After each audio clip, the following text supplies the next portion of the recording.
Welcome to the gunchannels.com lobby chat.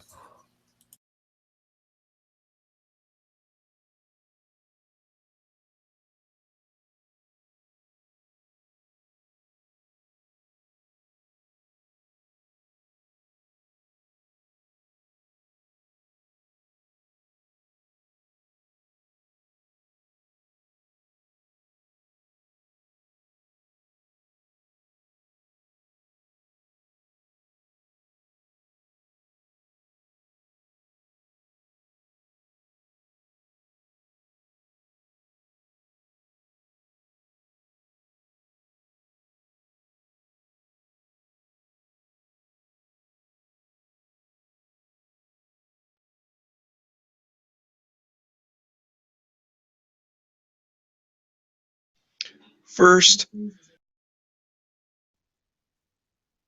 What's up, Smags? oh, same old, same old.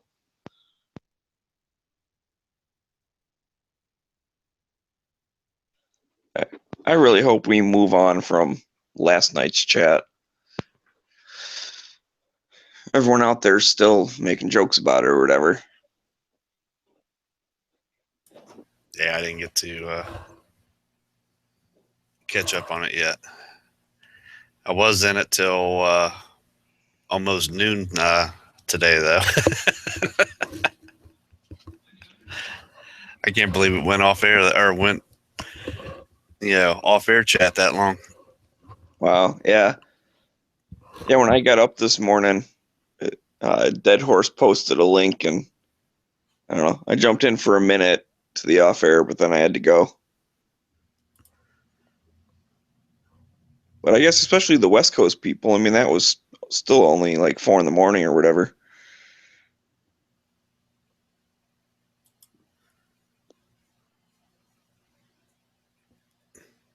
I know Dead Horse is in Utah, so it was starting to get pretty late there.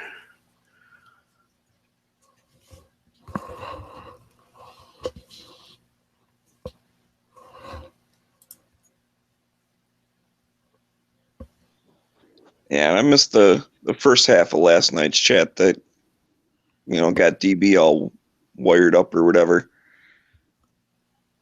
Yeah, I am going to have to catch up on that part. I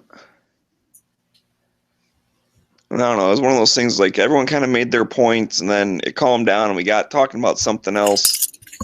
And then like an hour later, it got brought back up, and it just went through the whole same thing again. And that's the part where I was like, you know what? I'm sick of this.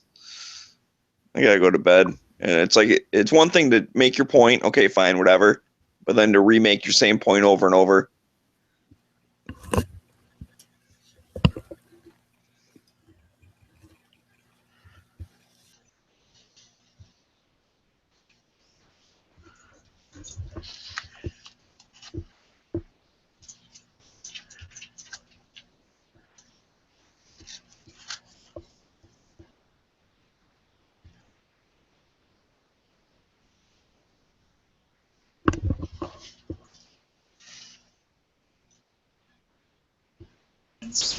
What's up, guys?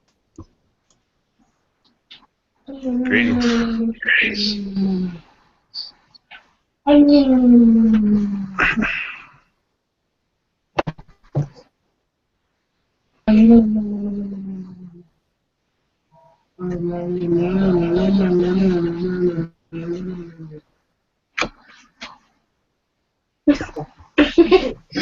She's trying to yes, eggs.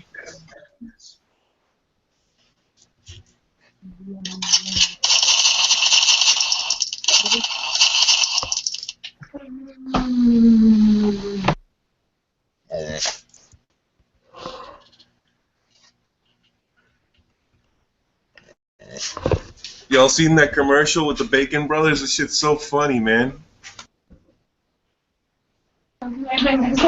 Hush. They're just like randomly popping out of people's beds, freaking out of nowhere, popping up next to like his son and his mom trying to like argue with each other and stuff.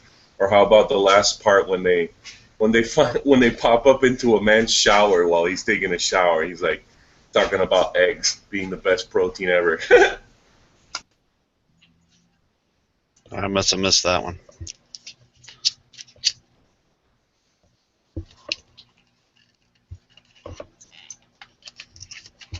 You know, Kevin Bacon's a pretty cool little actor, man. Except for that new movie. What's up? I said, is that for that new movie? I don't know, but it was such a funny freaking commercial, man. Thought it might have been for that new Pixar type adult themed movie they've got coming out.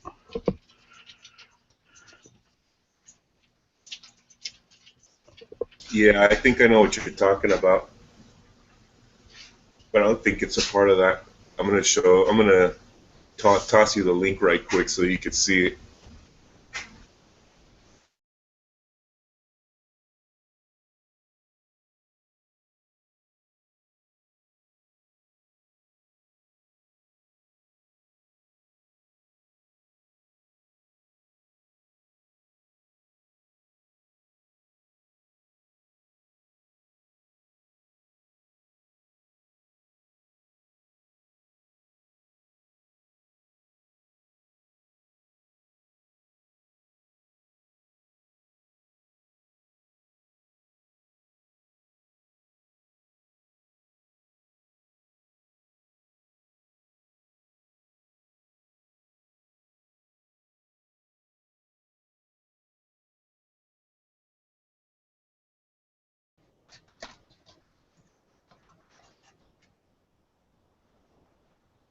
Wow, everybody's muted and not talking?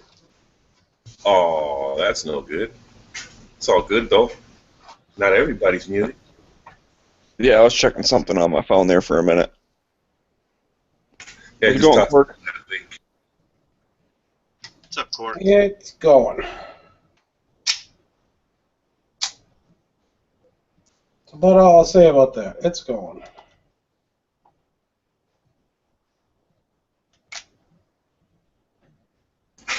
People wake up with Kevin Bacon in between their in between their sheets, so that they're like, Kevin Bacon.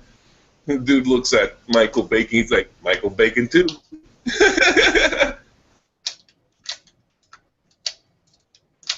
What are the Bacon brothers doing on my bed? We just came here to talk about some EGG, It's so crazy. Yeah. Picked up some Tula ammo today. So, gotta load my magazines with that so I can shoot it and get rid of it. Since I heard Tula works okay. Yeah, but it's better. I've got brass stuff loaded in here, and I'd rather have the range have the steel case than the brass.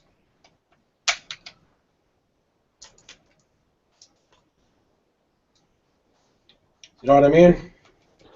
Why you don't pick up your brass at the range? I'm going to start, but why start picking it up when I don't have to? Hmm. This short little inconvenience of reloading magazines, not that big of a deal. Yeah. I always pick up brass at the range. That's one of the things I like about the indoor range. The one that I go to, like, they really don't care that much. So as I'm picking up like my own stuff, if like the guy next to me, I'll always ask them if they save their brass. Most of the time they don't even know what the hell I'm talking about. I'll sweep over like all of their stuff over into my lane and then pick it all up at once. So I shoot 100 rounds and get 600 rounds of brass or something. Like I'll take the little squeegee. Yeah, and some people do. That's I understand that. I try and respect it, but at the same time too, sometimes their stuff bounces over into my lane. Sometimes my stuff bounces into theirs. I'm not gonna go crazy about it. It's close enough. Yep. Yeah, every time I shoot my 44 Magnum or I shoot 44 Specials, I always take that brass. If it's like a 22 or 38 Special or 9mm brass, I just leave it. It has to, if I'm not going to even reload, I'll take it and get whatever the scrap value is for it. Right. Yeah, or if you know someone who reloads, you might be able to work a deal out. Yep. That's what this one guy I know. His buddy reloads, and I don't know. I guess he like sells his reloads or whatever, just to friends and family kind of thing. But for every however many pieces of brass he gets, it's like a 10-to-1 or whatever he's worked out. So he brings him a bag full of brass and then gets half a bag full of ammo type of thing. And that guy will take any calibers or anything. So that's part of the reason I'd pick up anything. Even though I only have a 9mm, if I have other stuff, I'll trade it with someone. Don't let you up scare you to say that you only have a 9mm. He'll go crazy. Oh, he knows, man.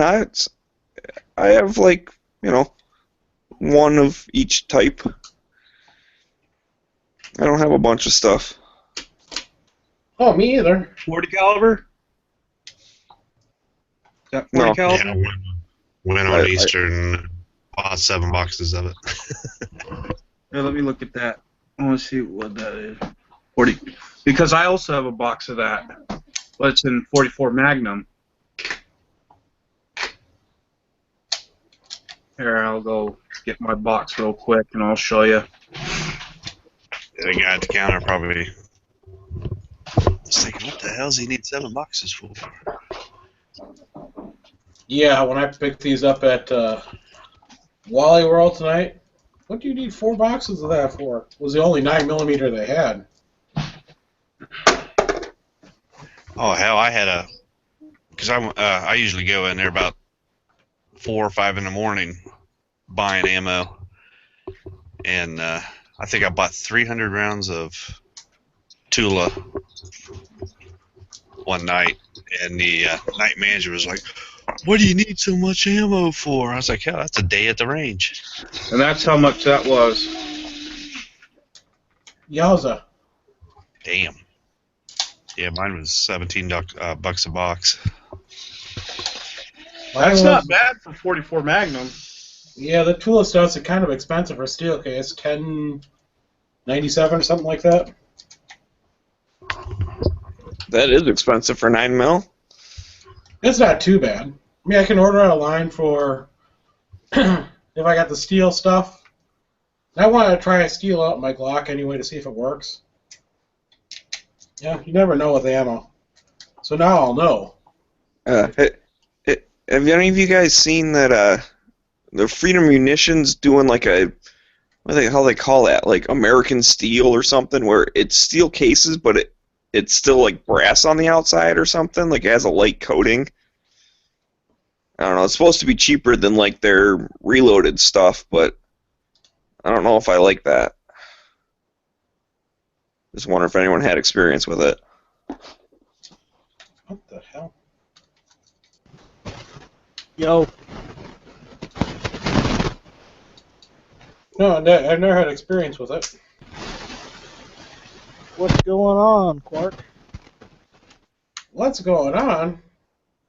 Actually, I worked today during the day, and I thought I worked tomorrow. Or tonight. But, nope, that's Wednesday. You finally sold that Glock, right? You got a real gun? Yep, I did. Like a 1911, right? No. I got the NAA Black Widow. Seriously? Or are you just trolling again? Just trolling. Right. Okay, who's the new guy? Marmar 44? Or is he an old guy that I haven't met yet? That's me. What's up with the ammo? What is it? What's that? I said, what's up with the ammo? Is it ridiculously expensive or something? Hey, Night Strike, you are breaking up really bad. Yeah, your mic's real staticky. Take the headset out of your pants and try talking again.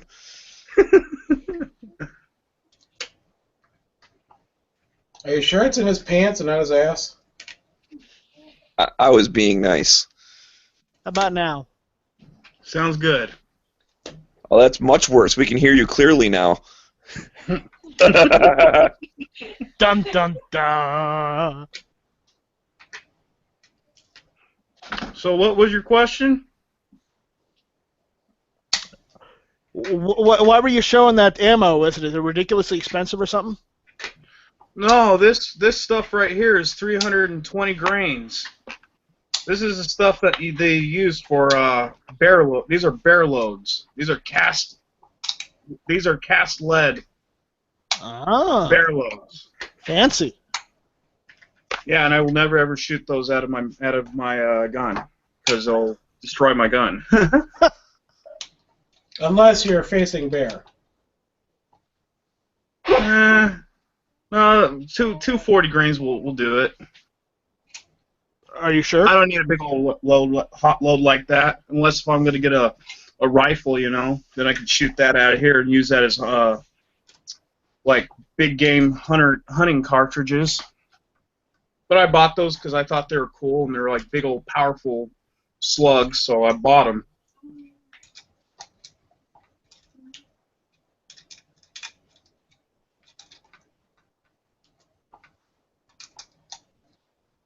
Yeah, I'm still debating what I want to save up for next. And how if I could nail down a caliber? How about a good pair of shooting pants?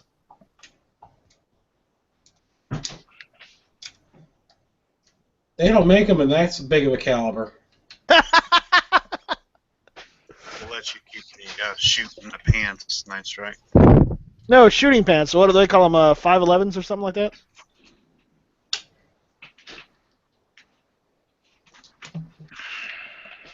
Specifically for, going to the range?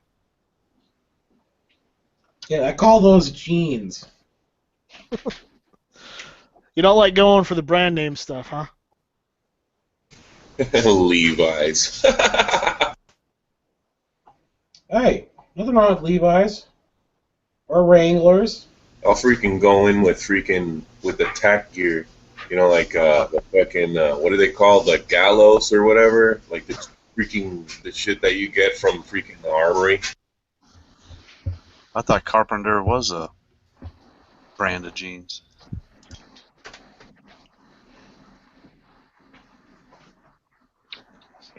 I don't know. I always try to use stuff that's durable, like really durable, like the Wranglers. I know that those things are really good. Wranglers, so you can check out your dingler. What'd you say? Did you hear me? I couldn't hear you in just a sec. Well, it's Brett Favre. Wranglers, so you can check out his dangler.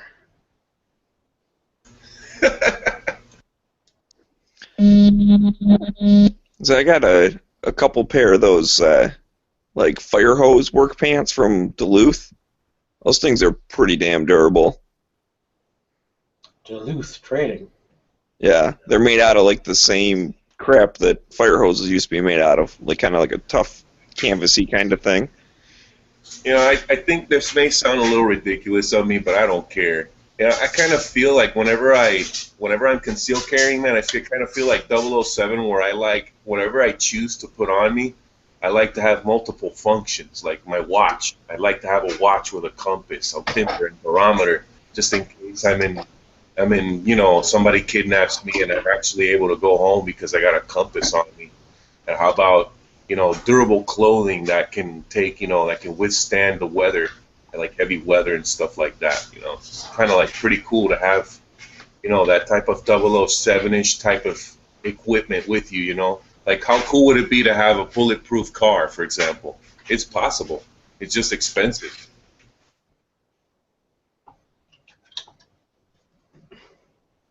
And heavy, so your gas mileage goes to hell. Yeah, that too.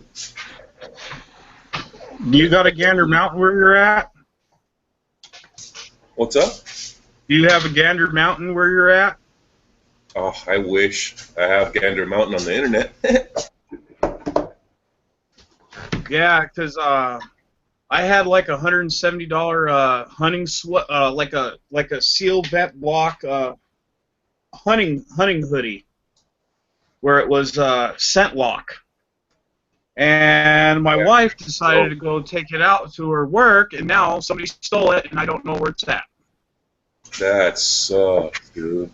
Those Scentlock jackets are really good, man. I got one of those. They got the nylon liner in the inside, and when it rains, you don't get wet. It acts like a poncho.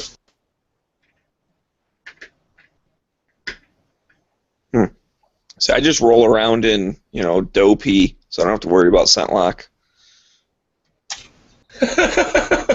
Roll around in dope pee. I can only imagine a little pile of pee on the floor, and you're like, that smells like dope piss. Chiploof. Well, I mean, they sell that kind of stuff. You're supposed to spray. You see a little bit of those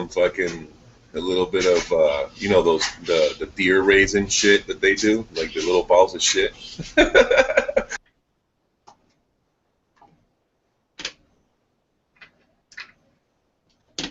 Whatever floats his boat.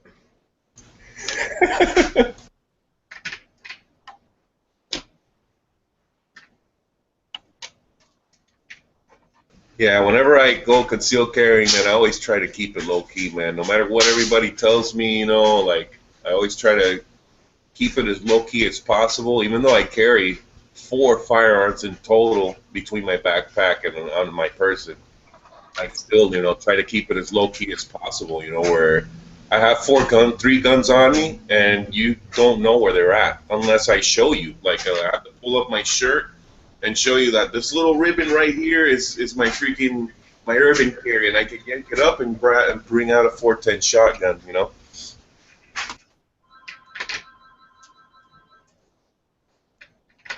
Just a 410 in your pants?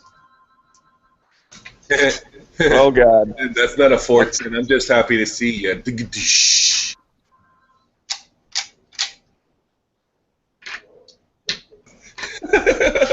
While Quark is cocking a weapon. That sounded so wrong. Unloading a magazine.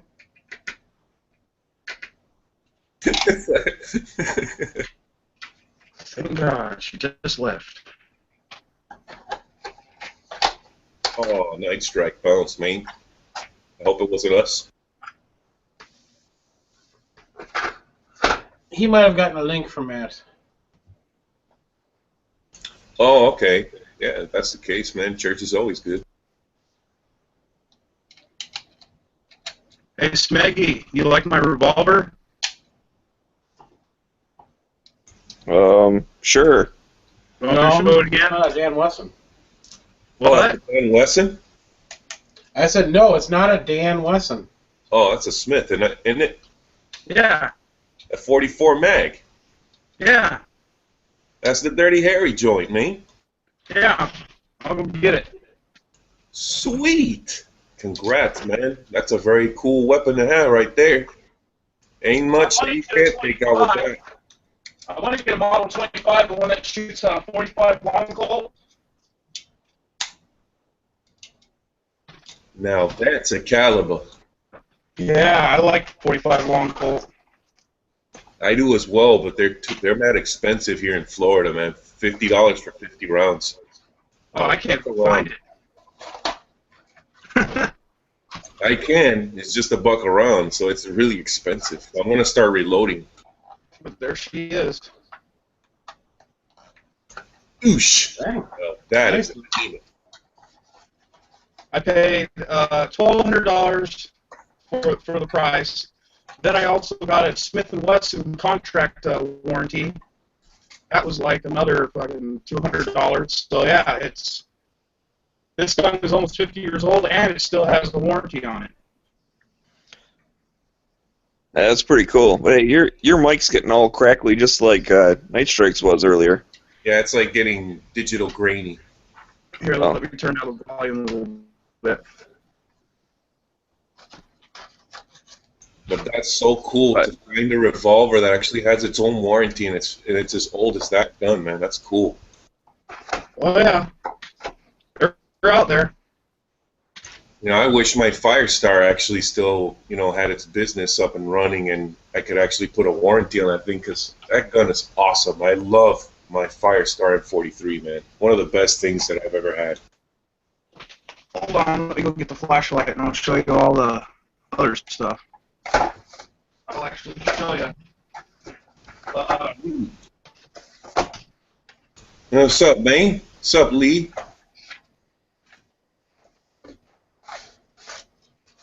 Flashlight.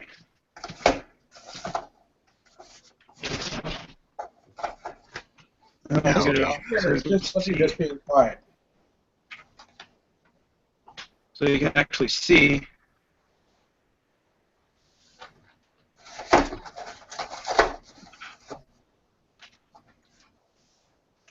Man, that's like one of those revolvers that like somebody bought because they saw the Dirty Harry movie and they probably like never fired. And if they did, they probably fired it once and they were like, "Damn, this thing kicks like a mule. I don't want this thing," and they freaking got rid of it. Man, that's cool. Oh. Holy crap! It's this is like under 100,000, under the 100,000 mark. Wow, dude. Isn't that like a low number for that model? Yeah, that means they only made probably 40,000 in this barrel configuration right here, because they had a 6.5-inch barrel like that. Dang, son, that's crazy. That's awesome. And they also had the 8.5-inch barrel, which would come out to here. But yeah, Buddy. I may is not have I may not have something that awesome as a revolver, but I do have a awesome rare Larry's Pawn and Gun polished stainless Judge. Thing is awesome with a 4-inch barrel. Yeah. And another thing I might add is my girlfriend saw it at the pawn shop, and I bought it, and I actually bought the warranty. I also had a collector's certificate, which was another $100.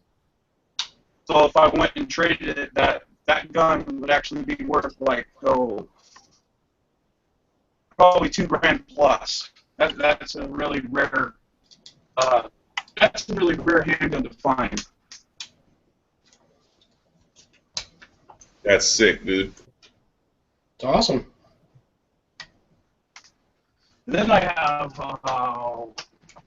another gun here. Just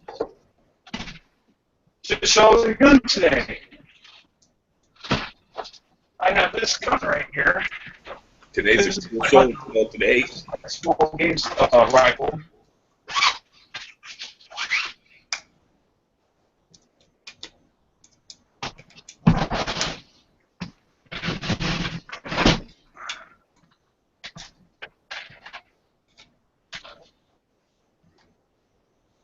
This is a Winchester model 67A. Man, that thing looked like a Mosin from the start when you showed the bolt first. I was like, "Oh, cool Mosin," and it's like, "Oh, cool, it's a Winchester." Yeah, it's a Winchester. That action looks spot on, like a Mosin action. Yep. I had to, and there was some rusting issues. I had to get some rim oil and some third-grade steel wool to get all the rust off the barrel. That's and then cool. it leaves some ugly pit marks on there. I'm thinking about Cerakoting this or something. You can see all that pitting on the barrel. This gun isn't really that valuable. I bought it for $150, but it's a great shooter. Sure is a great shooter. I can fling stuff out to 300 yards with this thing. It's that accurate. That's awesome. I wish I had a 300-yard range here, man. I'd so definitely be taking advantage of that.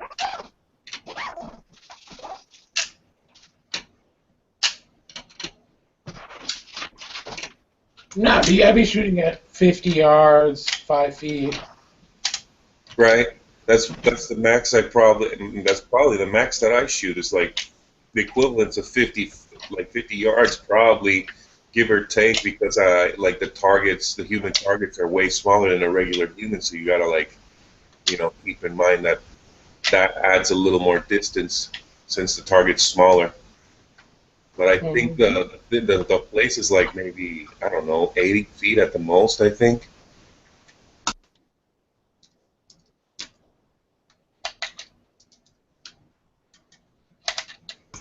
Now, my most accurate firearms that I own are the Berettas. Like the most accurate handguns that I own are my Berettas, my Beretta 92, my Beretta 85, and my Beretta Tomcat. Isn't that the 85 Cheetah? Yes, sir. That is an affirmative. I love that thing. I was thinking about getting one of those because I was looking about getting a double stack 380. Yeah, that's the 84. Oh, that's the one I was looking at getting, but They're I the was looking exact at same. getting a double stack, or I was either going to go with the 42, but I wanted that double stack, so I looked at the CZ. Was it the 82 or 83? It was the 83 because the 82 is the 9 by 18 millimeter Makarov. Yeah, But you're pretty soon I'm going to be picking up a J70 Makarov. I only paid like $250 for that guy. That's sick, dude. I've been eyeballing for the longest time, for like the last 8 years, man. I've been freaking eyeballing a P64 Radom from AIM Surplus, I think it's called. Yep. Man, that thing looks so sexy. It's like a Walther PPK, but made somewhere else, Definitely get that. If it has some history and you like the collectability of it, that just brings it up to a whole nother level in collecting firearms, Most definitely. That's what I like about the Makarovs. Katos are one of those pistols that a lot of people underestimate because they got a proprietary round, the 9mm Makarov. But what nobody knows is that the 9mm Makarov is actually in between a 380 and a 9mm. So you're getting a little more punch, quite a bit more punch than the 380. And the 380 hits pretty hard as it is. 135 foot-pounds, I think it is. Oh yeah. I wouldn't single out any bullet. Definitely wouldn't want to be shot by a 22 by any means. Yep. There's a lot of CIA operatives that are retired that say, there's a lot of instances where they would have preferred to have like a 25 or a 32 with a suppressor, because they know what they can take out with a certain caliber. With a little 380, for example, they know that if you can't take somebody out with a 380, chances are they're freaking a magical dragon that shoots out magical smoke out of their mouth. Right. Humans aren't tough creatures. Like a bear or a four-legged critter. It's easy to pierce a person. Exactly. It's not that hard. That's why when people get a shotgun and they look for a certain load, what do they get? A buckshot load, because that is more or less the same weight and size of a human being. Only thing is it's in four legs. Right. So imagine if you could take out a deer with a 12 gauge, and that's 33 caliber, 12 33 caliber bullets, like pellets coming at a human being. Imagine, if you had to defend yourself with a 380. Just shot placement is key, really. Oh yeah, I have to tell that everybody every single dang time. They're all like, they always get into this religious caliber debate, and I'm all like, dude, at the end of the day, it all depends on where your shot placement is gonna be. Yep. We can't be caliber prejudice here, man, because sometimes, you'll leave your little Beretta Tomcat at home, for example, and you're at the bank, and there's an active shooter scenario, and some random guy just hands you a gun to try and defend you and him defend against the assailant, and he just so happens to give you a 25. So what's gonna happen? Now you're not familiar with a 25. You know what I'm saying? Yeah. Everybody's gotta understand. We all gotta be like Jerry Nikolic, man. Always using different guns so that we know the mechanics of every gun that exists in this planet. And that's what I always bring up the point. A good, knowledgeable person that knows about firearms is the one that goes out and shoots every single different caliber. They don't have to own it. They can just go out and rent guns and shoot different calibers out of different guns. And if they like it, they'll buy it. But if they don't like it, then they won't buy it. Yeah, man. I look at firearms, using firearms kind of like flying airplanes. You know, when you fly an airplane, you go and you open up a logbook and you fill out the logbook like, oh, I did 2 hours of instrument flying today. You know what I'm saying? With your flight instructor. The same thing happens when I go to a gun range. I don't have a literal logbook, but my brain has a little logbook that says, okay, today I shot with my right hand, one-handed, with my left hand, one-handed, cavalry style, both sides, so that I can have familiarity with how to shoot with my offhand and my main hand, and also shoot with different calibers with both hands. You know what I'm saying? So I could get familiar with all the guns that I have in every position. And with me doing a lot of shooting, I figured out that I am cross-eye dominant. My left eye is dominant, but I am right-handed. So when I go to shoot a rifle, I like to shoot comfortably left-handed because my left eye is brought up, and I can get that good sight picture with both my eyes open, with or without a red dot sight. If it's iron sights, then I can just get it on just like looking down a red dot sight.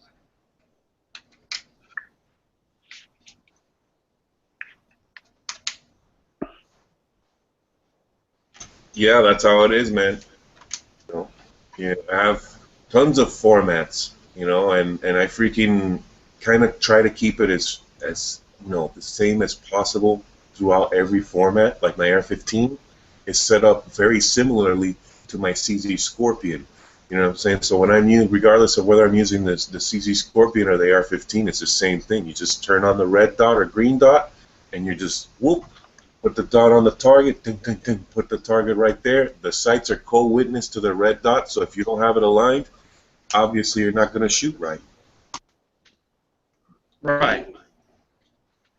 It's like I got the layman term setups, you know what I'm saying? Like even a caveman could use my guns. It's so easy, even a caveman can do it. I love those commercials, man. So you say you're cross-eye dominant. So do you shoot a pistol with your right, or was it your left-handed but right-eye dominant, or the other way? Yeah, he shoots like Larry Vickers, where he like aims with the right and shoot and eyes with the left. I think is what he's doing. What I do is I shoot with my right hand, but I tilt my head over where my left eye is more showing than my right eye. My right eye is actually down at the center of my arm. It's aligned with my arm, but I'm using my left eye as the dominant eye for the sight picture. For rifles, when I'm shooting a rifle, I shoot left hand. Yeah, that's what you should do. Absolutely. And then something else, I mean, that's definitely what you should do. And instead of tilting your head, try just moving the gun over. Because, right. I mean, sitting there tilting your head, trying to move your head to the gun, it's easier and more relaxing to move the gun to your head.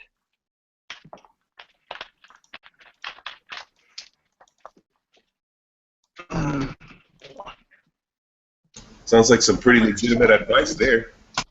Okay, coming in from the external, someone wants to ask.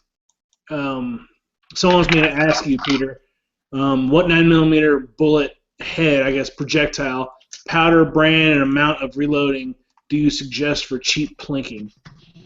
And he's going to listen in YouTube. This is how I aim. When I'm shooting, I have my head like this, but I'm using both my eyes. Okay.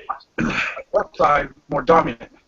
Okay. Instead of keeping your right arm, go ahead and keep your right arm straight, just like you were. But just take and go ahead and keep your head straight up instead of kicking it off to the side. Keep your head straight up, and then move the gun a little bit over to your left. Move the gun, but keep your head straight, because like straight up and down, just like natural. Okay. Yeah. Just relax and just do it like that. Right. Move the gun, not move your head. Okay. It'll feel awkward for a little bit, but I know a lot of competition shooters that do that. And the more relaxed you are, the better you will be at shooting. And I'm going to jump over to Max. So. Oh, okay. I learn something new every day.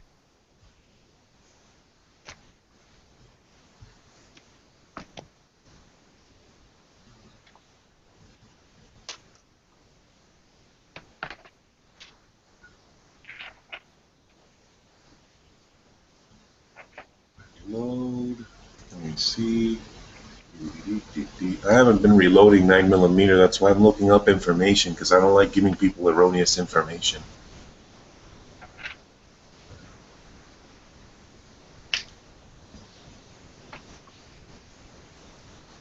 I don't know, man. When I was reloading with some stuff that my dad bought a long time ago. It's DuPont. And I know that's a paint company, but I used to reload a lot of 9mm with DuPont gunpowder. I don't remember the specific. I think it was HS6, but I'm not sure. No, that's not right. My dad liked rolling with like 124 or heavier. Let me see. I don't know. I hear that. Let me see here.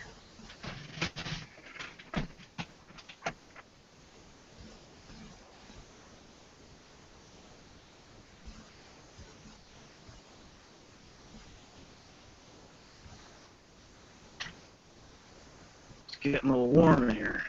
Yeah, like that HS6, man, is pretty good when you want a nice when you want a good load for 9mm for reloading. Like for a 124 grain, for example, which is like a touch heavier than the typical 115, I would be using like 6.8 grains of some HS6. Seems like around the right number for 9mm.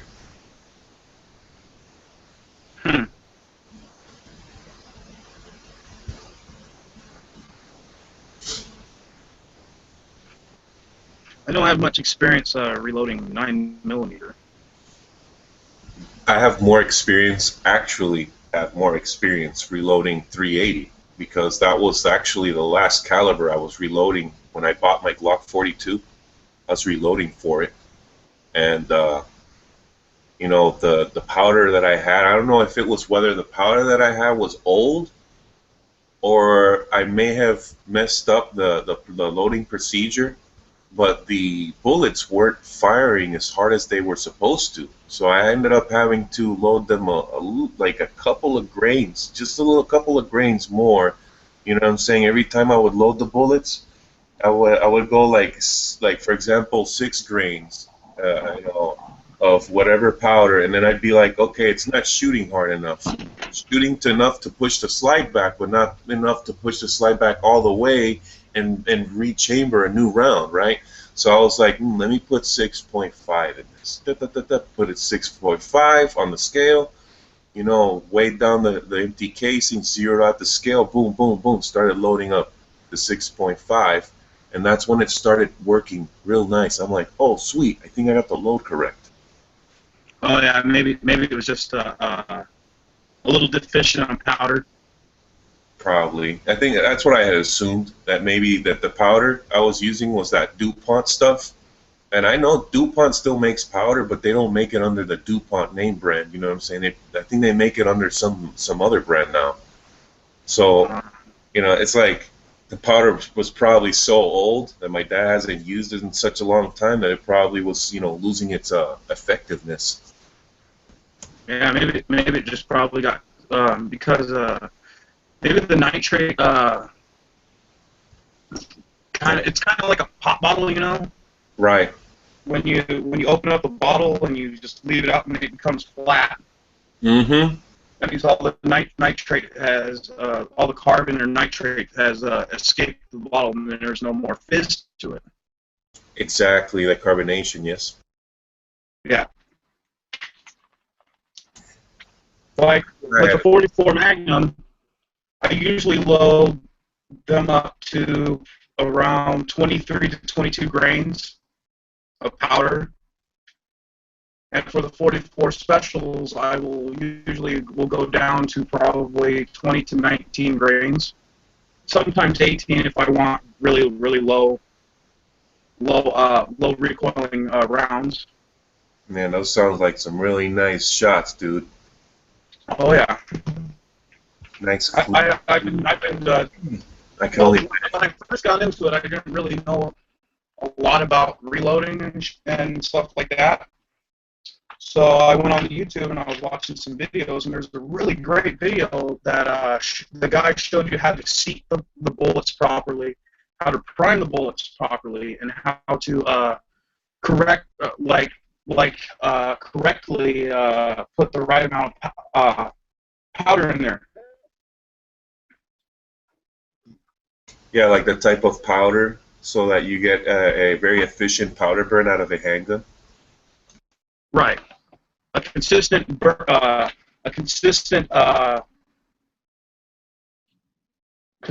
after product out of it. Of course. And then he would show you how to seat the bullets properly and to make sure that you wouldn't underseat them or overseat them as well. He would show you how to do that with the die set. And he'd also show you how to crimp the bullets as well. Sweet. What type of primers you guys use? Or what type of primer you use? Dang, I forgot. Well, I left all my reloading stuff at my other house because I was living at my parents' house and I left all my crap there. So I've been living here in this hotel for like 2.5 months. And pretty soon I'll be getting my house. So yeah, I left all my reloading die set in my press and everything at my other house, at my parents' house. Okay. And yeah, so I went over there last night to have Easter dinner and stuff, and I went and go check to make sure all my die set and everything there because I spent like a good amount of money on all of it. Yeah, pretty Especially setting up my press.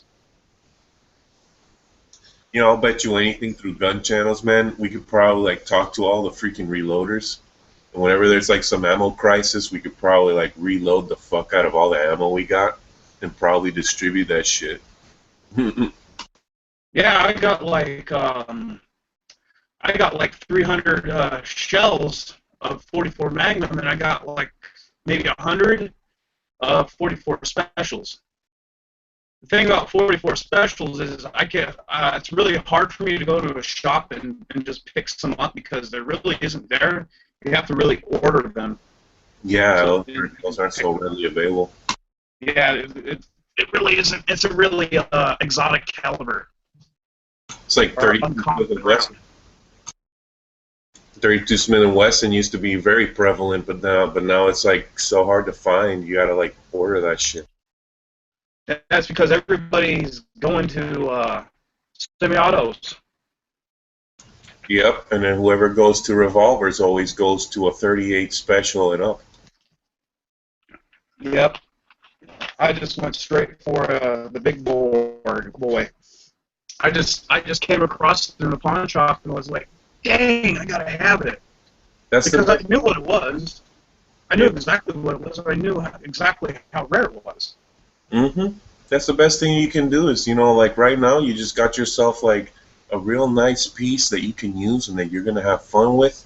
It may be expensive to buy that ammo, but hey, at least you know that every single bullet that you buy is gonna be freaking damn good effective against anything you put it up against.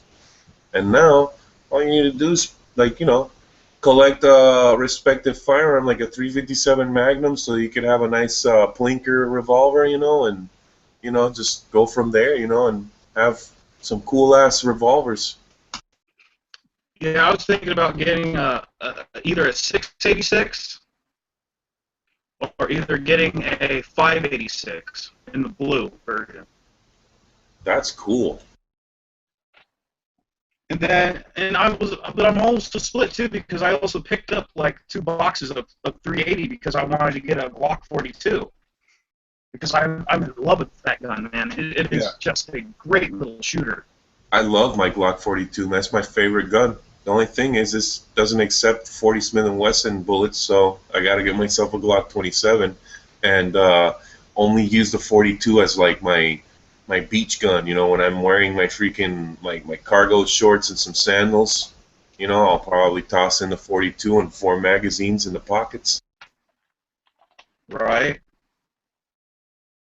But yeah, as my main carry, I'd be carrying the Glock 27, a Glock 23 for mag interchangeability between those two, a Public Defender in polymer with 410 buckshot in it, and CZ Scorpion with some Federal HSTs for now. I've been looking into those 410 shot shell revolvers. Like I see the Governor, the Smith & Wesson Governor, and that's a really nice handgun, but dang, it's so dang expensive. It's like $800. And it's brand new. Yeah, and it's like super huge compared to like the revolver you have right now. It's like that cylinder is like twice the size. You could shoot 454 Kessil, you could shoot 45 ACP, 45 long Colt, 410 2.5 and 3-inch shot shells. Wow.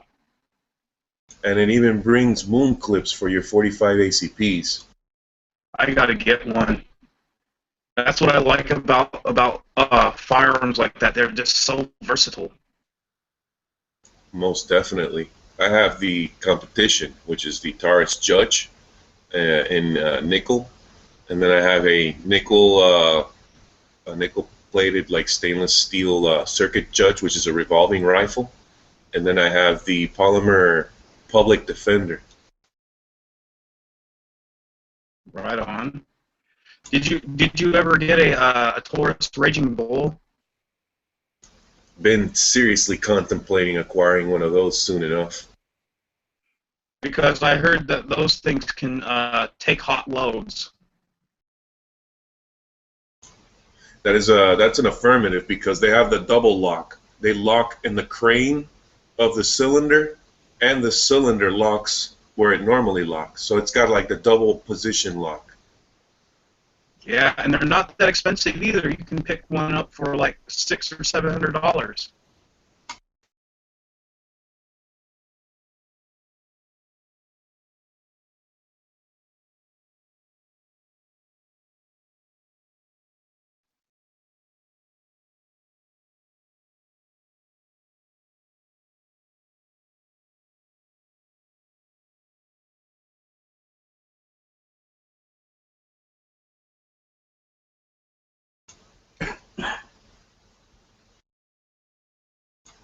Yeah, I'm just addicted to Tauruses, man.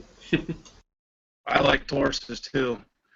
You know, a lot of people can trash a Taurus, but when they talk about their Kel-Tecs, okay, I have to tell them, Taurus has a higher success rate than a Kel-Tec. Most definitely. I had a Kel-Tec P11, and I liked the gun. I had no qualms with it at all. But the quality of that gun was like, it was shit. Because I put the gun in my pocket, by the end of the day, if I sweated a little too much or it was raining a little too much, the gun was a ball of rust. Yeah. They only have a 40% success rate. Yeah, that, and also the sights would freaking fly off every once in a while. Whenever I'd put it in my pocket, the sights would just plick, say fall into my pocket. I'm like, what happened to the sights? I reach into my pocket and I find the sight in my pocket. And then a Taurus has like almost up there to the 70% success rate. Imagine that. So you got a lot more happier customers more often because they make slightly better quality weapons, from what I see. You know what I'm saying? Like, not even slightly, they make way better quality weapons. And people are all telling me, hey, are you going to get a Kel-Tec KSG? I'm like, no. Mm. They're like, why not? They look pretty. Like, because I don't want to put a big old bruise on my arm when I'm shooting it. Right. Because Like, the shells eject downward and slapping your wrist to the arm. That's what happened to Tim on Military Arms channel. Yep. If you don't follow his channel or not, but I watch his channel. What's that? He had to wear one of those wrist sleeves that kind of like are for lifting, so that you don't get so that he didn't get that mark that he would get on his wrist. Right, and then after that, he made an update video, and he actually put a brass deflector on there. Yep, he put that metal plate on it. Yeah. And I'm like, then it just makes the gun look dumb. Most definitely. You know what type of weapon I'm looking at is called the Black Aces Tactical DTV firearm, chambered in 12 gauge. Now that thing is an awesome feat of machinery right there. Basically, you know, let me toss you that link so that you can see that thing, man. You're gonna get addicted to that one. All right. The 12 gauge firearm. You know what I'm saying? It's got a brace on it. It's really nice. You'll see. Oh wow. Is it on the check? Okay. Is that your no. Let's see.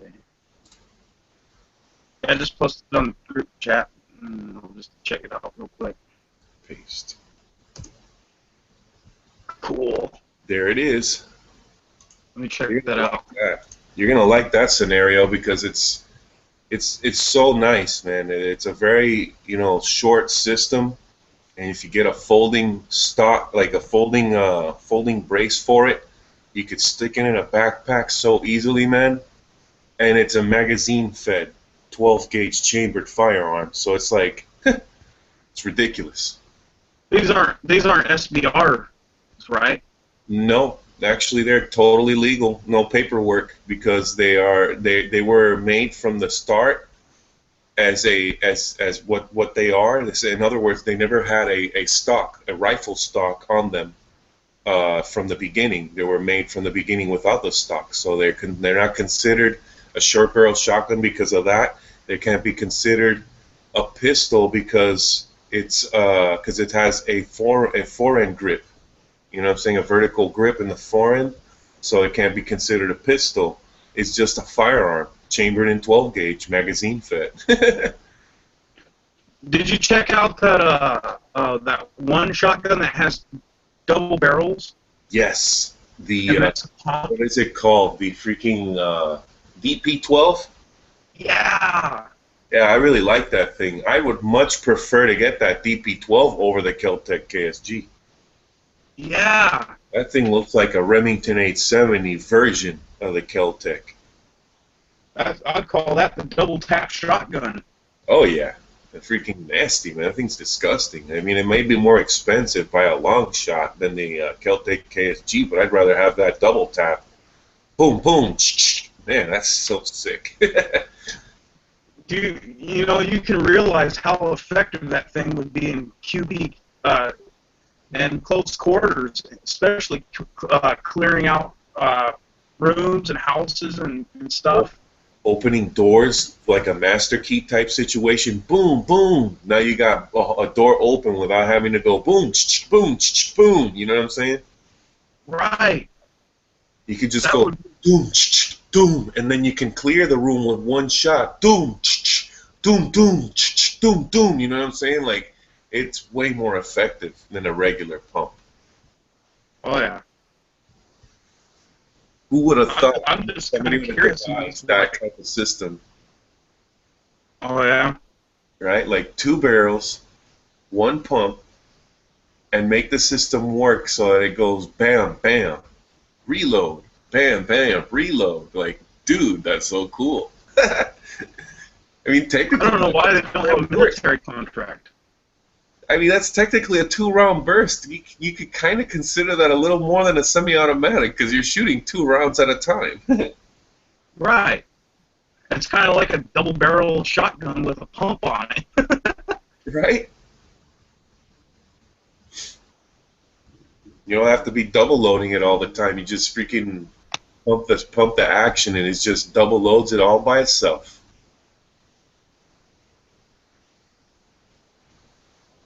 Oh, I wanted to go try out. I wanted to go shoot the Kimber revolver that they just came out with.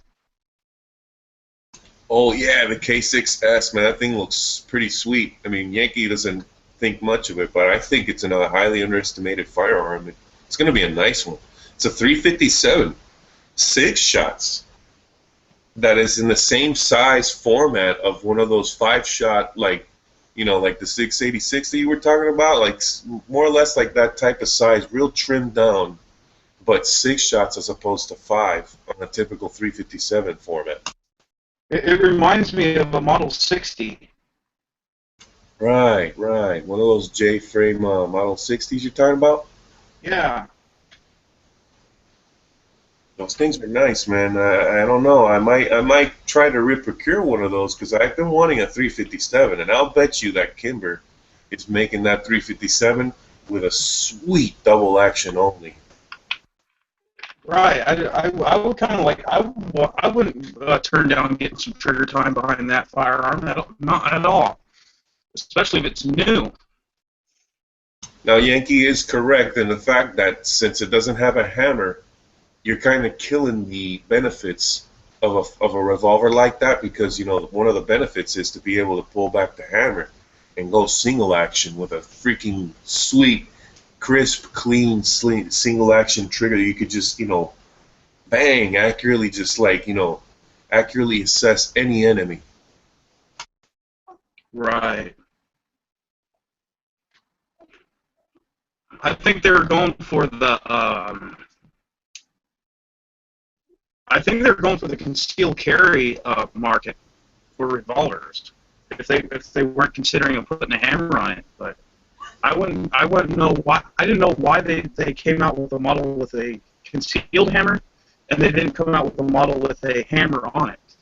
Right? I think they did that because of the simple fact that they already know how to make a really good single action trigger because of the 1911s. So they decided, let's work on a double action trigger and improve on the trigger on this thing as much as we can till we get to the point where we have a freaking awesome double action trigger. Then all we need to do is add a hammer to this revolver, and now we put the freaking Kimber 1911 single action feel to a K6S. Kaboom! You got like a freaking sweet, crisp double action, crisp single action firearm that's probably going to be better than any revolver out at the time that gun's going to come out. I'll bet you double action is like freaking butter, dude. I'll bet you money that's how it is. Yeah. Definitely would want to test one out and see what it's all about. For real, man. That's a gun I look forward to. One of those revolvers I've never looked forward to actually, like, you know, getting my hands on a revolver, but I've been looking forward to getting my hands on a K6S because at this moment I just got into the Kimber genre of 1911s by getting a Kimber Micro. Man, that thing is awesome. The coolest little freaking 1911 I ever had. I've ever had so far. And so far I've been impressed with the quality and the looks of the Kimber firearms. So I'm gonna trade in my Rock Island Armory full-size GI for a full-size Custom 2 that looks identical to the little Micro, and get a compact chambered in .45 as well for mag compatibility between those two, full-size and compact. So I could have three firearms that look identical, just scaled down. Right. That's what I'm planning on doing in the future, because I've been getting addicted to the Kimber, Kimber company, and then putting the cherry on top of that system would probably be to do a Mac 10 chambered in .45, like an Uzi chambered in .45 with a single point. Put that in a backpack, and I don't know. I was thinking about the Black Aces tactical firearm that I showed you, but recently, last night, I kind of came up with an idea. Like, dude, I really like the Judge, a public defender, with my Glock. So I'm probably gonna go with a public defender, all metal public defender, with the 45s. So I could have just straight up 45s on the handguns, a 45 shotgun revolver, and a 45 Mac 10 with a single point harness to be able to assess the farther targets. I was thinking about getting one of those. Every time I go to the gun shop, there's a little gun shop that I always go to, and every time that they have an FNAR, and I just have to look at it. FN makes gangster ARs. Pardon the expression, of course. Because I'm all like looking at it, I'm all like, dang, it looks like a service rifle, Oh yeah, and they feel like service rifles, man. They got that weight to them, that heft, where you're like, man, this thing feels like only a warrior would be carrying this. And if you ever look at the selector switch, they have safe, fire, and then they have full. But right. You can't go all the way full. Exactly. That's what I like, Actually, as a matter of fact, now that I'm thinking about it, you ever heard of those binary trigger systems that have been coming out recently? Like, you can pull the trigger and a shot goes, and when you let go of the trigger, another shot goes off. So you're just like, dun, dun, dun, dun, dun, dun, dun, when you're letting go and pulling the trigger. It's pretty sweet. Oh, so it's kind of like a runaway trigger? Yeah, I haven't heard of the runaway triggers, though, but I think that's just kind of like a similar situation where, like, it's got like a double disengagement, a double sear. So, like, whenever you're pulling the trigger, your shot goes off. Whenever you let go of the trigger, a shot goes off. As opposed to just pulling the trigger and one shot goes off, you let go of the trigger, no shot goes off. Right. And another thing is, when I was going in there and I was looking at the DDIs, there was a dude like in there trashing one. Like he was a gunsmither and he's just like trashing on a DDI, and I couldn't figure it out. Because I think DDIs are freaking up there in build quality in AKs. Oh yeah, DDIs are, from what I've seen with DDIs, they look like pretty good quality AKs.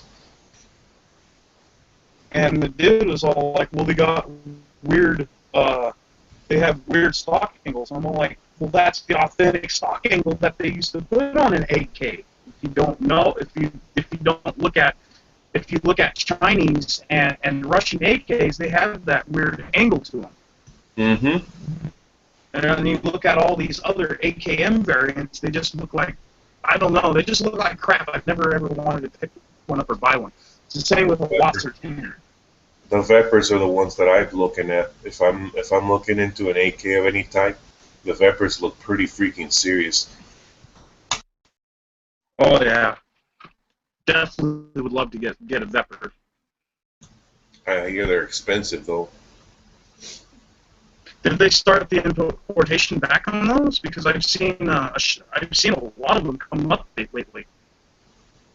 I don't know, but you know, I've been seeing Vepers here and there. It's just the Vepers that I've been seeing are 5.56, and I've been hearing that the 5.56 is the rare one now.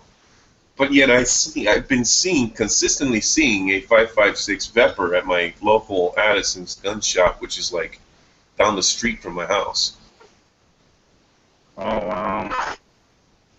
But the thing is, I don't want the 5.45. You know what I'm saying? Like the 5.45 Vepr, because if you get a 5.45 Vepr, it's kind of like the same thing as a 223 Vepr. I mean, for the same thing as a 5.56 AR, only in an AK-47. Whereas what I want to do is upgrade in caliber, you know what I mean? Be able to shoot a heavier round. And the only way I could do that is by, like, you know, either getting a normal AK-47 in 7.62 by 39 or 7.62 by 34 or whatever.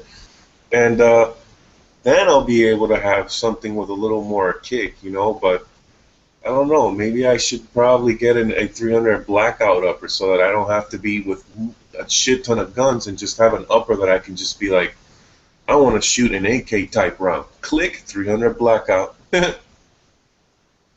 Right.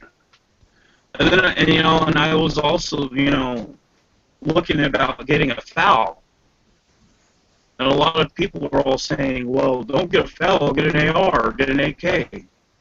Well, I can see about me getting an AK, but the FAL, it would just do more for me because I want to use that as a slash hunting rifle, a slash, possibly a defense, your defensive battle rifle. Right. Which I know I can do that, and it's very ergonomic. And the gun's only 10 pounds. Right. And when you're reloading for that FAL, you'd be able to freaking reach out a lot farther than what people think. Yeah. And a lot of people tell me that parts for FALs are hard to come by.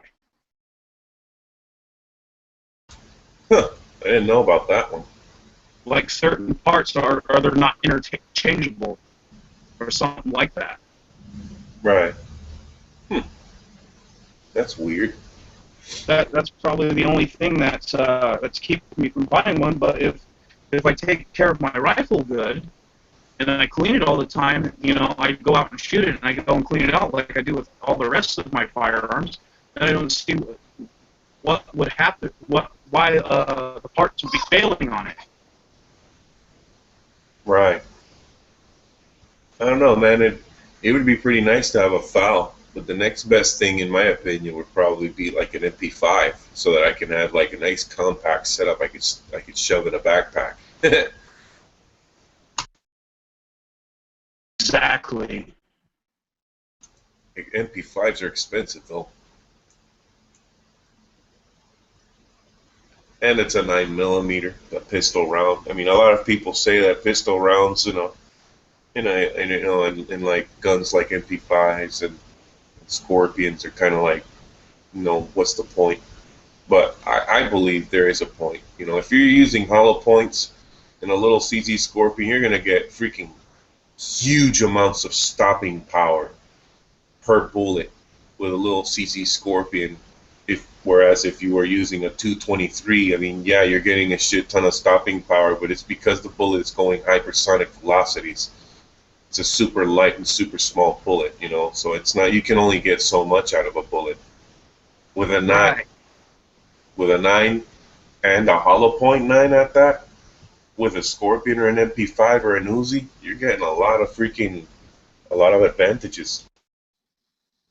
And plus, the 9mm travels up there with a 44 Magnum. Exactly. I would use that.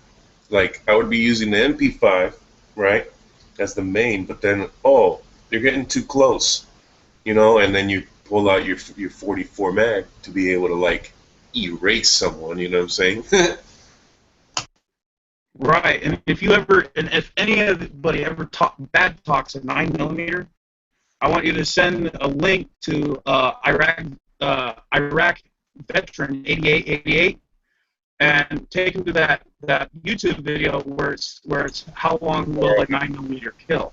Yep, I I've seen those videos, and that's why I get what I get. You know, when I got this Scorpion, I was like, man, you know, I saw that how far a 9mm could kill, and a lot of people underestimate what a 9mm can do, man. Just like a 45, you know what I'm saying? Dude, a 45 ACP may be a slow bullet, but it still goes out there. Oh yeah. A lot of people think that because AR-15s are really accurate from a lot farther distances than normal, that they think that a light bullet is not as easily divertible with wind variances in the atmosphere, whereas it's actually the reverse. The heavier the bullet, the harder it is for that bullet to be deviated from its trajectory. It's just the speed of the bullet needs to be increased so that you can have the accuracy of the higher velocity bullet that's lighter, you know what I'm saying? But in turn, you have to have a more durable weapon to be able to withstand the pressures that take that heavier bullet to the same velocities of the lighter one. Exactly. And a lot of people, especially where I'm from around here, a lot of people want to use a 223 for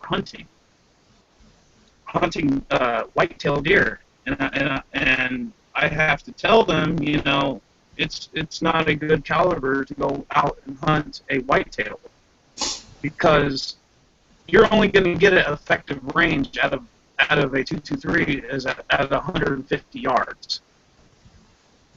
Right. And it doesn't have enough punch to take down a whitetail. And a lot of people will shoot that 223, and it's going to hit. It's going to, first of all, if you ever skinned a deer hide, you know how tough a deer hide is. Yeah, I haven't skinned a deer, but I know how tough their hide is, man. It's really tough, as a matter of fact. And then, not only that, you also have bone. Yeah, some shoulders. So, when I have to tell people, I would rather you go out and use a 30 caliber bullet. Right. Heck, I don't even care. They can go out and hunt with an AK. Right, an Uzi, an AK, a freaking MP5, a freaking, you know, there's so much stuff that you can use that's chambered in 30 caliber and up that there's really no reason to use a 223 unless you're really in a desperate situation where you freaking were in a plane crash and you were out on a hunting trip or something and you got nothing else to use but a little 223. Then I'd understand if you wanted to take down a deer with that, but to be more humane, I believe a 30 caliber enough, just like you said, man. You're totally correct. Exactly, and I have to tell people. You can use a handgun like a 38 Special or a 357 Magnum, man, and freaking lay out a deer right quick. Exactly, and that's when I don't get when people say, you know, when guys are looking to get a carry pistol. And I'm like, dude, go with a 38 Special. And they're all like, I don't want to get one of those. Those are too wimpy. Oh, like if you ever shot a 38, you know they're not a wimpy caliber. They got some smack to them. Right. Not as much as a 357, obviously, but they got. Yeah, and I shoot plus P ammunition out of there. Yep. There's a reason why law enforcement. That used to be the main firearm for law enforcement. Up until the division of the 357 Magnum was a 38 Special. It was always a 38 Special, man. 4-inch, you know, Smith & Wesson 38 Special, freaking, you know, 6 shots, and they were taking people out, man. Whenever a hostage situation happened, boom, they'd take somebody out with a 6-shot 38 back in those days, you know. And the only moments where I've seen a 38 Special, like, has, you know, any sort of a weakness against any caliber is when my pops and my uncle used to shoot in West Palm Beach. We used to go out into the woods and go shooting, and when he just bought himself a 38 Special, my pops wanted to test out to see what a 38 Special could do against a 9mm, because my dad had an Astra A90, I think he was, and he pulls out his Astra, which is like a clone of a P226 6 Sauer. and he pulls out his, his Astra A90, and he shoots a one of those 10-gallon, paint jugs that was filled to the brim with cement. It was out in the woods. Somebody had abandoned it. I guess they were mixing a little cement to do something, and they left it out, and on accident it dried up. So they tossed it out in the woods. This set of woods was like an area that was super cool for shooting, because people would toss out tons of crap there. So my dad found that bucket. My uncle shot it with his 38, and the 38 hit it and broke it a little bit. But when my dad shot it with the 9, blew it to pieces. But then when he shot a toilet, you know what I'm saying? They shot a toilet bowl. The 38 cracks it, but the 9mm, just gives it a little more punch. You know what I'm saying? So there is a difference, but very negligible. You know what I'm saying? We're talking about hard objects as opposed to the soft object of an organic tissue of a human being or an animal. Right. And not only that, the 9mm is a faster bullet than a 38 special, hands down. Oh yeah. Like, I love 380, man, and a lot of people underestimate 380. That's a 9mm short, man, in every other country, all around the planet. Guess what it's known as? The 9mm Browning, or the 9mm short, which is a 9mm essentially. It's just 20% less powerful, which is not much, than a 9mm. And that's funny, when they had the 32 ACP, and you don't see too much 32 out there. And mind you, I am also a 32. Right. Like my girlfriend has an Iver Johnson, one of those Iver Johnson Colt, mini Mustangs that has the 380 in, or the 32 ACP. Oh, sweet. And that is just a sweet little shooter. I love that little gun. Yeah, 32 ACP was a very popular target shooting round that people started chambering in pocket guns I don't remember what year, but they started seeing that the little 32 could work in a little 2-inch barrel, so they started doing it.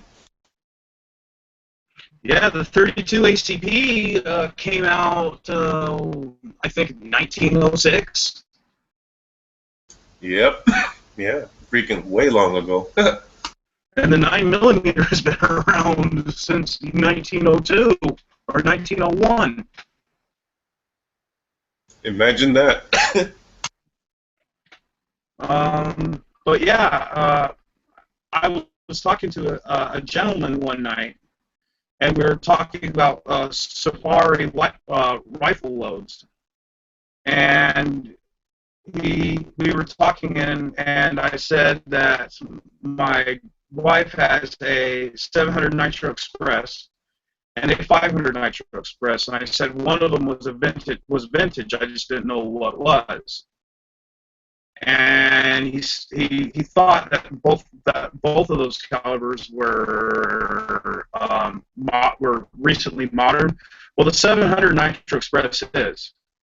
The 500 Nitro Express has been around since 1890.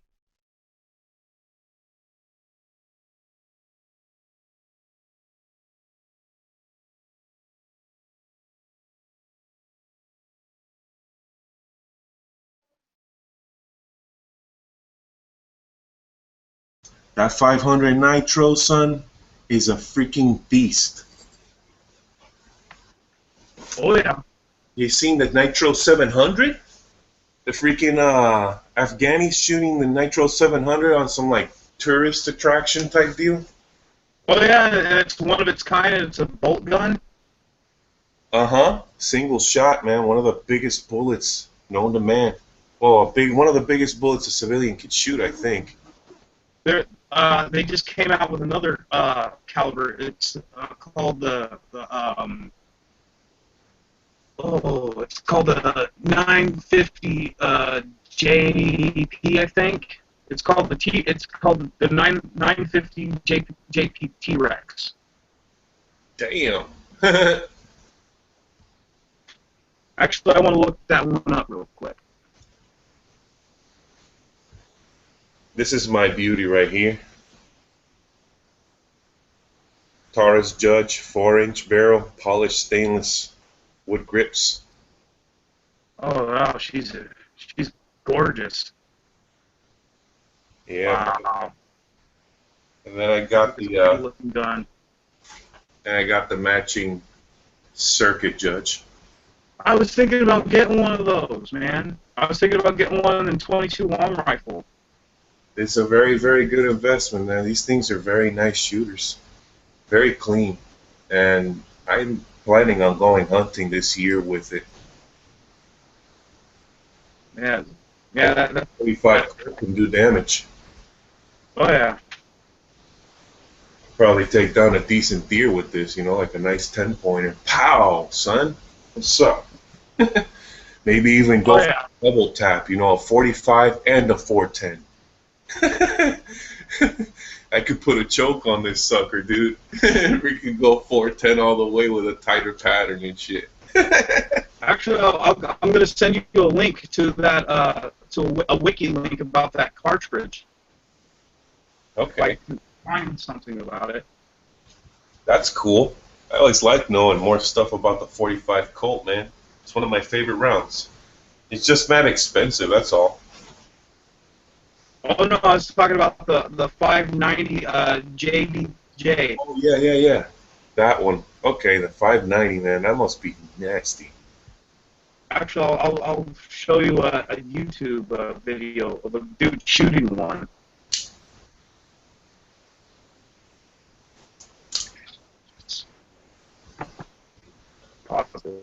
Pause it.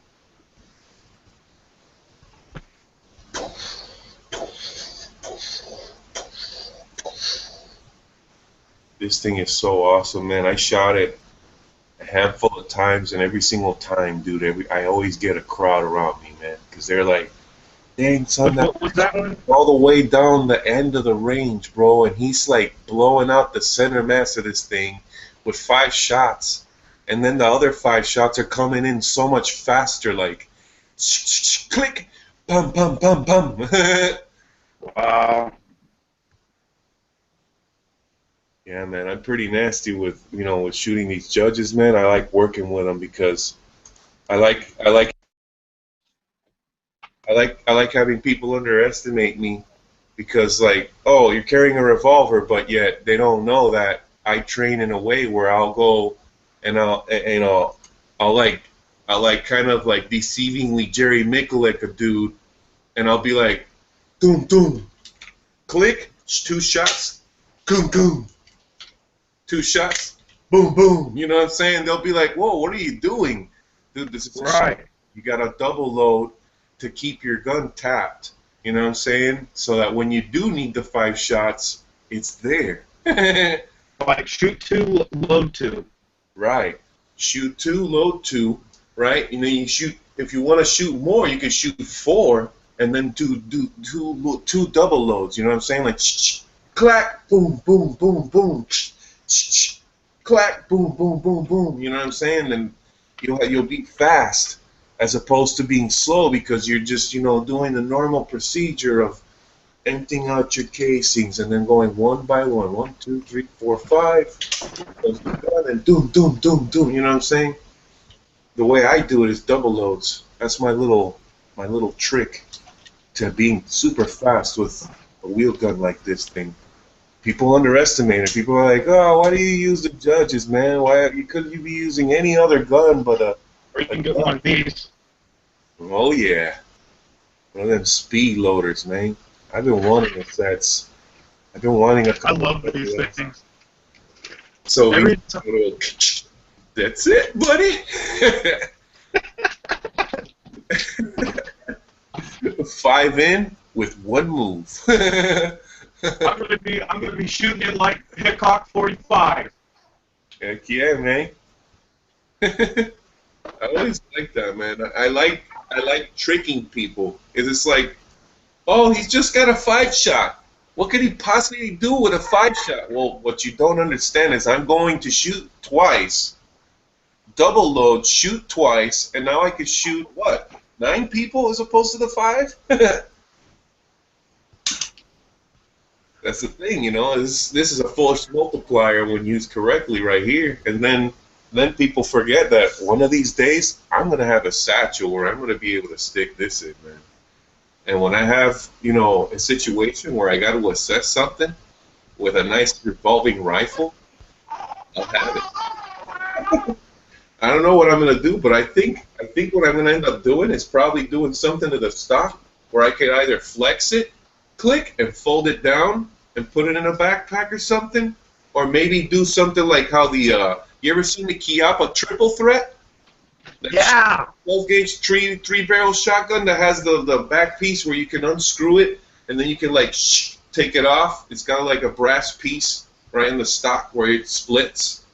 I'm thinking about doing something like that to this gun so that I could like take it down, you know what I'm saying, and be able to put it in a backpack or something, like a leather backpack that looks mad cowboy and stuff, like a leather satchel or something. Or get a horse and get a rifle sling.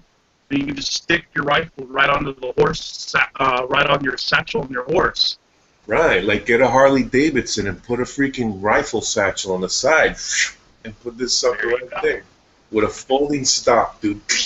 Imagine that. Be able to freaking like some guy's trying to run you off the road and he's pulling out his freaking Glock 19. You're like, doom, doom, doom, with some 3-inch buckshot. Oh yeah.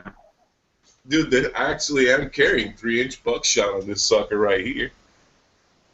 This 33 caliber rounds. 33 caliber. Wow. Yeah, man. That's quite a punch. That's like up there with a 357. Yeah, it's pretty heavy. And what's cool is this revolver's so big that it turns that shotgun round from a heavy kicking round to a round that you could lay 5 shots so easily, man. Wherever you need it. It's just like doom, doom, doom, doom, doom. And when I say that, sometimes a semi-automatic will slip into that like sentence. Like I can say it in a semi-automatic fashion, just like dun dun dun dun dun, and people are like, "That's not a semi-automatic." Well, yeah, it is technically a semi-automatic because if you're working on double action in a revolver, you can shoot 5 shots consecutively. That's what semi-automatic is describing. Is the actual mechanic of being able to shoot rounds consecutively, one after another. So I can shoot semi-automatic. It's just considered double action in layman's terms. That is a great gun. I'm probably gonna get one of those when I see one. Yeah, man. I love these things are so awesome. And if I could get one of these, a public defender, in stainless polished like this, I would so freaking buy it right then and there. I'd be like, that one right there I want. Because these don't come like that, When they're polished like this is like rare. I didn't know that it was rare. Because I was looking for something like this. But I didn't know how rare it was until I started really looking. And I was like, dang, son, I can't find a polished stainless Judge. So I went back to the store that this was in, immediately put the money down and bought it right then and there because I knew that I wasn't going to be able to get it anywhere else. The Larry's Pawning Gun 4-inch barrel, 2.5-inch chamber, polished stainless Judge. Freaking rare little unicorn Judge. And the trigger on this thing is sexy, dude. Don't move, man. There's no creep, no play. It's just a clean freaking like pull that thing back, man, and you touch that trigger, man, and it's over. And listen, nice and crisp, the COLT action. COLT.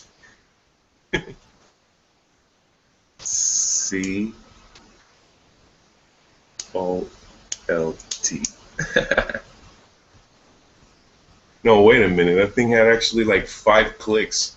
It was like Taurus.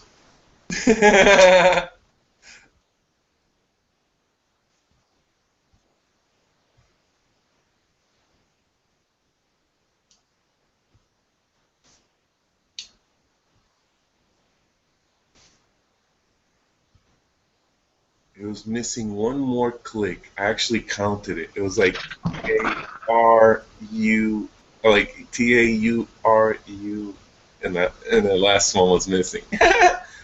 Ah.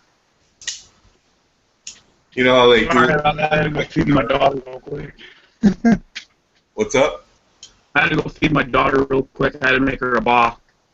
Oh, okay. That's cool. I was just like listening to the action of the gun, because I kind of like remembered that in the single action armies, whenever you would like pull the hammer back, and then you take the hammer and put it back, right? Whenever you let go of the trigger, you'll hear the clicking of the action. What year was that made? What generation was that made? I think this was made. Let me check to make sure. It's been a while since I've seen the information on this specific firearm.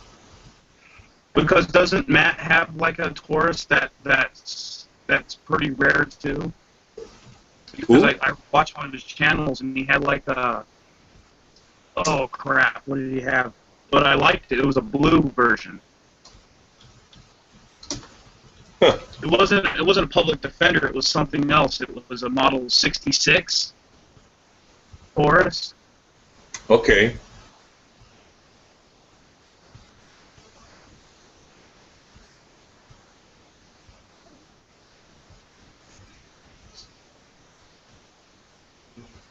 Yep. Targets read judge polished statements.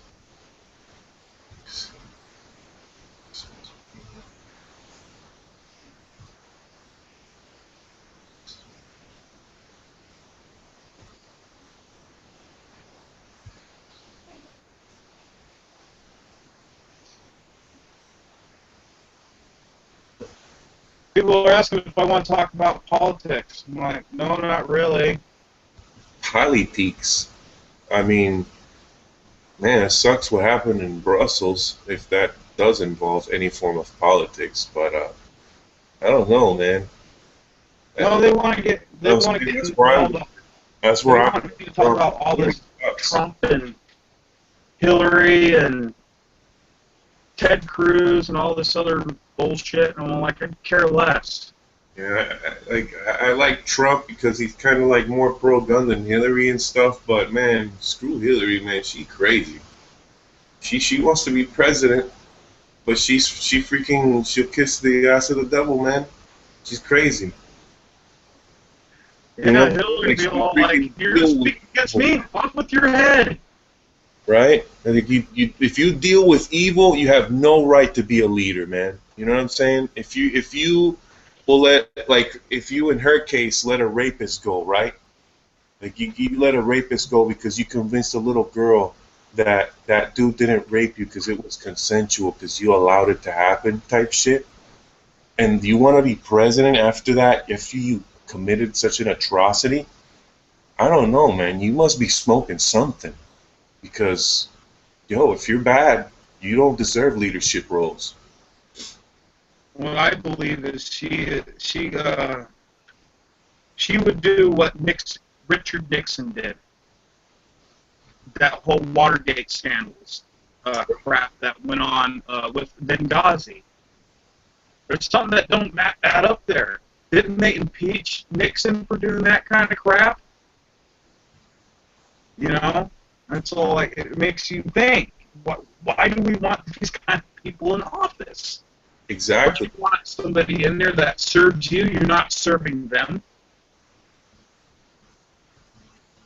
That's what I'm saying, dude. Like, I don't know. Like, I'm not trying to offend anybody. You know, I hope I don't offend anybody, but I just don't believe that if you have any form of corruption in you, man, that you don't deserve a leadership role because if you deal with bad guys, that makes you worse than a bad guy because you're a good guy that actually deals with the enemy. Heck, I don't even think they should have their freedom. Right, that's what I'm saying. Like, if you do bad things, man, you can't get something so privileged as a leadership role.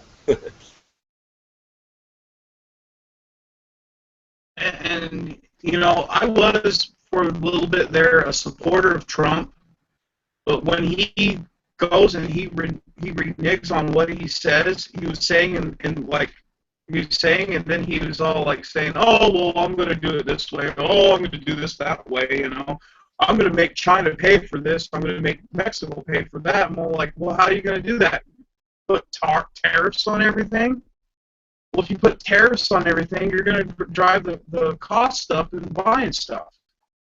The inflation is going to hit, and then you're going to be screwed, because then there's going to be another recession.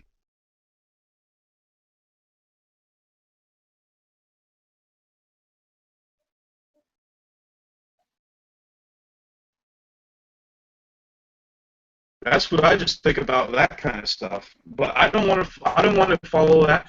You know, I want to leave the politic topics to Matt, Yankee, and G-Webs. I don't like getting into that kind of stuff. I really don't, because it really riles people up. And I don't want to rile people up. I just want to get everything, you know, I just want everybody to be on the same page.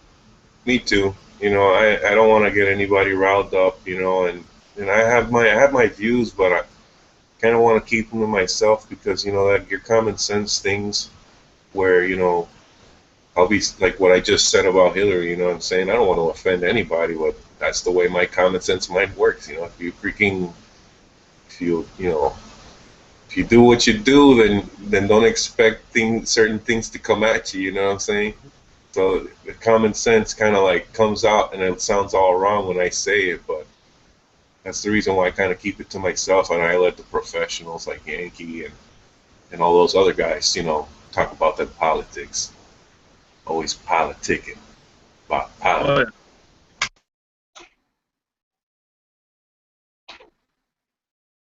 But yeah, it's just crazy about how they come up with these candidates and everything. It's just crazy nowadays. Right? Sometimes I just want to think, what the heck is America thinking? I'm telling you, man, sometimes, I don't know, man. It seems like anymore nowadays people want violence and not peace. I want peace. I don't want violence. Violence doesn't do nothing. It makes war. What does war do? It tears everybody apart. Yeah, buddy. And you know, and that saddens me that that's going to have to get to that point. You know, look what happened in Syria. You know, people were protesting first, right? They were protesting against Assad. Then they were rioting, and then they took up arms. And now you got bad terrorists that are mixed in everybody, and then everybody left. Yeah. That's so crazy, though. That a country like that is basically everybody just got up and left, and the only people that are fighting are the hardcore dudes that are just going to go and duke it out with the Russians. Yeah.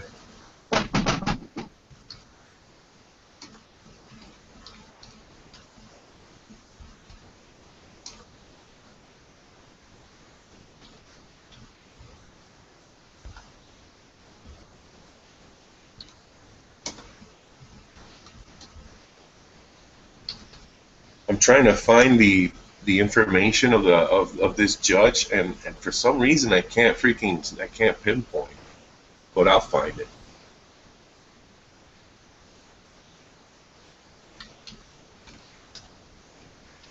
Sorry about that. Everybody just walked in the door. I don't have the camera on. You can go.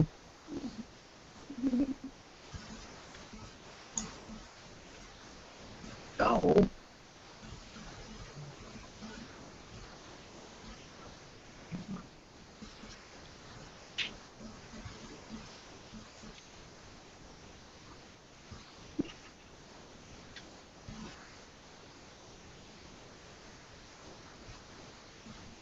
What on?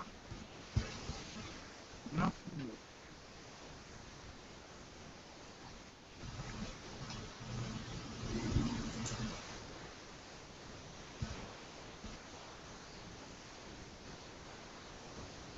Yeah, this gun is basically since Larry's Pistol and Pawn was number one in sale of Taurus handguns, the Taurus company decided to give them a proprietary gun that only they would sell, which was a 4-inch stainless steel Judge, right? So they gave them a certain amount of stainless steel 4-inch barrel Judges so that they can sell them, and they ended up polishing them to a mirror sheen like this one is, and they ended up selling those as the Larry's Pistol and Pawn polished stainless 4-inch barrel Judge. That's why you don't see these as prevalently as everyone else.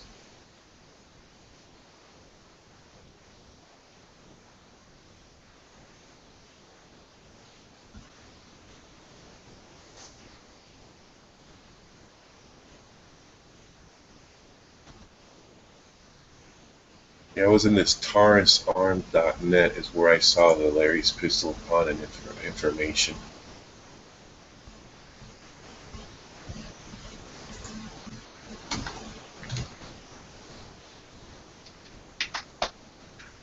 Okay.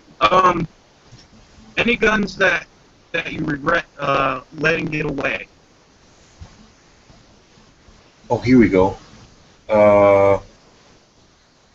This was posted in the year 2011, so I can imagine like around the year 2000 to around 2000 or 2008, around there, 2010 was when this gun was being distributed. Let me see here. The information is right here. The 4-inch barrel Taurus Judge was an exclusive special order made only for Larry's Pistol and Pawn, third largest U.S. distributor, number one in Taurus sales. It was available only to those FFLs that Larry distributes through, and in Larry's retail store, which is where I bought mine. You might be able to call Larry's and ask if they have any more in their distribution channel. They might get some more. And who is the FFL nearest you that would be able to get one? You're basically saying that you got the prototype, basically. Yeah, I guess I got like one of those few that they polished to a mirror sheen. Yeah, that's really cool, man. Yeah, I love it, man. This thing is the bomb. I'm never gonna this is the type of gun that you don't get rid of, I believe. Even though it is a Taurus, but it is one of those Tauruses you just don't get rid of. Oh no, I would hang on to it.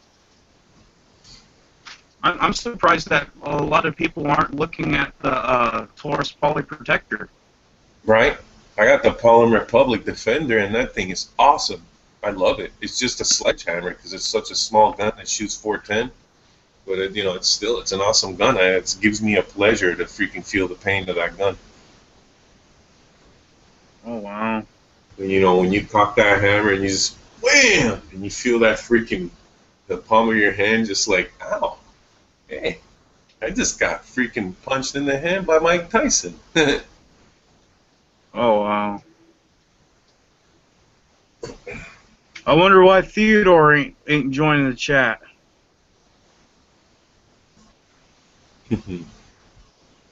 Because I was getting a cup of coffee. Okay. So I could sit down with a nice cup of coffee and a cigarette and hear what's going on. Okay. Cool. I know, right? And I saw a little bit earlier with you and your long gun. That's your pistol. Oh, the Circuit Judge? This one right here? Yeah. I love this thing, man. Even though it's one of those guns that a lot of people consider a gimmick gun, but this thing is pretty freaking sweet, man. 410 stock, 3-inch or 2.5, and then I got the handgun to be able to shoot them 2.5 inches, and 45 Colts around the both parties right here. G-Web is not on tonight. I was going to make a comment to him. I thought about him today. There was a thing at the Capitol building where there was an active shooter in the visitor center. Oh man, that's and everybody on the ground, and they had everybody. People were going through security, and they had their shoes off and everything, and they had to go lay on the ground, and they herded people while the police chased this guy down and shot him. And I thought about him of, you know, I always ask why he concealed carries, okay?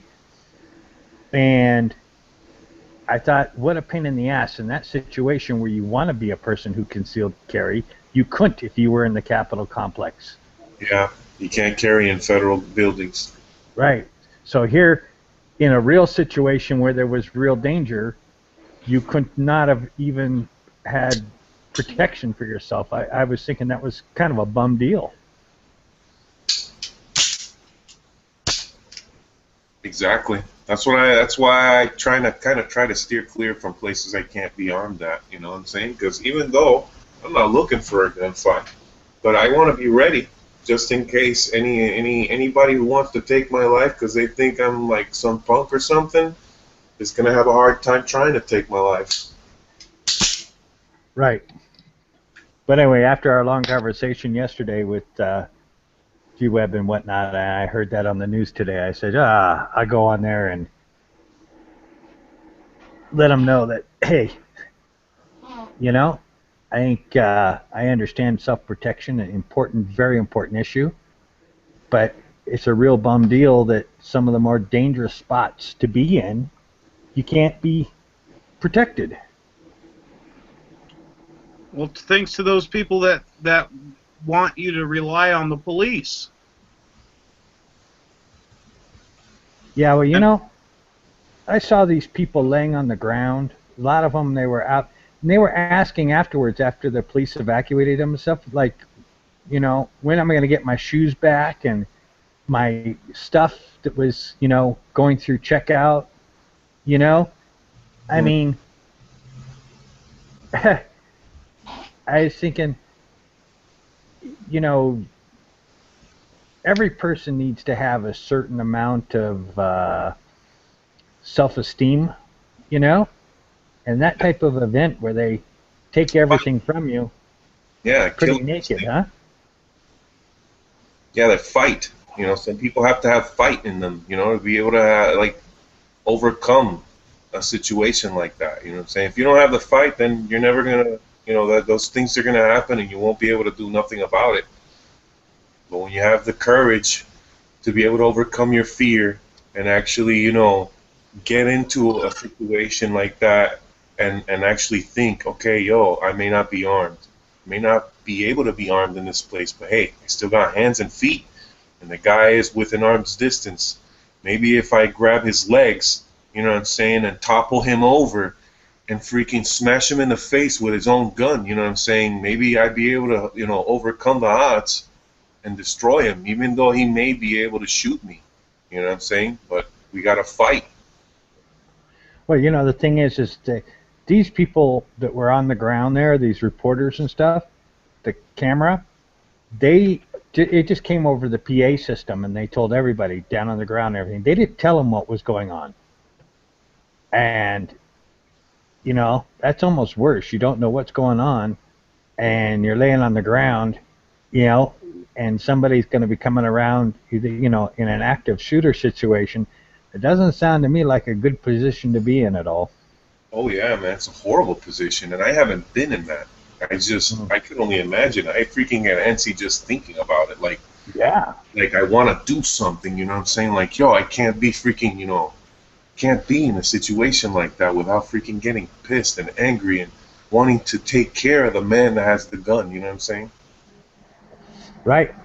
Or at least get yourself in a protected position, not just you're laying out on the floor with, you know, who knows who's walking around. You have no visual on anything.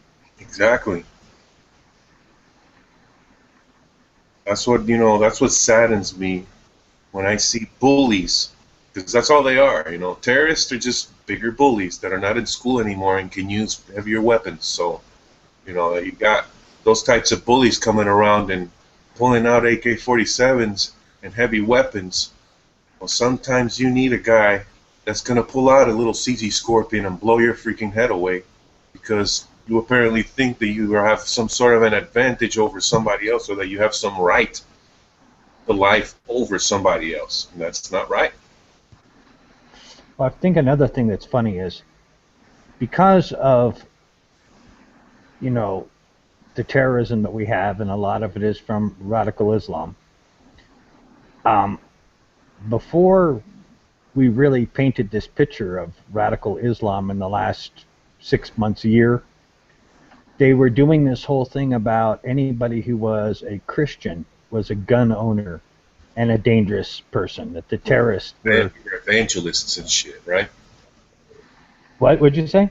You mean like we're like whoever is religious, like a Catholic and owns firearms, that they were gonna try and pit us like the guys that you were talking about earlier about the radical Islamists. We would probably known as like evangelists and shit, dudes that like take lives because they're not a part of the Catholic clergy. Well, they tried painting this picture that it was, Christians that were the gun owners and the dangerous ones a couple years ago, and now they've lost that narrative, and now it's Muslims that are the dangerous ones, but they're not gun once in a while. Yeah. It's just interesting to watch the narrative change. Right. That's how it is, man. When media wants to, keep with the times, they'll change. They'll take a whole radical change to the freaking media environment and take it somewhere where you don't even expect they were going to take it. Right. There's somebody that keeps popping up over here. Hey, what's up, Nate? Hey, how you doing? Hey, what's going on, guys?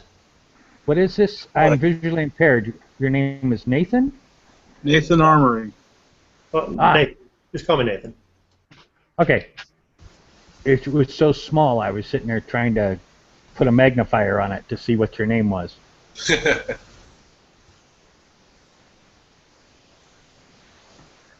Yeah, so where are you from that you say hello, mate?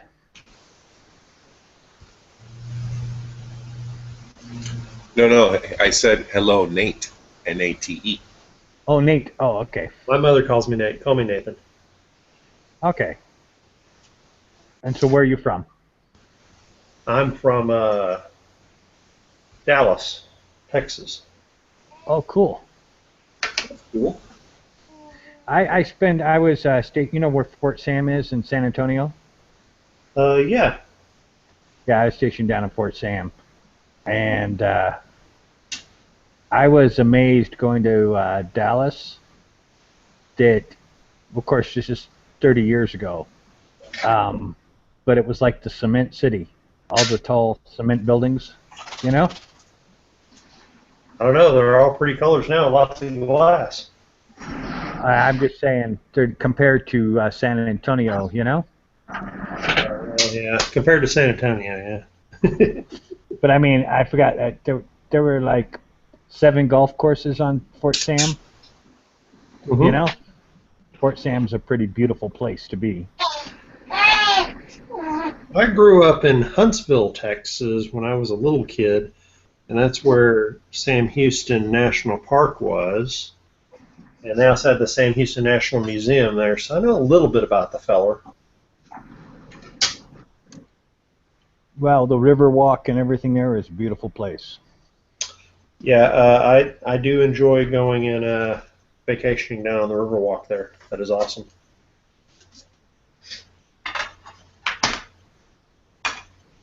So we got someone from Florida, someone from Texas. I'm from Nevada. Originally? What? Originally from Nevada? No, Southern Cal. Okay. Originally from Southern California. I escaped the PRC, the People's Republic of California.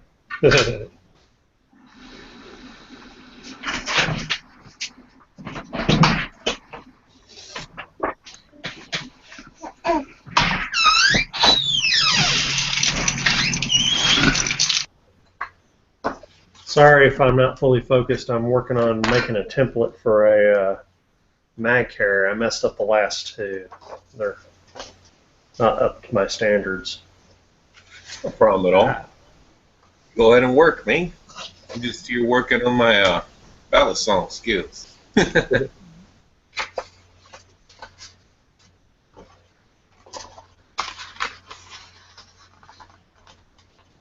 Okay. Yeah, so I've been cutting leather and I can't get it quite right, so I decided, oh, well, you know what a genius idea is? Do it with paper, fold it, and cut it with scissors so it's uniform on each side. So that's what I'm trying to do.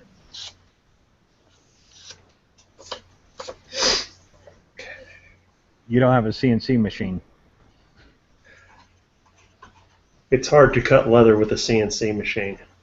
Oh, with a small cutter, yeah. Yeah, that's that tough hide, huh? Yeah, it's pretty sturdy. That's Now, that cow or buffalo? Cow. Cow. It's Yeah, I typically hide is sick. I typically use number 8 or 9 ounce cowhide off the shoulder for holsters and belts. That's cool.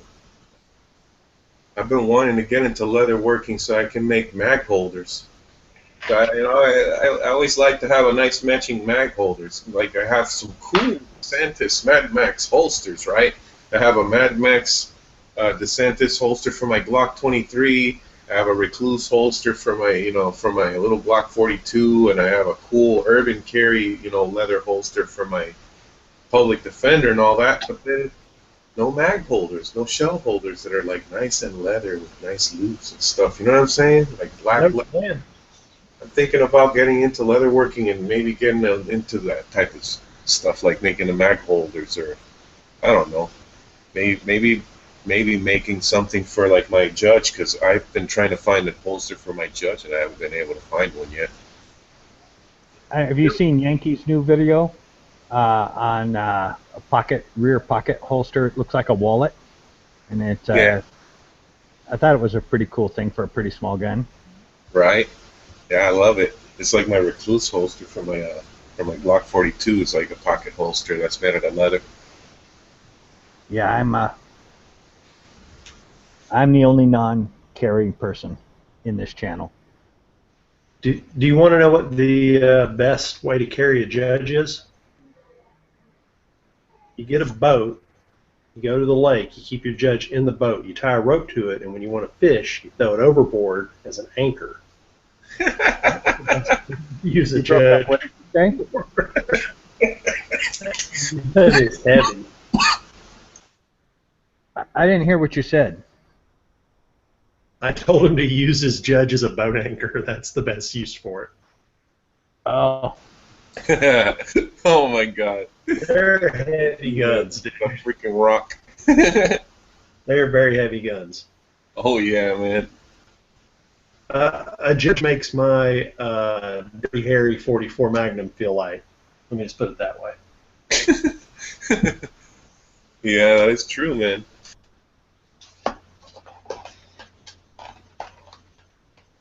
It's freaking nuts how big these things are, but they do shoot those 410s. They're stout gun.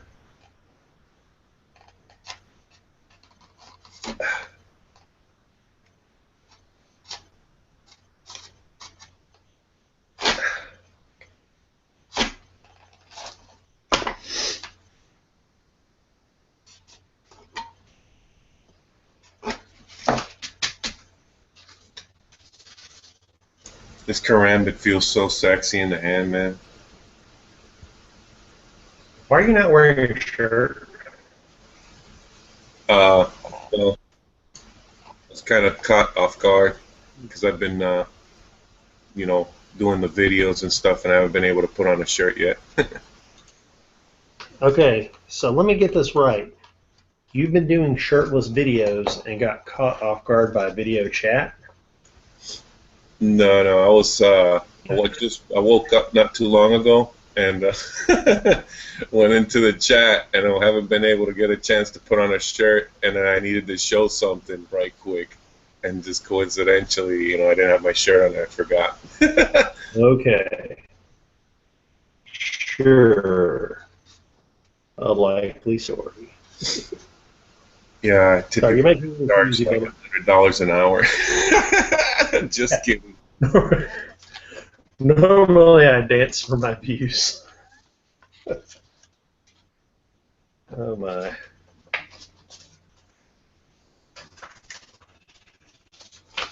Okay, so let me show off my handiwork here.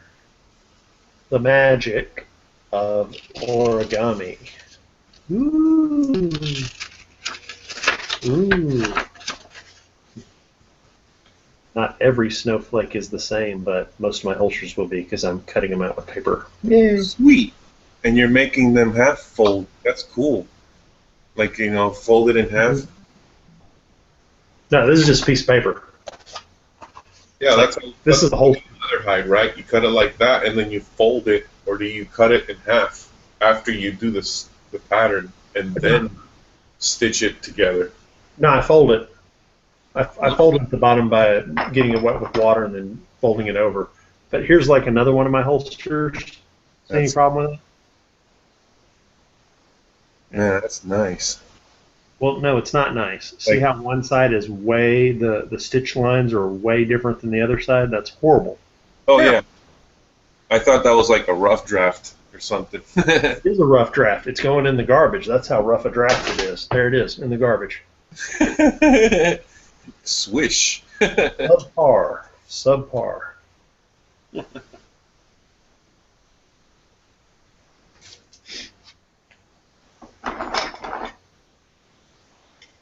I bet you my first holsters are going to look worse than that last one that you showed off. Dude, trust me, I got a bag of jacked up holsters over here to the side of me, just jacked up. I need to just toss them, to be honest with you. They're so jacked up. It's like they're so jacked up that they don't even deserve to be thrown away.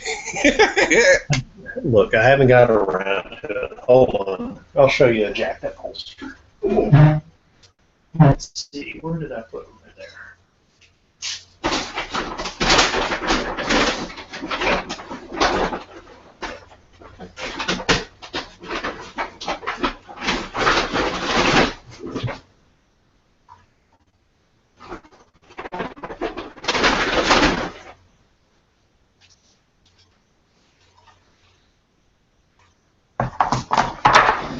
Okay, so take for instance this one.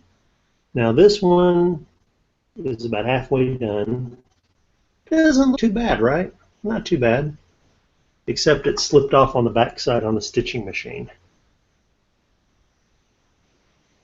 That sucks. It's got a Frankenback. It's like I'm sewing together a human. Looks like you just like you got shot and you restitched it up.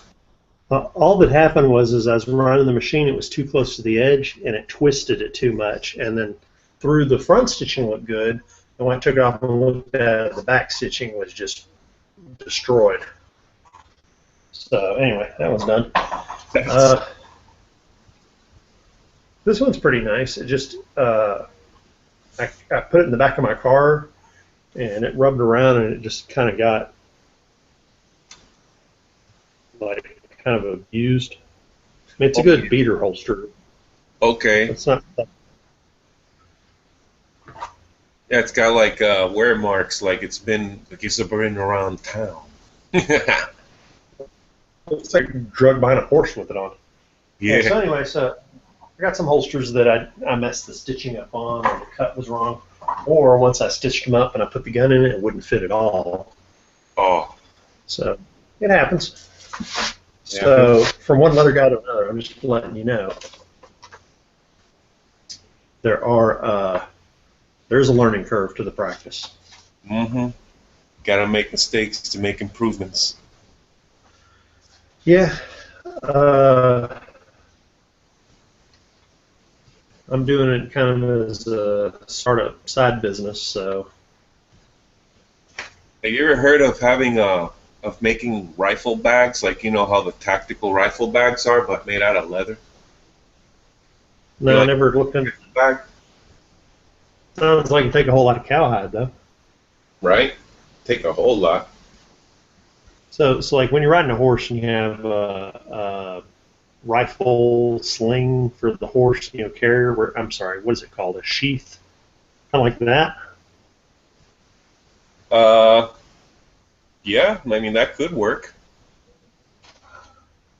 I don't know. I'm trying to do something with this piece right here. I don't know if you've seen it yet, but ta-da! It's a Judge rifle. Yes, sir. Well, up before you fell asleep. I don't know, honey. Check it. I'll go check him in a second. It's a good. Yeah, that's definitely a custom make. Oh, what's Yeah. the barrel length?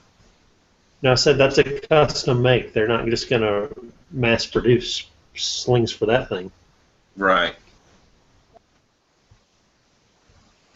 That's what I'm thinking about, seeing what's up with that too. Apart from the mag holders and stuff, when I get into the leather working, I'm going to see what's up with making some sort of a holster or a containment unit to be able to put this in. Okay, well, I'm going to show you something that you should purchase. Do you have a Tandy's anywhere near you? Tandy's Leather? Tandy's Leather Company. I'd have to check that out because I haven't seen I don't know if I do have a Tandy's around here.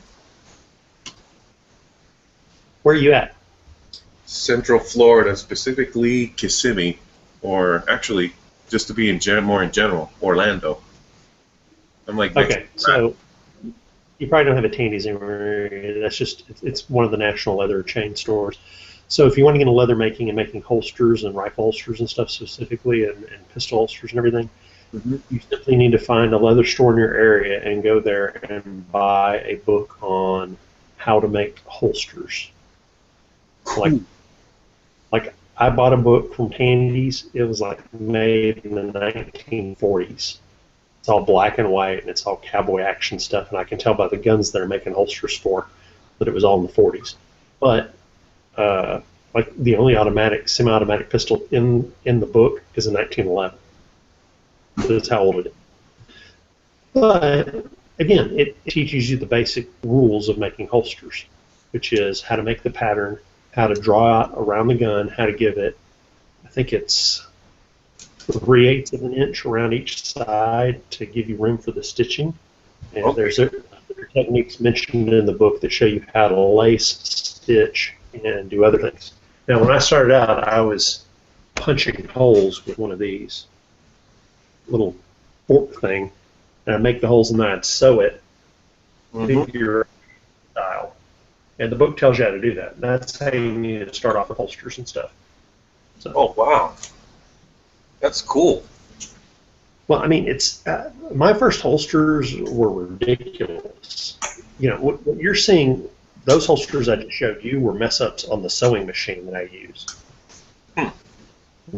What I'm talking about is when you first start making holsters by hand, how you need to measure, cut them, and then sew them by hand. And once you get that down, if you want to make a business out of it, then maybe think about getting a sewing machine for holsters. But that's a whole nother level.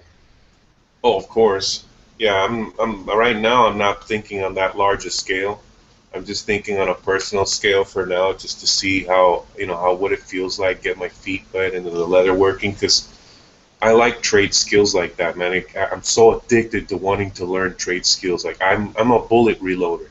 I love reloading bullets, powder measuring, and making your own hard cast lead rounds and everything, man. I'm into that shit. So I'll be more than happy and patient enough to be able to get into that leather working and maybe make a holster for the judge with a belt and stuff, and then maybe make that bag that I want to make, or the holster for the revolving rifle, and actually, see how it feels, get my feet wet and see like maybe it's a little too tough, so I won't get into it that deeply, or maybe it's a lot easier than I thought, and maybe I might get way deeper into it. I'll be right back. I gotta go do something with my kid real quick. Gotta check how sweet he is with the sugar detector. All right, dude. Yeah, man, I seriously wanna get into leatherworking too, man.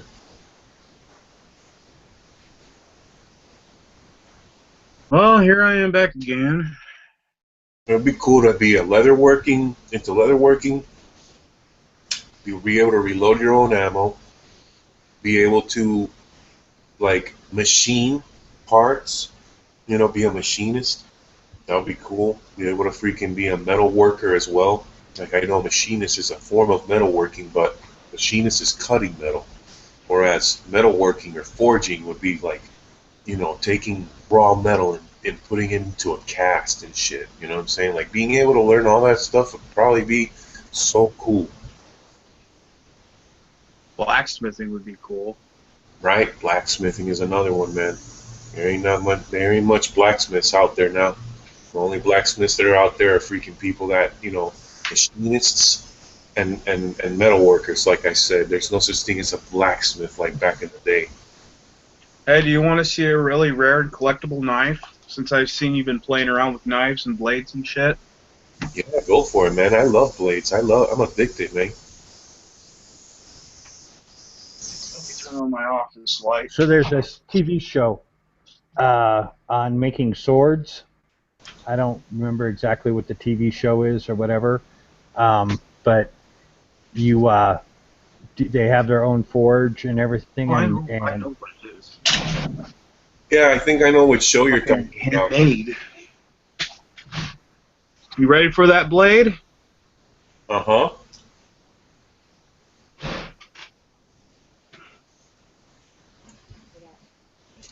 Ooh. Man, that's beautiful. This is real. That genuine stag, man? That's real stag. Hell yeah, yo. This is a 100-year-old homemade buck knife. Wow. You can even tell. Look at that. Look at the blade. Look at that patina. Yep, it's got no bevel on it. It's just like a raw, edge with no razor bevel on it. And this right here, that's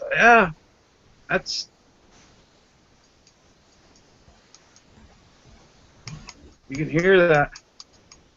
That's all solid. Yeah, buddy. I want to get an outfitted leather sheath for this because I don't have the sheath for it. This was my grandmother's. Yeah. Yeah, I'm running into that same issue as well with my butterfly knife. I need to make a sheath or something for it so I can be able to crack it out right quick. Right. The Karambit has a sheath, but the belt buckle thing is so huge that I gotta I don't know. I guess I gotta adjust it or something. And then I got a blade that is legal and I can carry it everywhere I want. This thing I sharpen all the freaking time. This is my deer skinning knife. Yeah, I love skinning knives, man. I'll show you how sharp this thing is. That a CRKT? No, it's a cricket. A cricket, okay. See, look how sharp that is. You can see the hair. The hair come right off of it. That's nuts, dude. That's because I sharpen it all the damn time. That's my hunting blade, and that's my hunting / self-defense blade where I can legally carry this everywhere I want, except in a federal building. Right.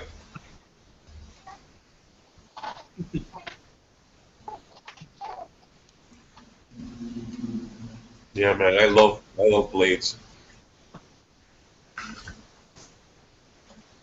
Oh yeah. Oh yeah. I'm thinking about, man. I went up into a outdoor shop. What is it called? Jack's. Yeah, Jack's over in where I used to live in Calcasas. Okay. And there were some really vintage old buck knives there, and they're like $300, $400, $500, $600. Are like 100 years and plus. Those are like cowboy blades. That's cool. Like some Bowie knife joints. Oh yeah, there were some pretty old Bowie knives there that they had. I love Bowie knives, man. Oh yeah, that's probably like the best blade ever is a Bowie knife. But I can't have one of those because it extends. In the state of Michigan, if it goes past your palm like this, your hand, it's a blade. Yeah, when you have too long of a blade, you It goes past your hand like this, and it's illegal. Mm-hmm.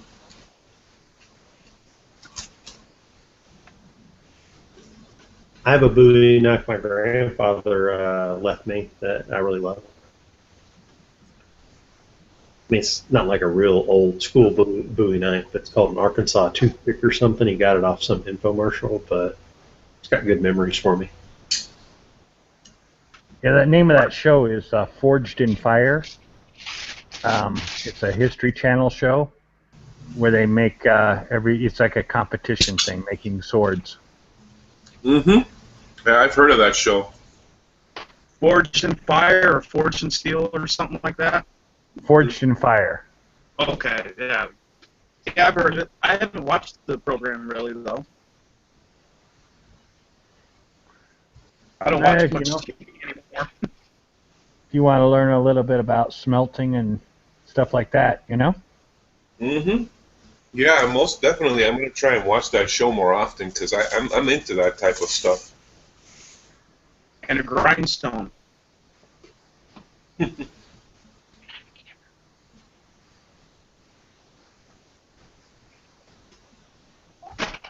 I can see that. The more recent blades I've been getting into are ceramic blades. But my bread and butter are Tontos. Pretty disgusting with a couple Tantos, man. Pretty hard to beat. It would be cool to get an officer's Tanto from World War II. That'd be sick. Or an officer, or Japanese officer's samurai sword. That would be pretty cool to get one of those too. Most definitely. Have y'all ever looked into getting getting a Hanwei sword? I know it's not traditional, it's not antique. A Hanwei. I'd have to check my sword, but I think my sword is a Hanwei. Let me see. It more than likely is, if it's a battle-ready katana, and it's not cold steel, it's a Hanwei.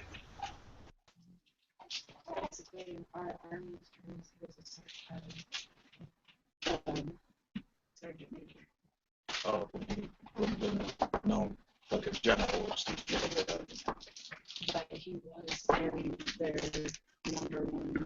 Does anybody have any Arasakas? No, I don't. I would love to get an Arasaka.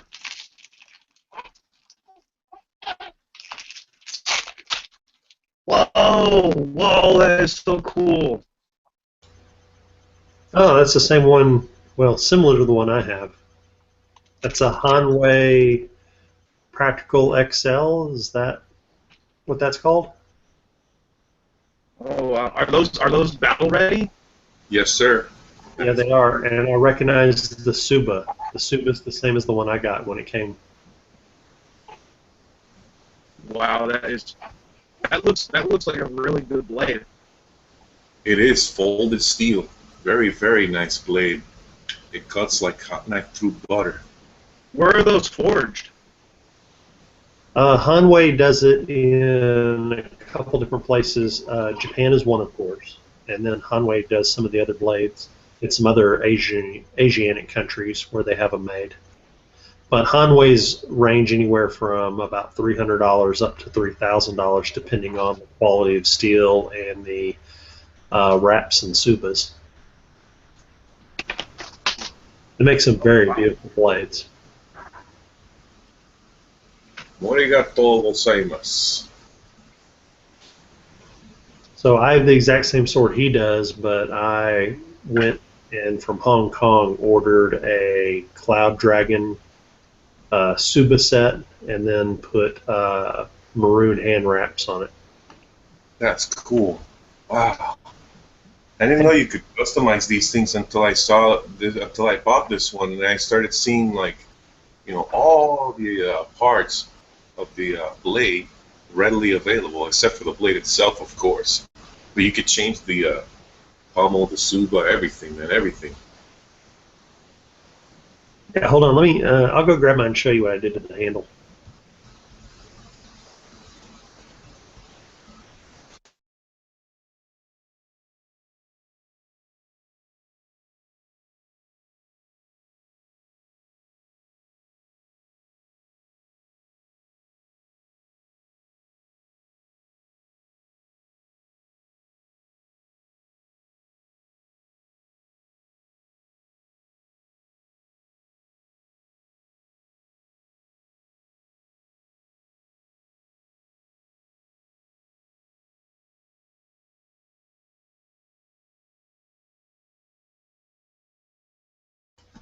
Okay, so this is the exact same sword he has, that Peter has.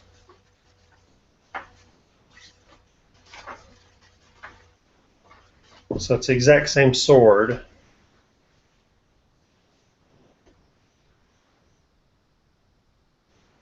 But I got Cloud Dragon brass. Oh, wow. Beautiful. Handguard, in cap, and then I got it's not silk, it's nylon. Okay. Looks like silk, and it's maroon colored. Beautiful. But it took nice 5 hours to wrap the handle, and it's still not as good as I want it to be. Cool. Wow, But man. That looks like a freaking Shogun replica. well, I didn't feel like spending an extra $1,000 on something that I could wrap myself. Right. Right. But This is my cleaning kit. I don't know if you got one. I don't. This thing is the bomb, dude. Little box with everything on it, man. Mineral oils and everything.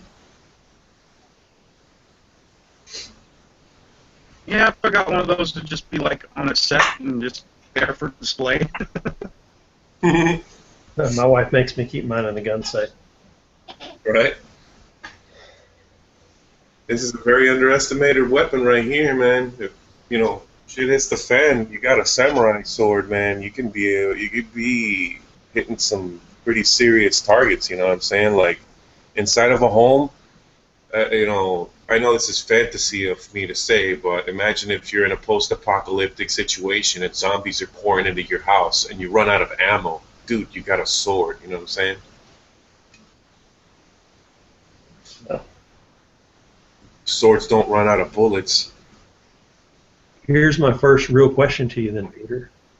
Do you have a boken? A boken? Yes, sir. Okay. Then I'm impressed, because a lot of people buy a sword and they don't have the wooden practice one to actually practice with. My wooden sword is slightly heavier than my actual sword, so my boken is actually a very good training implement. So that when I use my sword just dances, as opposed to it being, me having to swing it more. You know what I'm saying? It's so light because I train with such a heavy wooded training boken. Cool. I'll be right back. I'm gonna go grab that Bowie knife I told you about that my grandpa got off infomercial. Sweet. Not that it's near as cool as a sword, but anyway.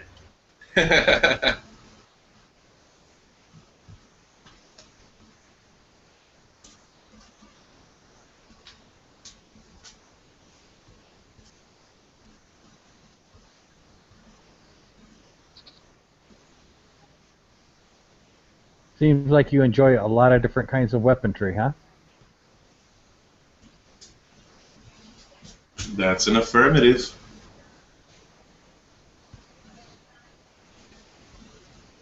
So now, what do you consider a shit hit the fan scenario?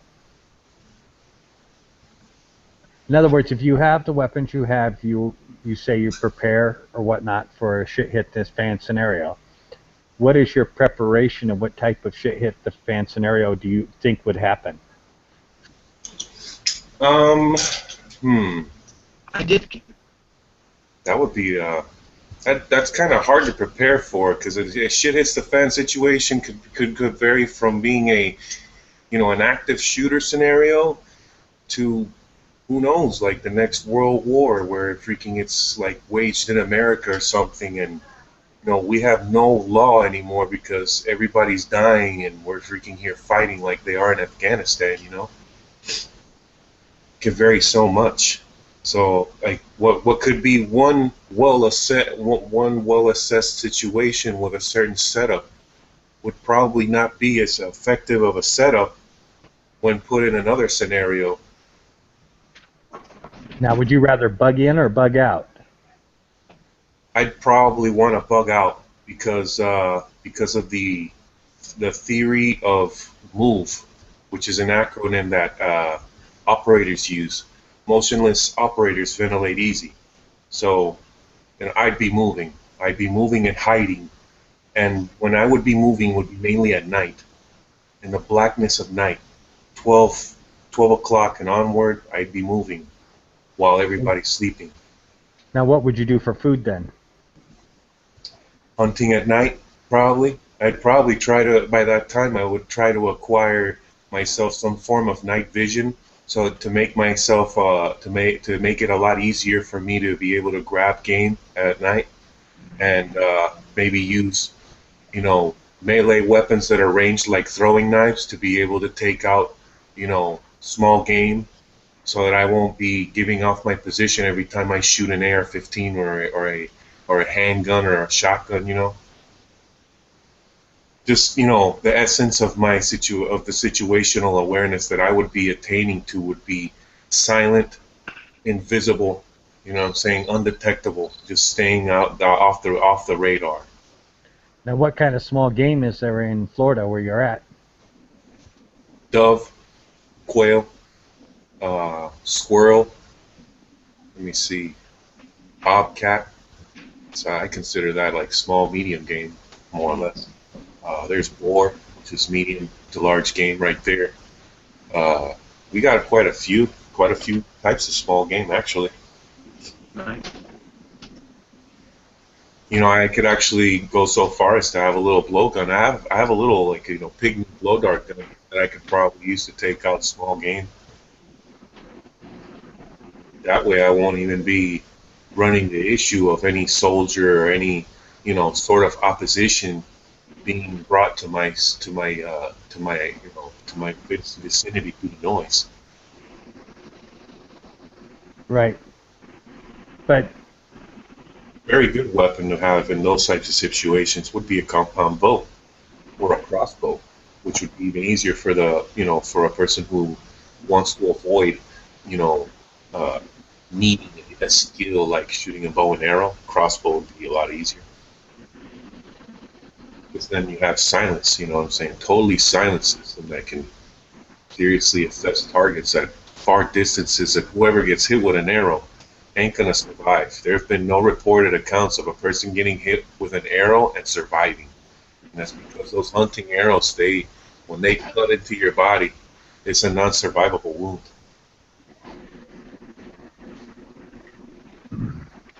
Then you can also set small game traps as well. And also booby traps if you want to have security. is there that much small game where you live? Because everybody else will be looking for it too. Yeah, that is true. Everybody will be looking for a meal, and the only thing that you can do is just hope for the best, and try to work your way around working against against the populace. You know what I'm saying? Trying to, like I said, trying to stay out in the shadows. You know, not being in within the crowds, just being in the shadows and hiding and scouting everything that you see. You see a group of people, you look at them, man, you have your eye on them. You're like, okay, so they're going over there. They're making camp over there. All right, cool. All right, and this group of people that are over here, okay, they're doing their camp over there. All right, I'm chilling over here, all alone. But if you're going to bug out, you're not going to stay in the city or around a bunch of people. Hopefully, you're going to go somewhere out in the wilderness.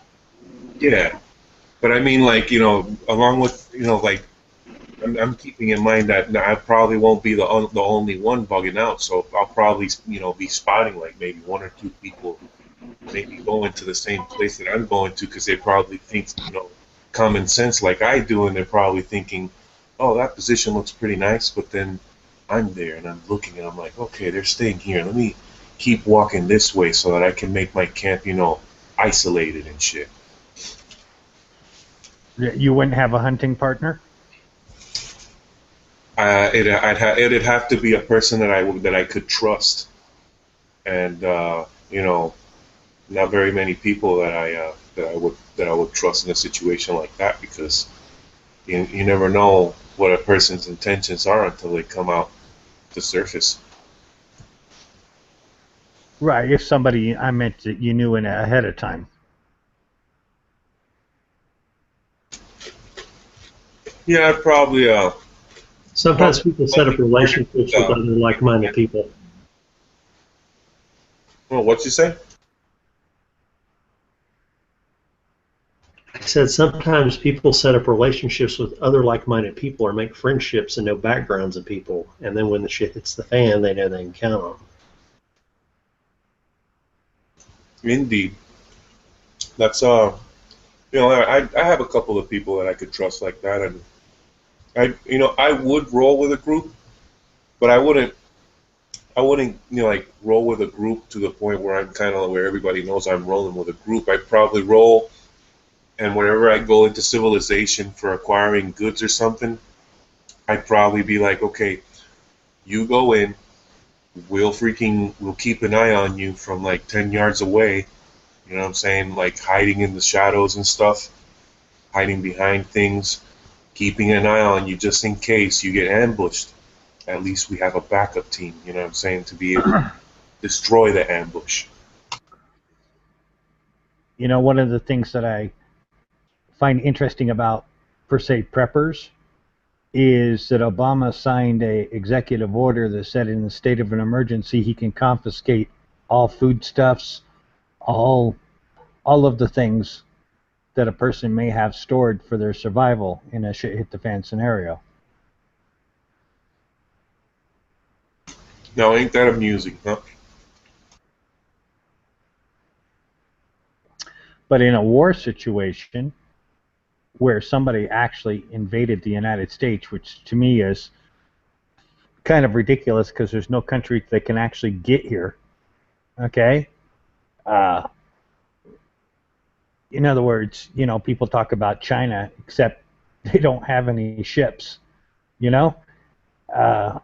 got one aircraft carrier they bought from Russia, and they ran it aground, because they didn't know how to steer it. Right. That would be no match for anything in the United States. Hey, whoa, hold on. What do you mean China has no ships? China has lots of ships. They got our goods on them coming over to be sold to us round eyes. But they're certainly militaristic. Yeah, most of those are not Chinese ships. The bigger transport companies are Greek and Korean. But I'm saying warships where they could invade and bring lots of people. They don't have an air force of much that could bring a lot of people. In other words, to invade the United States, you would have to have, 100,000 plus force to invade the United States. And the question is, how would any of those countries get that force to the United States? I know, like, I remember at one time they were tossing out these, like, what are the possibilities of North Korea being able to send an intercontinental ballistic missile to the U.S., and they, like, put all their freaking intercontinental rockets one next to the other, and they would, like, they would, like, show the distance in miles right under it. It's like the farthest one that can go the farthest is like 3,000 miles, which is like nowhere near the United States border.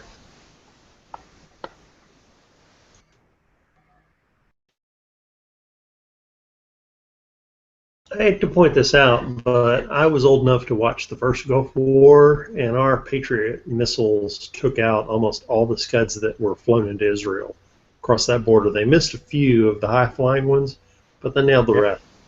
And that was 25 years ago. Yep. I don't think they got the technology to have an intercept missile that can take out any ballistic missile fired at the U.S. at this point. You're silly. Mm-hmm. Yeah, remember that at that same time that they were showing that like article with like all the intercontinental ballistic missiles and the distances.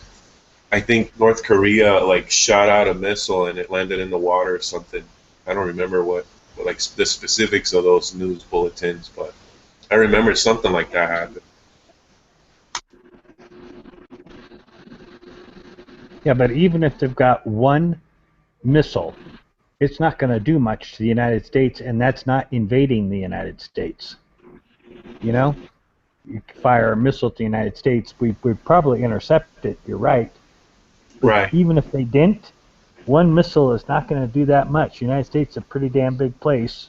Mm-hmm. Well, we have a lot of technology on our side, you know? Like, we have freaking the technology to shoot a missile from Washington, D.C. or wherever Air Force we have the, freaking, air-to-air missiles and freaking probably shoot a missile to take down a missile or maybe even have those Gatling guns that the carrier ships have that are called the phalanx that freaking digitally calculate the trajectory of the missile and freaking go whop and take it out right quick. Hold on, the ones the aircraft carriers have are Gatling guns for missiles coming in on specific target on the aircraft carrier.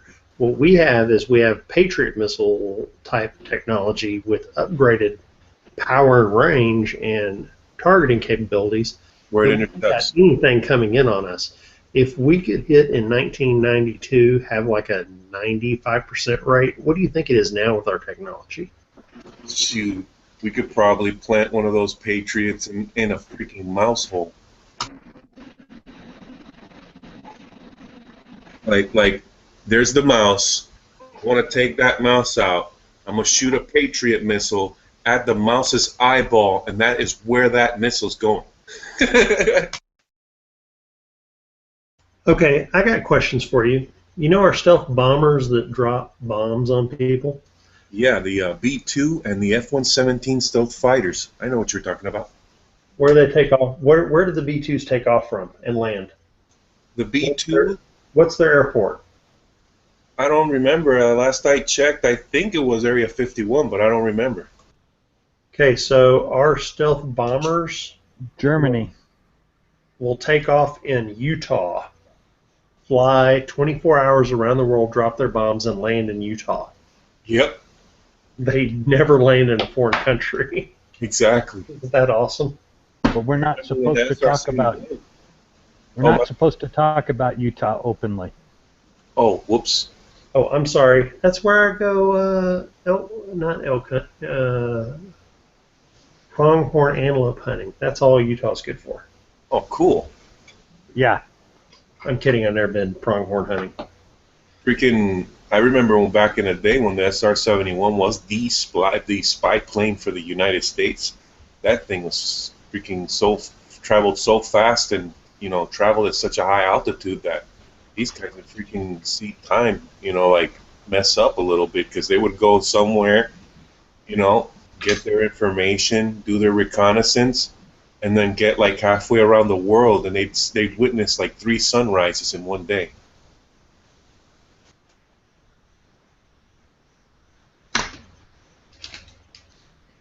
So, back to the shit hit the fan scenario. Okay, what I'm saying in invasion is probably unrealistic. What other type of shit hit the fan scenario do you think there would be? Maybe a Red Dawn scenario could happen. You know, like a scenario where like a shit ton of freaking soldiers are coming in on some But Pearl Harbor. You know what I'm saying? No. Probably get some dudes here. We No, don't have no. anybody who can get here. No. What his point was is Red Dawn scenario is not realistic with current technologies of our enemies and their interests. Oh, okay. Okay, I'm sorry. I didn't. So let me present another one. Giant viral outbreak. Just That would be sick. Yeah, that would be no pun just this little sickness that makes little kids' head the what's it called, the Zimbabwe virus or whatever. It just mutates. It just starts Zika virus. everybody, right? Kills 98% of the population. Like, Well, then you would want to bug in, not bug out. Well, yeah. I'm just saying. I mean, there's always possibilities. I mean, you know what? If you told me when I was a little kid that there'd be an illness that when a woman got pregnant that had babies with little shrunken heads, I'd be like, I've been to Ripley's Believe It or Not. You're making crap up. Right. Now, where in the world would that happens? So that In does that scenario, you want to bug in. The people that have been the people that were in the Chernobyl, that Chernobyl incident, the people that lived there when they had babies, they freaking had deformed ass babies, from what I hear. Okay, so hold on. You want a theory on something that is plausible that will cause reaction defense. So No, he said he would bug out. Uh-huh. And I said, in what situation do you think that there would be a shit hit the fan scenario, okay? And and would bugging out be the best idea depending on the scenario you're prepared for? Well, I mean, for most scenarios, I believe that the bug out, instead of the hunkering down and bolstering your defenses, would be the more efficient. Just because of the fact that when you're on the move, people don't know where you're specifically located at. That's how people can devise plans of attack to defeat you or maybe take your goods. That's the reason why I really no goods with a bug out situation, where I would move and be nomadic.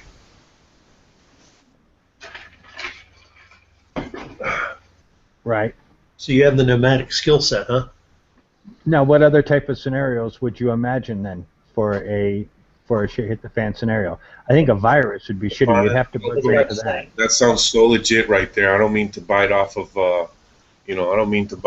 Nathan, but he's dead on the money, man. That's very realistic, and the only way you can escape that type of situation is leaving the vicinity. Don't let anybody get close to you, because you can get contagious. You can get the virus as well, and try to get out as fast as possible. You know what I'm saying? The only way. Well, here's another one. Socioeconomic collapse. That's another major one. Socioeconomic collapse, like the freaking. Remember 2008? Do you remember how crappy 2008 was? Oh yeah, man. Freaking Like that happened in the worst. Yep. It was horrible. Very crappy situation, but I mean, you know what? Luckily, all our political leaders stepped in and did everything they could to make sure nothing like that would ever happen again. They told a man like me that I couldn't give a blanket to a person to apply for a credit card at a college game. That's what they did. That's crazy, man. That's the essence of what they did. No, they did worse than that.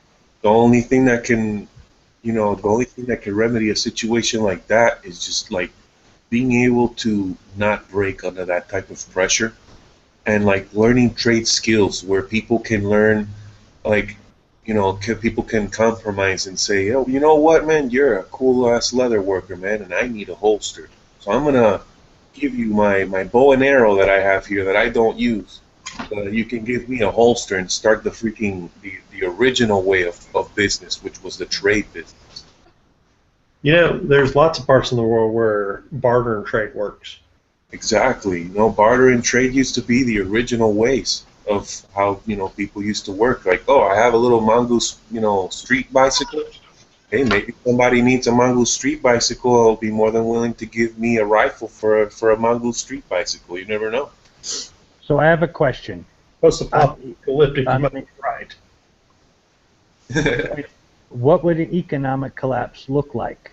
Because people will go nuts. Technology but probably crumble as it is. Like civilization will probably crumble as it is. People will go nuts trying to rob shit because you know how it is. If you can't have nothing, you'll get desperate. Eventually, you'll get hungry for wanting that object that you've been wanting for so long, and now you really, really can't have it because cash doesn't work anymore.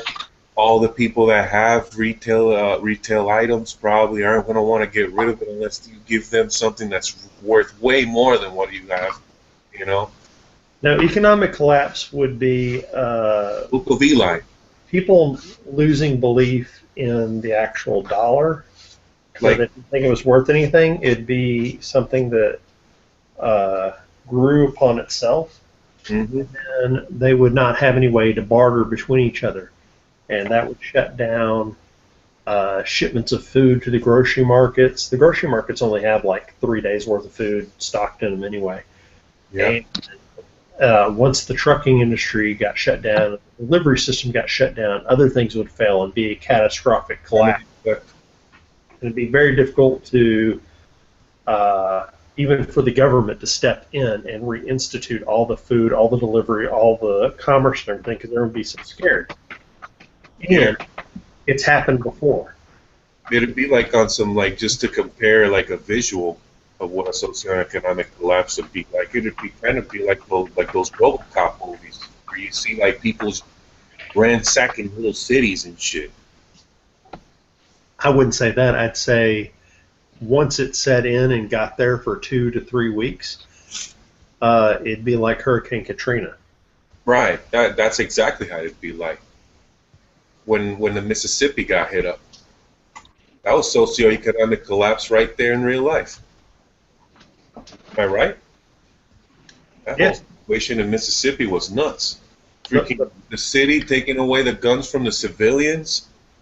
I remember seeing the documentary, like freaking the government officials, law enforcement officials were like, yeah, we're seizing all guns. Nobody will be able to be armed. And freaking everybody's here trying to protect their house with nothing. But there was other people that had firearms too, and they ended up sharing their firearms with other people. I don't remember how it went, but man, that shit was crazy. You don't remember how it went. They took away guns from the people that they could catch in the open and talk to, and then make them surrender the guns because some National Guard douchehole thought he had the ability to remove guns from all people he encountered. That's where the guns were taken away. And then people actually informed him going, this is against the Constitution just to strip guns from people. And they placed a law since then in effect, which doesn't matter much in an emergency. But anyway, you make it sound like somebody came down there from the government with a black hat on and took all the guns away from the New Orleans people escaping from their horrible hurricane, but that isn't really how it went. It was some dip-dong bureaucrat who pulled that stuff, and he had no authority to do it, and he got busted down and knocked off his high horse after the fact. But you know what? That doesn't make good for conspiracy theory stuff, so anyway. I could imagine, though, in a situation like that, in a socioeconomic collapse of a whole countrywide scale, I can only imagine, like, if Hillary rule would step in. You're right. Order. You're right. No, actually, no. It's a good example. So some dip-dong who didn't understand the rights of people in that one microcosm, he took the guns away automatically, saying, "I have the authority due to martial law to take guns away from everyone." Mm-hmm. And he doesn't. But because he had that control over that one small area in Louisiana, he did that. So if it happened nationwide, you would have people who go, we're in the military, we're taking control, you can't have guns because we have to worry about you. So give us your guns, blah, blah, blah. They wouldn't be like, we're amenable to you carrying your guns and behaving yourselves, go and walk up the road here. They'd take guns away from everyone. So you're right.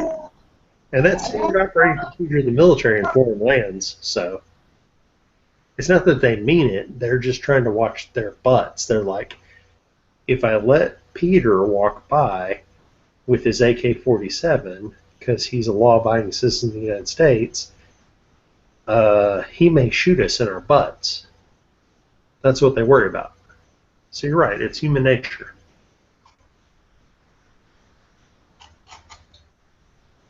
There would be a couple instances where I would hunker down in my home, and it would just depend on the scenario. You know? Okay, Like, so Depends. I'll give you a realistic scenario. Okay? okay. An EMP caused by Okay. a comet. Okay? Okay. And there's no electricity anywhere.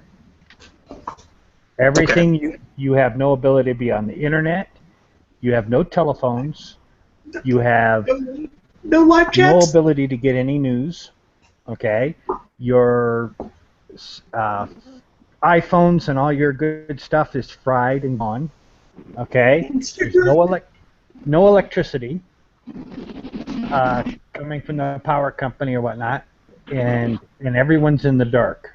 We wouldn't even be talking, obviously, because we wouldn't have chats. Well, that would depend. Because What about Twitter feed to the Kardashians? Yeah, you wouldn't have that either. Sorry about that, A dude. whole lot of people would just kill themselves right off the bat just by putting a bullet in their head because they don't have no more internet or no more smartphones. Well, not I only mean, that, the none of- people who would none put a of the bullet in car- their head over the fact of not having internet or smartphones wouldn't offset the fact that they don't believe in guns in the first place. None of your vehicles will work because the chips that run your vehicles will be fried, so you can't go anywhere. Okay? Unless you're You walking. mean my legs stopped working because of an EMP? I said unless you're walking. Okay? And the stores only have 3 days worth of food and no ability to take credit cards. Okay? And so you would be stuck with what you have.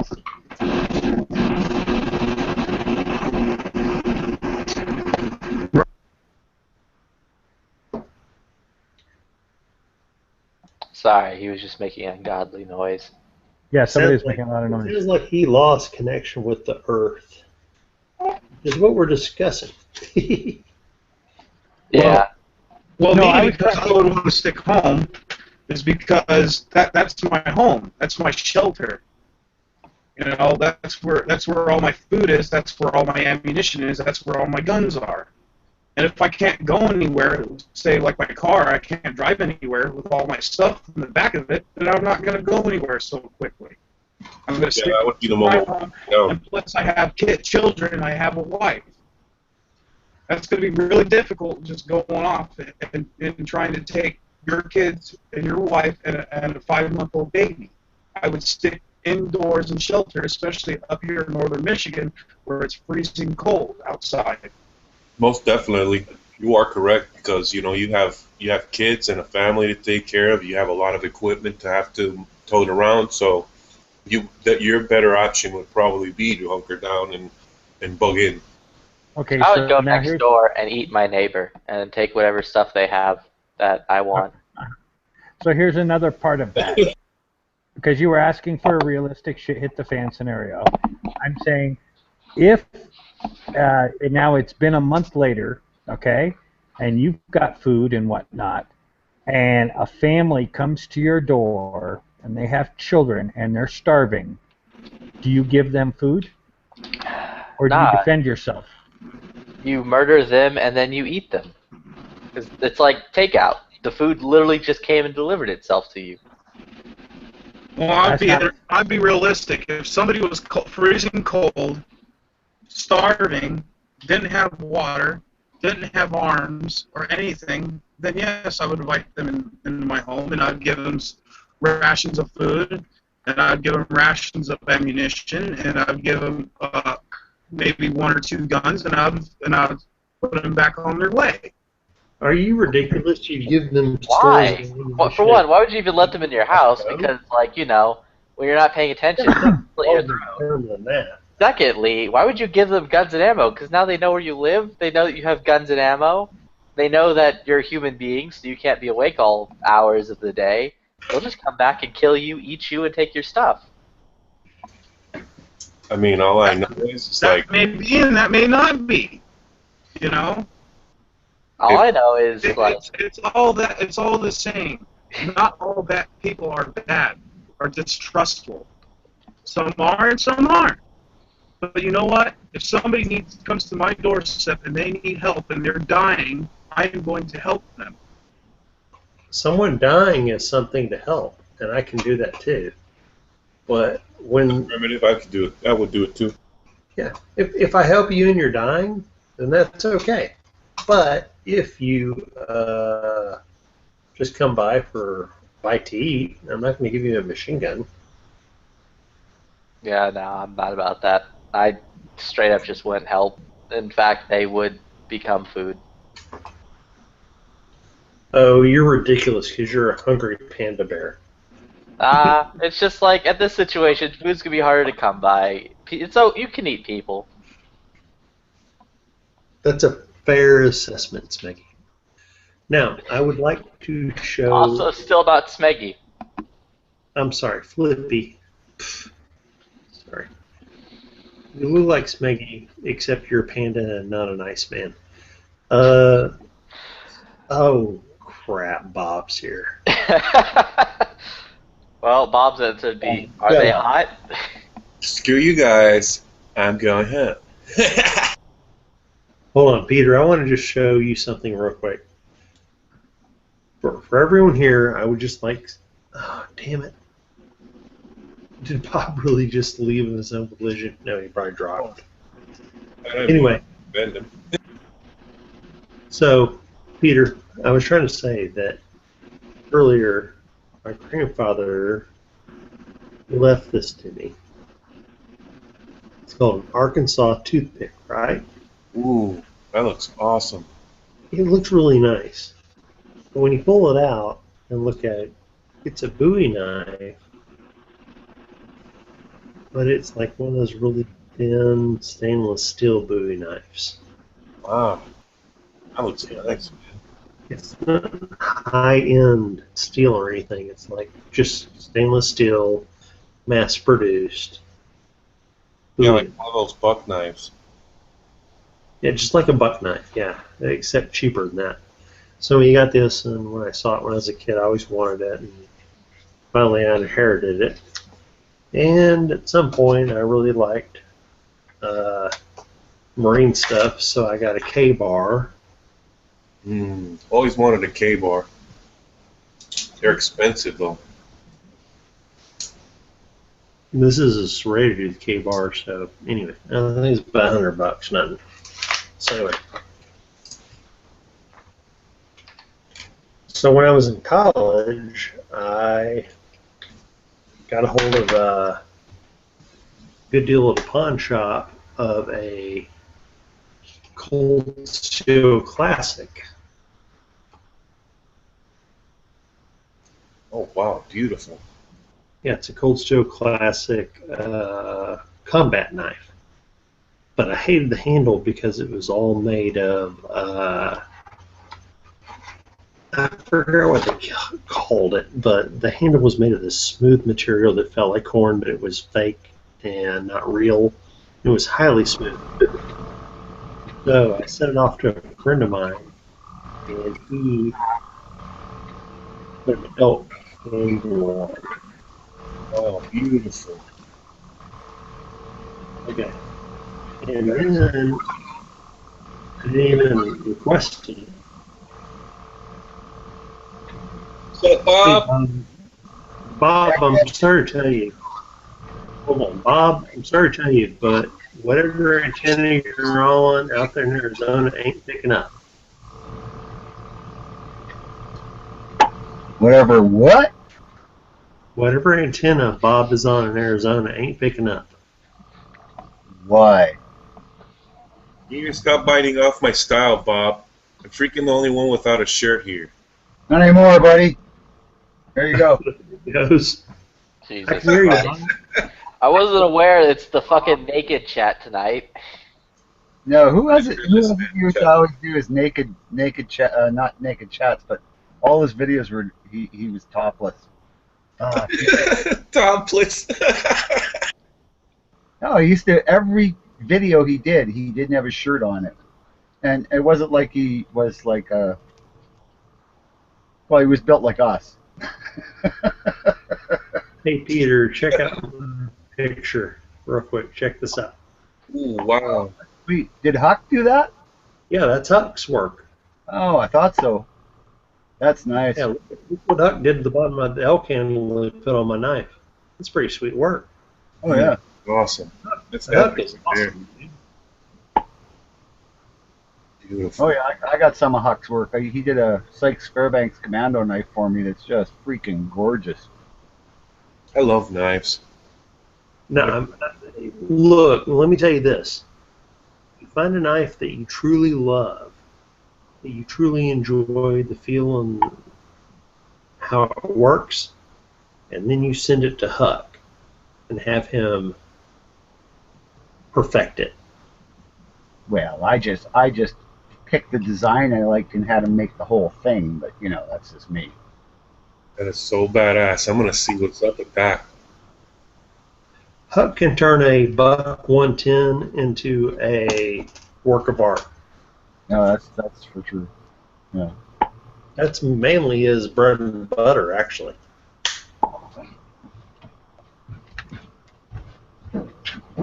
Yeah, I got a Winchester that I freaking cracked the tip off of. One of those Winchester like hunting knives.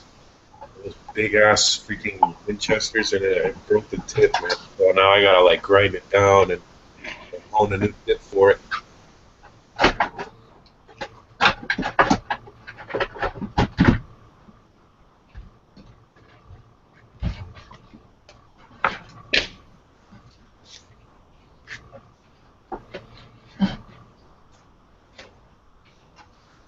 Yeah, I'll show you the premier Sykes Fairbanks Commando, right? Leather washer stacked handle, brass pommel, and look at the blade, Damascus. Oh, that's definitely British. It's good Oh, you yeah. had the British Army so long that you're in a submarine underneath the earth. But you guys just love the blade, man. It is a nice blade. Wow, that's beautiful. Oh yeah, and you know these are the best combat knife ever made, arguably. Some people will say the K-bar, but they're wrong. I think the what was the company that made the knives before the K-bars? I forget the name of it. It's right here in Orlando. What was it like? Nickelodeon? Randall. They didn't make. Randall Knives. K-bar has been around since the 40s. Yeah, before that it was Randall that made the knives for the Army. Oh, could be. Army, not the Marines and the Navy. Jesus, do you know the difference? The Army. Sorry. I'm so focused on this piece of leather, I wasn't watching what I said. Sorry. This is my favorite woods blade right here. It's Oh, the yeah. Dog Kukri. This thing is the bomb, man. Yeah, I got one of those by Cold Steel. This is the bomb right here. Yeah. They're good for down here where it's hot. It's just you can't really use a machete in the north in Canada because they don't work in the cold. That's why you get a hatchet like this one, like this tomahawk. Yeah, tomahawk's a little bit light. I just prefer a nice 24-inch axe. Right. That'd be the better way to go. Yeah. Well, for I that, just wanted to yeah, like that's all environmentally. You know, this thing is in in the northern woods, you need an axe.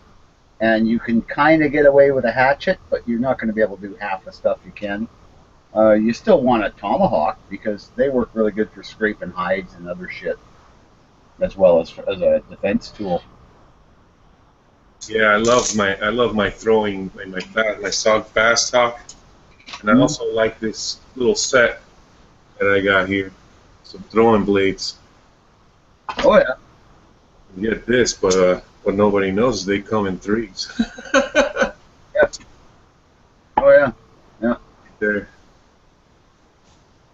ready to practice with those things. I know I bought a set of throwing knives for my son, and holy crap, he tore my archery targets to bits practicing with them.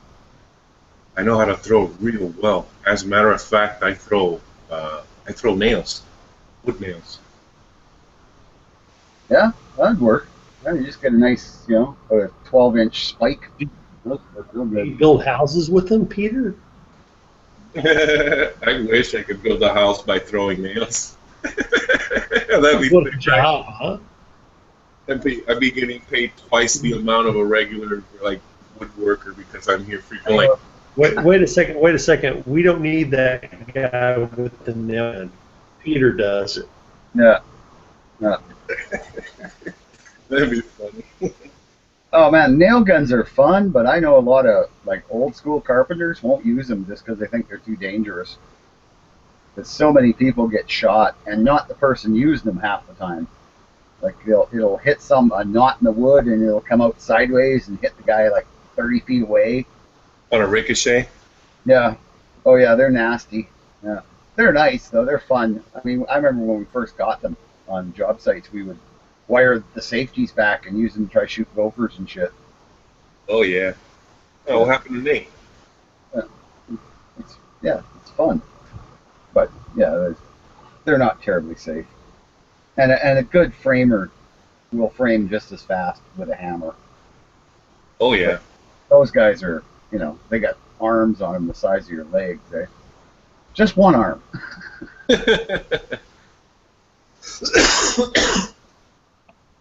They look like the Chargers from Left 4 Dead. Yeah.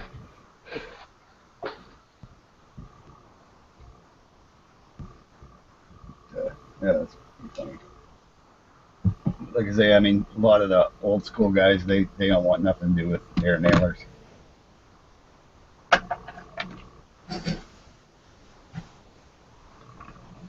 I don't mind them. I really like the finish nailers. Those are so nice for doing trim work and stuff. Way easier than trying to pound a nail in and then having to countersink and shit. Oh yeah.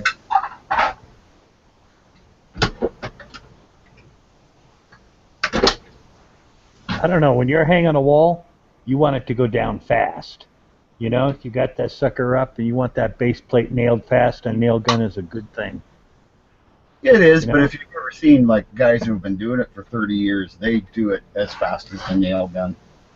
I mean, it's literally two strikes with a hammer and that thing's in there. That's true. I used to be that good. Yeah. It's like anything. That was 30 years ago. Yeah, if you do it all the time. I like those hammers that they use for roofing, where you can put it there's a little magnet on the top of the mallet, so that you can put the nail in by hitting it first, and it stays down there and doot, doot, doot, and you see the guys just putting a nail in the front of the thing and tack tack tack tack tack tack real fast. Yeah. Although roofing is the one place where I see a nailer is a real advantage. I mean, the guys that use nailers for roofing, I mean, holy crap! It used to be a 2-day job to roof a house, has become a half a day.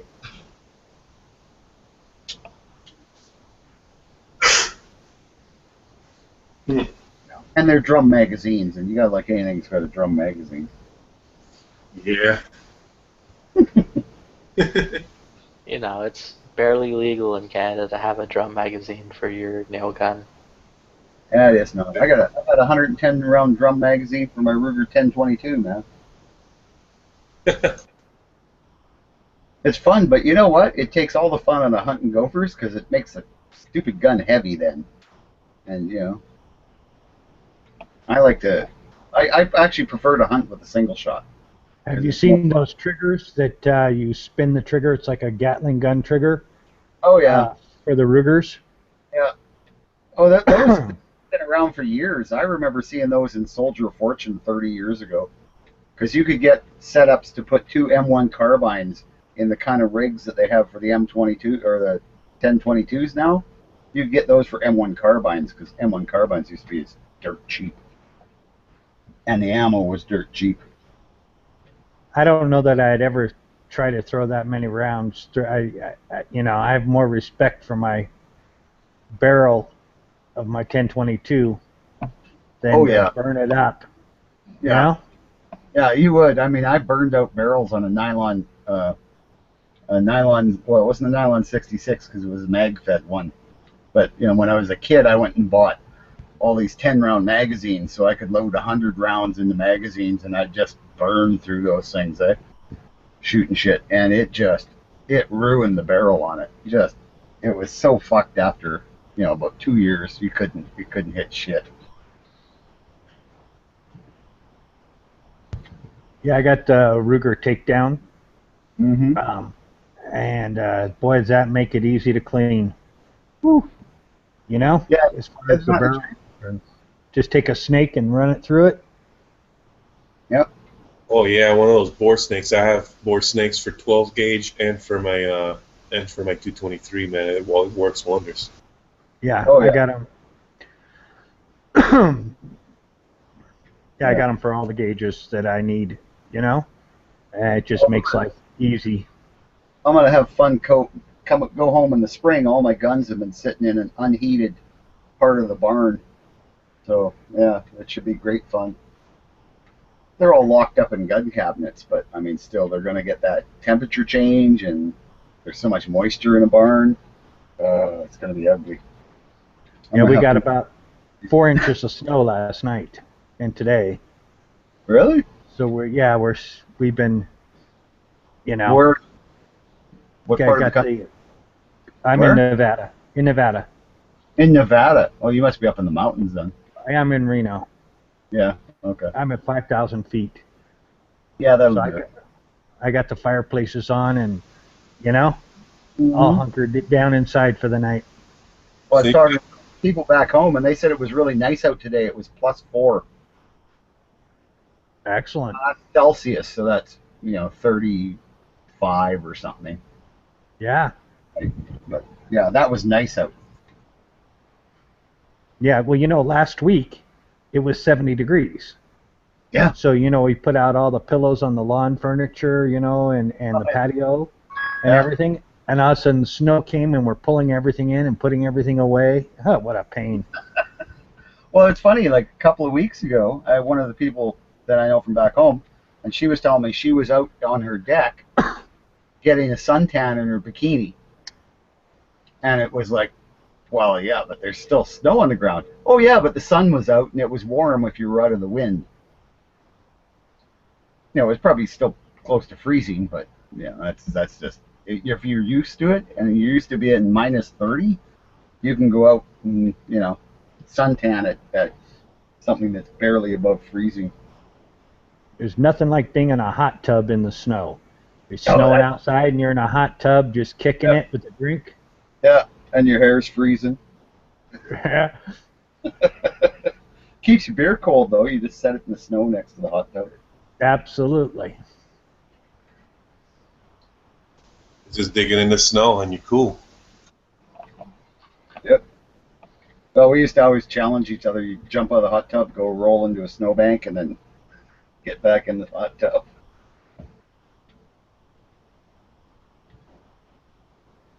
See, now that's the ultimate survival for shit hit the fan scenario. Yeah, pretty much. Kick back in your hot tub and just watch the people go friggin' nuts because you're okay. Yeah. Well, you can get wood-burning hot tubs, right? That's the cool part. They're just like a big wooden tub that's got a burner underneath them. Right. Anybody comes at you, and all you do is you sink into your tub. Yeah. Watch when you pull out your stainless steel 870. You got sitting next to you in the tub. Well, no, if you got a drink holder next to your tub, you also just put a rack holder, just, Oh yeah, that's a good idea. yeah. So you just got it there, and of course, I'm at 5,000 feet, so I look down on everybody, Mm. I mean, it takes a person a quarter mile up a dirt road to come anywhere near me. So I could see them coming from the hot tub, See, that'd be nice. That'd be funny.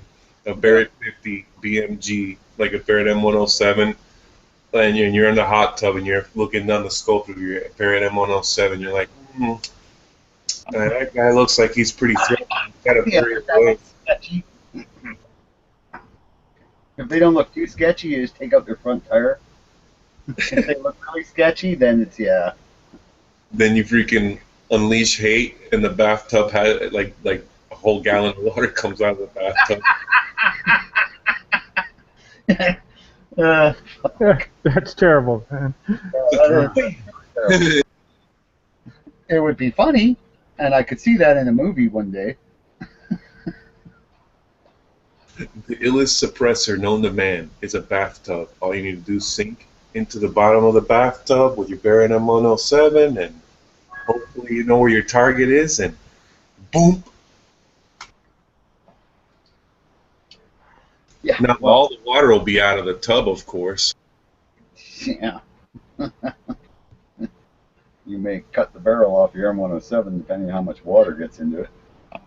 Oh yeah, I forgot the high power rifles. They don't do well underwater. No. Yeah, it's funny. Like something that one round penetrates best through water is this one that's moving the slowest. Mm-hmm. Yeah, like a 1911 works pretty good underwater, actually. Yeah, well up to about 5 or 6 feet.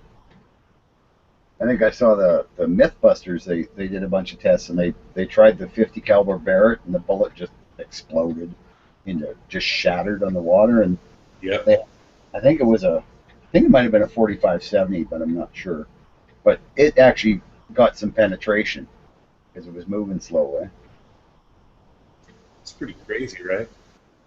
Well, I mean, it makes sense, right? Because it's a shock of the. Because water's not compressible. That's one of the reasons why if you're water skiing and you're going really fast, you don't sink into the water. You just kind of bounce across it, which makes really good video, by the way. Yeah, I remember seeing a couple dudes with ATVs going right over like really shallow bodies of lakes at really high speeds. Oh yeah, because their wheels are moving fast enough. But no, if you watch, I've got videos of a buddy of mine water skiing, and we got him out on the end of the rope spinning the boat around. So he was probably going close to 90 miles an hour when he wiped out, and he literally just skipped across the water. It was really funny. It's like you know you're going fast. If you skip 3 times or more, you're just like. Oh yeah, yeah. Like, whoa, that dude must have been going 100. He skipped like 5. Yeah, and it'll actually burn you. It's like hitting concrete, eh? Oh yeah, I remember falling off of a jet ski at one time, man. That thing felt like feels like you just fell on some freaking hard ass freaking concrete. Yep. And it gives. It's like non-Newtonian fluid. When you're moving fast, it's hard, but then when you stop, it's like you sink right in. When you start slowing down, then you start piling into it, and the G-forces build up. Yeah, it's good. I like that. That's why I like water skiing, because it was always so much fun to get going really fast. You get a smooth lake that's glass, and in the evenings and the mornings up north, in where I used to ski, literally it would be like a mirror. It was so smooth, there was just nothing moving, eh? And you get skimming across that, and you get outside the wake, and you're behind the boat, and geez, you could get moving. You could literally pull the back end of the boat out of the water if you tried hard enough.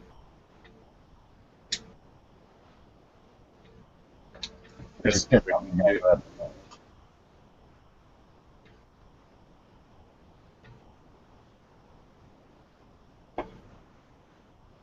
Wow, haven't seen you in a while.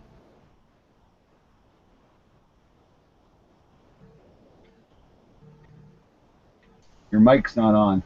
Yeah, your mic's not on, buddy. Who's this that just came in? Oh, that was Flatmaster. He's from Alberta. Yeah. Another Canadian. You Canadians are cool, man. I wish I could live in your woods. Yeah, but then they wouldn't. I don't think anyone has ever said that, like, ever. That's because only real outdoorsmen love Canada. That's true. There's a whole lot of outdoors to love there. Freaking, I bet you, though, being a woodsman would be very proliferous up north. You know, it's not as much as it used to be. People are just becoming pussies is the biggest problem. You know? It's like, you know, we don't need you as a woodsman to guide us. Why don't you just, like, we'll give you, like, a couple grand, and you take out the Kodiak for us, and you bring it over here, and we'll skin it, and then we'll, like, take a pic, and we'll make it look like we shot it. Oh no, it's like the young people today. They can't hack it. They don't, you know, they can't stand the cold. They can't stand the wet. They whine and complain. They get no internet service. It's really bad. But it's happening everywhere, right? The youth of today has just become. They're pussing out. Well, yeah, it's the exception to the rule to find somebody under the age of 30 who actually knows how to do any, like, real stuff, like build houses or build anything. You know how many times I've gone fly fishing at a local lake, at a in a local wildlife reserve, for example. Got my fishing my fishing license and everything, and I'm legally fishing, and it just so happens to downpour, dude. Like, you can't even see the hand in front of your face. The water's pouring down so hard. Everybody's packing up and leaving, and I'm the only one there, still under that heavy-ass water with a 10-gallon hat on and a good-ass, and a good-ass vest to keep my chest nice and dry. And I grab a 10-pound carp, dog. You don't know, man. I've been there, and I love it, man. That's life for me. You know, not every kid lives in their parents' basement. Okay, there are a lot of young adults that do camping and hiking and hunting and fishing, you know? Yeah. But not as many. The modern thing to do is like extreme sports. It's what it is. You know, people jumping off planes and freaking adrenaline junkie crap like that. I mean, I'm talking about just normal going hiking every weekend. Going outside. You know, I mean, it was everybody did it because, that was what there was to do, and everybody knew how to start a fire. Everybody knew how to camp. Like nowadays, I mean, it's just pitiful. Like, yeah, it was. Don't know how to do shit. Like back in the day, it was common sense. Now you used to know how to start a fire and do all that stuff. Yep. Well, that's because we had Boy Scouts back then. You know. Boy Scouts. I mean, I was in Boy Scouts until I, got bored with it because they did boring shit. I mean, I'd grown up camping and hunting and fishing, and Boy Scouts it was a lot of we're gonna do crafts, and it was like fuck, I don't want. So my son's an Eagle Scout, but I was my daughter was a Girl Scout, and we went camping, okay? And they said, "Oh, could you come and help out with them doing their camping? Because Girl Scouts don't do a lot of camping." I said, "Sure." So we get way up in these mountains, okay? And it is cold as shit. So I go and get them to gather a bunch of wood, and I build a bonfire that's probably about 6 feet wide, okay, and about 3 feet tall, okay? That's not a bad bonfire. Well, let me tell you, the Girl Scout leader was freaking out. And I'm going, there's nothing wrong. This is contained. We're not going to start anything on fire. And we had a perimeter, everything. But you'd be amazed at how people freak out about the simple things of, hey, the kids were cold. And that's what you need to keep them warm. You can't make a little fire. Yeah. You see, put together a little bonfire. And can you guys hear me now? Oh, yeah, we can hear you now, man. No, okay, good. Like Verizon Wireless here. Can you hear me now? Good. Yeah, so you were saying about the big bonfire, though? Yeah, they were freaking out with the bonfire. That's crazy, man. Oh, I am telling you, they talked about it for like 3 weeks after. They didn't want me to ever come on a camp out again because they said that I was so reckless and dangerous. Yet, all the girls talked about it for 15 years later, talking about how great it was to go out and do some real camping and have a bonfire and roast marshmallows and you know, do night games, you know, play capture the flag and stuff at night, you know. At least I mean, we're talking kids. Used to do like jumping through the fire and shit, you know, as a ritual. Oh, that's a Boy Scout thing, though. Dude, Yeah. I fucking hate the outside. It sucks. It's full of fucking like ants. Well, no, Fuck that shit. you'd probably get your like panda bear suit all dirty, and then I don't know, I'm sure it's expensive. Like, Yeah, I don't even go shooting outside. I go to an indoor range that has like a coffee shop inside. And air conditioning. Oh my God. Talking about. You know, we got Bedwetter. Sierra's around 7,000 feet and go camping. That's the way to do things. You know where I shoot? Mainly 3 Lakes Wildlife Management Area, and I pay the monthly payment so that I can go over there and tap off a couple rounds on my AR. Yeah. I have the luxury of going out my front step now. Oh, did you move out to the country, Flap? I did. Oh, good for you, man. Almost 2 years ago. Really? Oh, cool. I'm so jealous, man. Yeah, no, I can do that when I'm back home, because I live on my sister's horse ranch. Literally, I can step out of my camper and shoot. So it's a dream. Yeah, I got That's funny. I got 3,000 yard range in my backyard, so. See, that's perfect, right? Yeah, I just That's go nice. shooting, and then I got a smaller handgun range. Yeah. So I just do it in my backyard. I see that, and that's the life, right? For a shooter, anyway. That's the kind of life you want. Though, to be able to really, really fulfill the dream. Well, the whole thing is you're supposed to, you see, but all the rules change. But the rules I learned many years ago is you're supposed to go out and shoot at least once a month to maintain proficiency. Yeah. And so now I hear people, you know, like talking on chats here. They're like, oh, you only go once or twice a year and go shooting. And I'm going, wow, you know, are you real proficient? You know, of course, I'm not going to ask them that question. I'm just saying. Oh, I would. Especially some of them Well. all out. If you don't use it, you lose it. I know, right? It's not the size, the motion of the ocean. That But, reminds you me know- of what I used to tell girls in high school. But no, truly, you have to shoot. I mean, it's been really bad down here because the only chance I get to go out and shoot is when I go out with G-Webs, and then we're usually trying to do videos and shit. So you're not getting to do some, like, you know, I like to sit and target shoot. I like to try like work on my accuracy and stuff and trigger pull, which, you know, Bench press.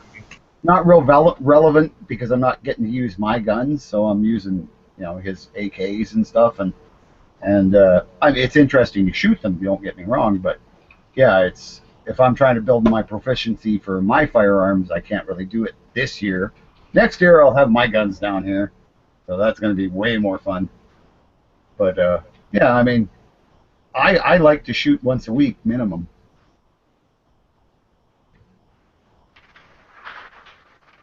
Yeah, if I had my way, I'd be shooting at least twice a week. But Well- it's nice that you have a friend that can loan you a firearm to go and enjoy yourself. I mean, I think that's a really good friend that'll do that.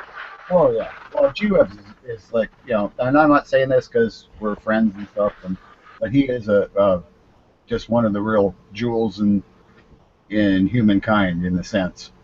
I'll give you the shirt off the back. Wouldn't fit me. I could probably use it for a tent, but yeah, he's one of the nicest guys I've ever met. So, and like I say, I mean, if it wasn't for him, all this gun channels and everything wouldn't be going. He works his ass off on it. You know, I really appreciate that, you know, from G-Webs. Yeah, he does a whole lot for the community. and not just us, the community. He does it. He does work for Arizona's Citizens Defense League. He does all kinds of work for NRA, even though he's not particularly a big NRA supporter. And that he's a supporter, but because he says, you got to support the NRA because they're working at defending our rights. But he doesn't like everything they do. But at the same time, he promotes them and supports them. Which I just finally got around to joining the NRA. They finally accepted my address information. I've been trying to join them for 4 months, and it wouldn't take my information. It's no shit. And I figured out finally it was because I wasn't picking whether I wanted a magazine or not. All this time. Oh, I hate that website. But no, I finally figured it out. So I finally got my NRA membership in, because I belong to all the Canadian, like the NFA, which is a National Firearms Association, CSA, I think it is. So I belong to them, but NRA I never really joined because they don't really do a whole lot for Canada. But once I got down here and realized, what, they do in a sense, because your gun rights are so important to us up in Canada. In that, if you guys start losing them, that means that's going to give the antis in Canada even more ammunition to use against us. So I mean, we've got to support each other in so many ways.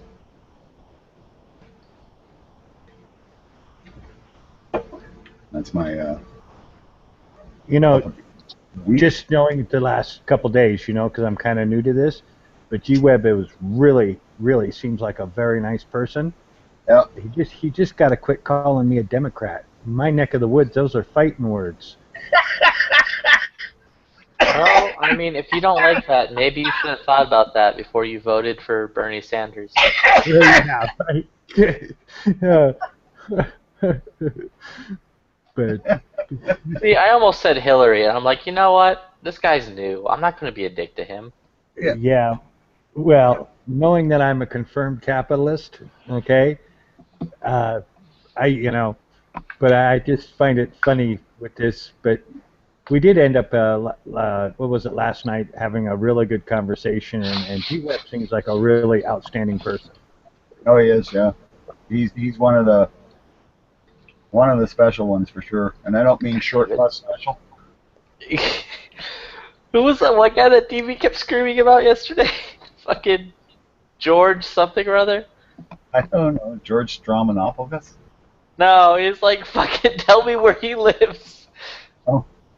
Yeah, but that's TV, and I mean... It was so fucking funny. Oh, you're talking about the guy who's running on the Libertarian ticket.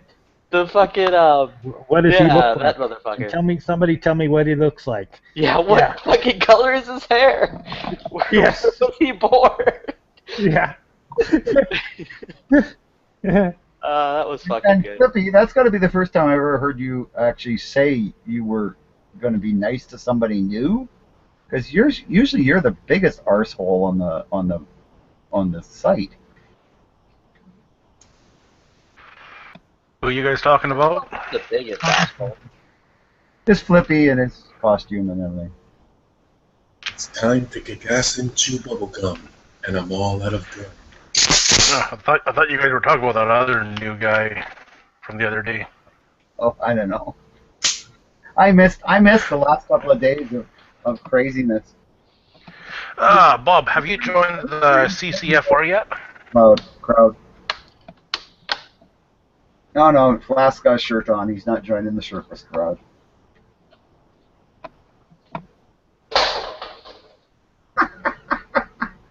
Nice boobs. Do you remember the guy? I was gonna mention the man's ear, but I thought I'd be polite.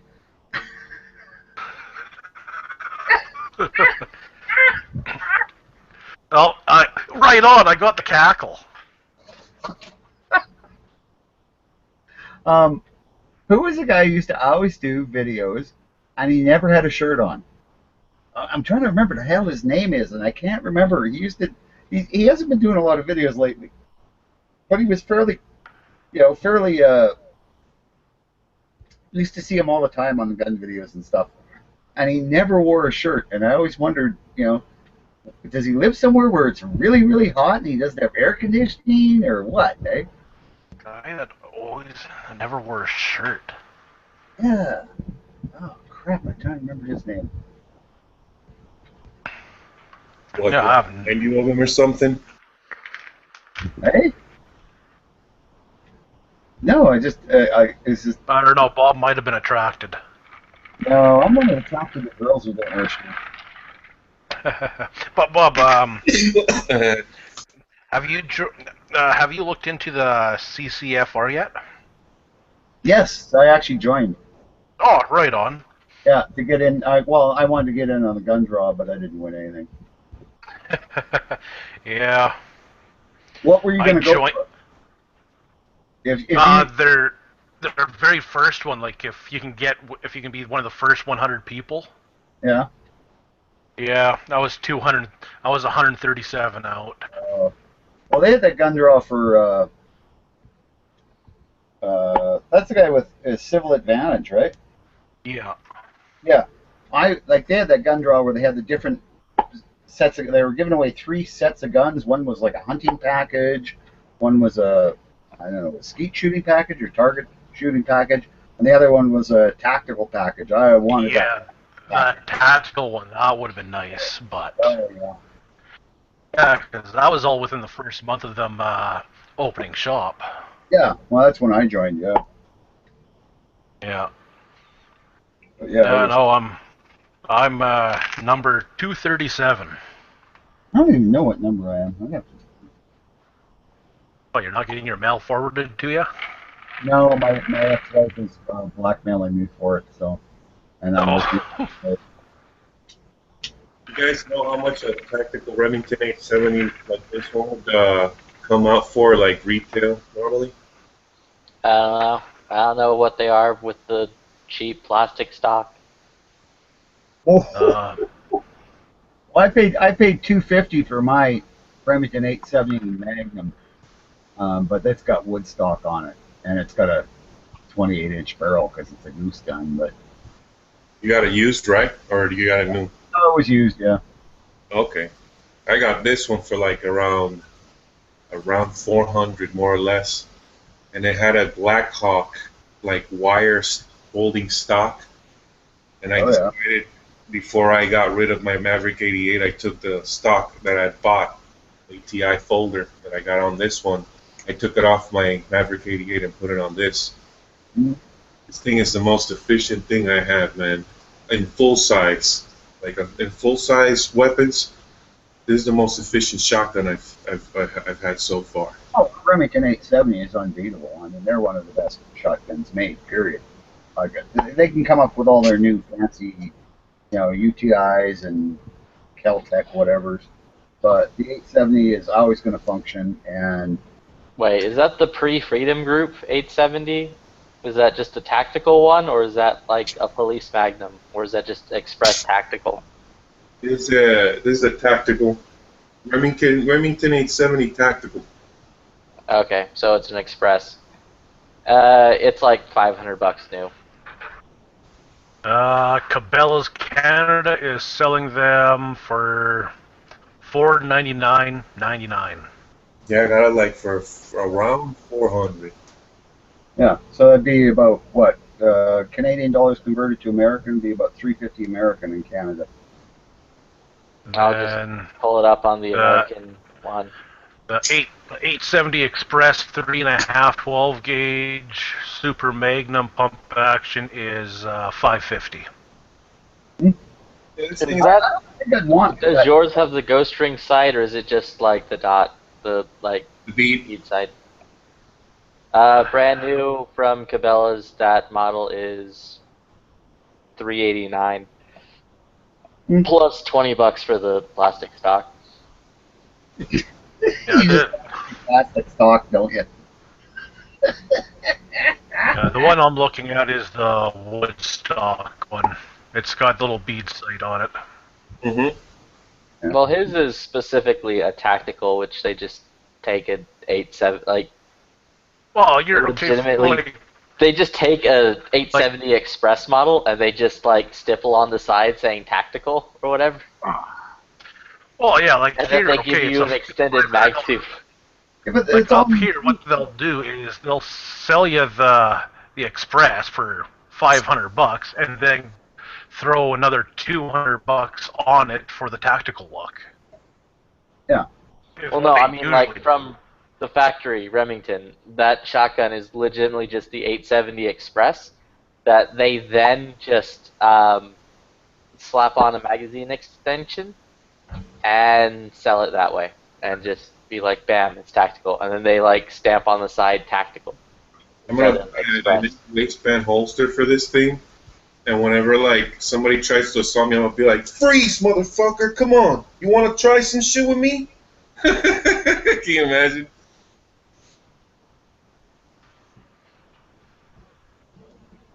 You said you were down visiting. One of the people said they were down visiting on the farm. What do you grow at your farm?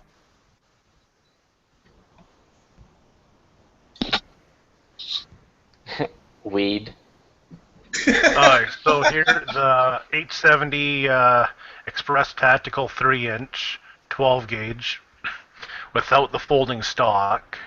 It's got a rear flip-up sight, front sight, and door breacher. That's not his. Choke.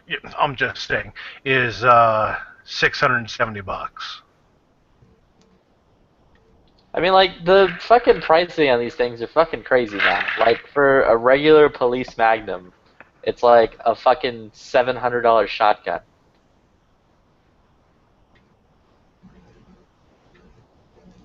Yeah, I mean, I just bought I bought a Mossberg JIC for, I think it was like $300.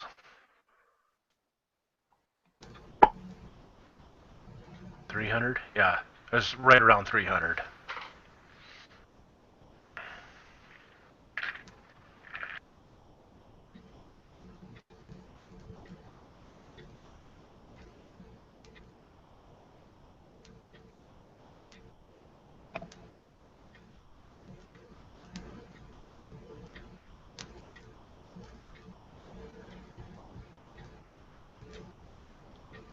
Although, I keep being told that, like, you should never buy Remington stuff anymore because Freedom Group is the devil or something. Well, I mean, it may be that the Remington 700 bolt-action rifles that they're making are kind of like defective due to them being made by the Freedom Arms Group, but the Remington 870 shotguns are very solid platforms. I used to have a Maverick 88, and that thing used to freaking murder the crap out of my shoulder, as opposed to the Remington 870, I guess, because it has a stainless steel receiver as opposed to the aluminum receiver, so it's got more weight. And it absorbs more, mitigates more recoil, man, and I feel it. Whenever I shoot the buckshot out of my Remington 870, I barely feel any kick. I think that's why my next purchase is going to be a Ruger Precision in 308. Because that rifle's fucking cool. Like, I saw one. I was at my AR store when, like, this dude, fucking, his order came in, so, like, he pulled it out of the box and everything. We all just kind of sat there, like, marveling at how cool that thing is. Well, yeah, like, I went to the gun store because I had some issues with my AR, my new Daniel Defense front rail. And they're like, here, how about this one instead? So they hand me the Ruger Precision. I'm like, oh my god, I fell in love with it instantly. And the wife is like, that's actually a pretty sexy rifle. I'm like, nice. No, are you giving me permission to buy it? And I'm like, you realize that the price tag does not include a scope or anything. And she's like, well, how much is it? I'm like, $1,600. Oh, well, how much is a scope? I'm like, well, considering the rifle's $1,600, I probably have to spend anywhere between $600 and $800 just for a scope. She's like, oh, Yeah, and that's well, going minimum. yeah, that's absolute minimum. She's like, well, maybe in springtime or in the fall. I'm like, oh shit. Sweet. It's in the pipeline. Yeah. It's in the pipeline. Thank God I work in the pipeline, so anything, as long as it fits, it's good. Got him. Well, who was asking about visiting the farm? I think because that was probably to me. And my sister's, it's a ranch. It's a horse ranch. So. And yeah, I live there in the summer because I live here in the winter, and I don't feel like paying rent anywhere. Well, if you ever want to move out west, I got a lot of land for you to park your trailer. Oh, cool, man. Yeah, well, I might come up to visit just for a visit. Yeah. Well, as long as I'm home. Yeah, when you're home, yeah. Don't want to freak your wife out. Hey, I'm Floss' friend Bob. He said I could come stay. Yeah, then she'll be like, "Oh, biker Bob? Oh yeah, no problem." Oh, yeah.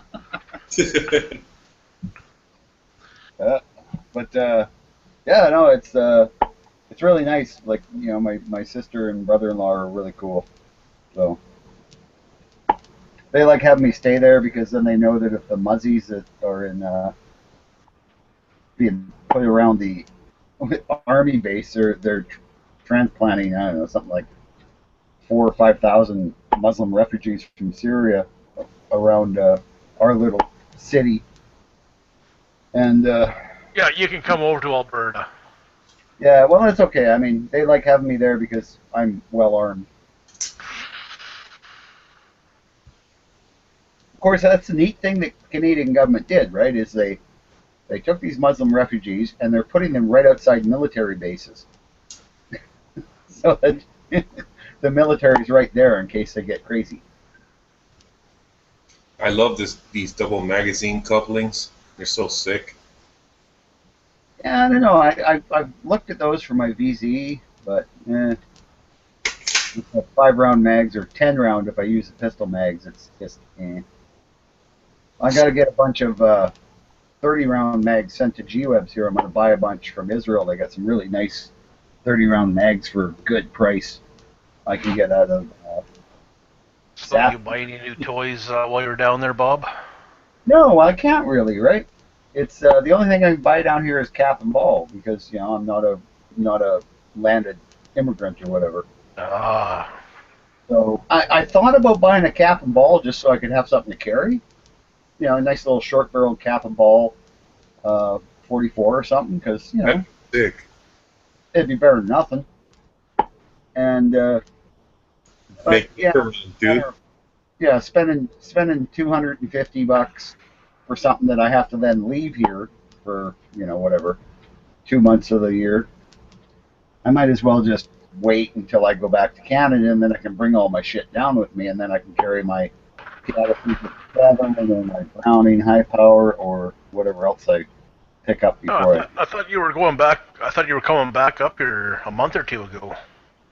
I was thinking of it, but it just wasn't worth the plane fare, you know, just to bring my handguns down for a month. I mean, you know, I walk around. I got G-Web's loaned me a taser, and which that's what I have to carry because I don't even feel unsafe down here. I mean, Tucson is just like being back home. I mean, there was a big thing in the news. It was big news that 2 people had been killed on the weekend, and I'm like, well, crap, that happens in Saskatoon, you know. It was, you know, and it was, you could tell by the neighborhood and the names of the people who had been killed, like exactly what it was. It was drug deal gone bad. It's like being back home. So yeah, it's not like there's rampant crime here. I've actually found that these people in Tucson, they're the most polite and friendliest people. You know, it is honest to God like being back home. I don't feel any different than I do back home. I mean, people wave at you. You're driving around the streets and people just wave at you randomly. It's like being How do you back bring home. your guns across the border? I mean, isn't there some sort of law against bringing guns from different countries? No, not as long as I have a reason to bring them down here. So if I have my hunting license down here, I can bring all my guns down. Ah, Okay, actually, you could do it for. Oh yeah, so I just get a hunting license. I could be taking, if I was taking a tactical training course or anything like that down here, that would be a reason too to bring them Well, down. even if you become a member of a gun range down there, that would probably give you enough reason to. Oh, more than likely, yeah. Yeah. Because you could say, well, I mean, any kind of training course. So, I mean, I could be doing a CCW. Well, actually, I have to do CCW. They want me to be a citizen if I do a CCW here. But if I go to Utah, I don't have to be a citizen. I can just do a CCW and get my concealed carry permit. And then that's good for, I don't know, 40 states or something. Yeah. I think if you also go down to Florida or something, you do their 1-day course or whatever, that opens you up to 40-some states. Yeah, but I'm not sure. Don't quote me. I'm not sure whether Florida does it for out-of-state or out-of-country residents, whereas Utah does. So, I think I don't mind. The thing is, as long as I can have them down here, I have a legal reason to have them down here because there's constitutional carry in Arizona. I can carry. Yeah. So, and that's all I care about. I mean. And really, the only reason I want to carry down here is for the damn rattlesnakes. Oh, seriously, man. The first 2 rounds in my guns are going to be like snake loads. Because, shit, they're everywhere. Like they've been all over the RV park. You know, it's like, oh, there was rattlesnakes in the laundry room, so check before you go in. And, I got a big dog that likes to stick his nose in every hole in the ground. So I wonder if there's any way to be able to put a 12-gauge shotgun undermounted on an AR-15. Like, I know that if you do it with a normal length shotgun, it's going to be excessively heavy, but you don't have to go through the paperwork of having to deal with a short barrel shotgun being mounted under your shotgun. I just would like to know if there's a way of buying like a bracket system to be able to mount a regular length barreled shotgun onto a carbine length AR-15, so that I can reduce the carrying of like different weapons. You know what I mean? It's an 18-inch barrel. I mean, if you did a single shot, I'm sure they make one. But right now I'm trying to figure out who sells the 37 millimeter flare launcher. Oh wait, I have a card here from them. I saw them at a gun show, and I was talking to the guy, and he was telling me about how they're sold in Canada now. Oh, right on. That's you can find it. But yeah, they're available in Canada, and they will shoot all kinds of shit like fireworks and. So what you guys are talking about is like a grenade. It's like a little flare launcher that can shoot shotgun shells. What it is a flare launcher, or it's a 37 millimeter flare / grenade launcher, but it's not designed for grenades. It's meant for flares and pepper spray and all that fun stuff. Yeah. That's cool. But yeah, they're now legal in Canada because Canada has accepted the because we use the same the same rules as the the American, what are they called, Coast Guard rules, and the Coast Guard has said any ship now has to have a 37 millimeter. So they've said, okay, well, Canadian boats we're now allowed to have 37 millimeter grenade or flare launchers. Yeah, because they're too low of velocity to be classified as a firearm. Right. Right. They shoot under 400 feet a second or something. Like if you're to shoot a flare at somebody, you're not gonna perforate them. What's gonna happen is you're gonna like hit them hard, but they're gonna get more singed by the flare than get perforated by the flare. You hit somebody with a 12-gauge steel point white phosphorus flare, okay, and believe me, they know they got hit. Yeah, me, I'm just the asshole that would probably find the pepper spray or the pepper grenades. Yeah, I wouldn't mind having something like that, like a pepper smoke grenade launcher. where I could just shoot and shoot like pepper spray or OC gas, which is city. Yeah, because them things only launch, I think it's like 30 yards or something. That's still enough. Like, if you're like 5 yards away, or if you're 10 yards away from someone, that's still enough to leave a pretty damn good bruise and give you time to run. Not only that, they'll fire fireworks, right? Soup, and you can yeah. clear out a right quick. And really, fireworks are nothing but low-powered explosives. So. Oh yeah. Yeah. I can't find that card. I'll keep looking for it, Flath, and I'll just message you with it. Yeah, no, well, the one gun store I deal with all the time, the guys that are always constantly trying to sell me crap. I can't go in there like, hey, look at this new thing, because I always buy something from that damn shop. Yeah, there are shops, or there are distributors in Ontario, he said, and I thought it was somewhere in Alberta too. No, I wouldn't doubt it. Yeah, no, because I deal mainly with Phoenix Indoor Range and a gun store. And if I can't find what I'm looking for there, I go to Mill Arms in Edmonton. Oh yeah, Mill Arms is good. Yeah. Yeah, Mill Arms are already trying to sell me body armor. Yeah. I almost was working for Mill Arms. Like 30 years ago, I had a job there, and then I met my ex-wife, and ended up deciding to stay in Saskatoon.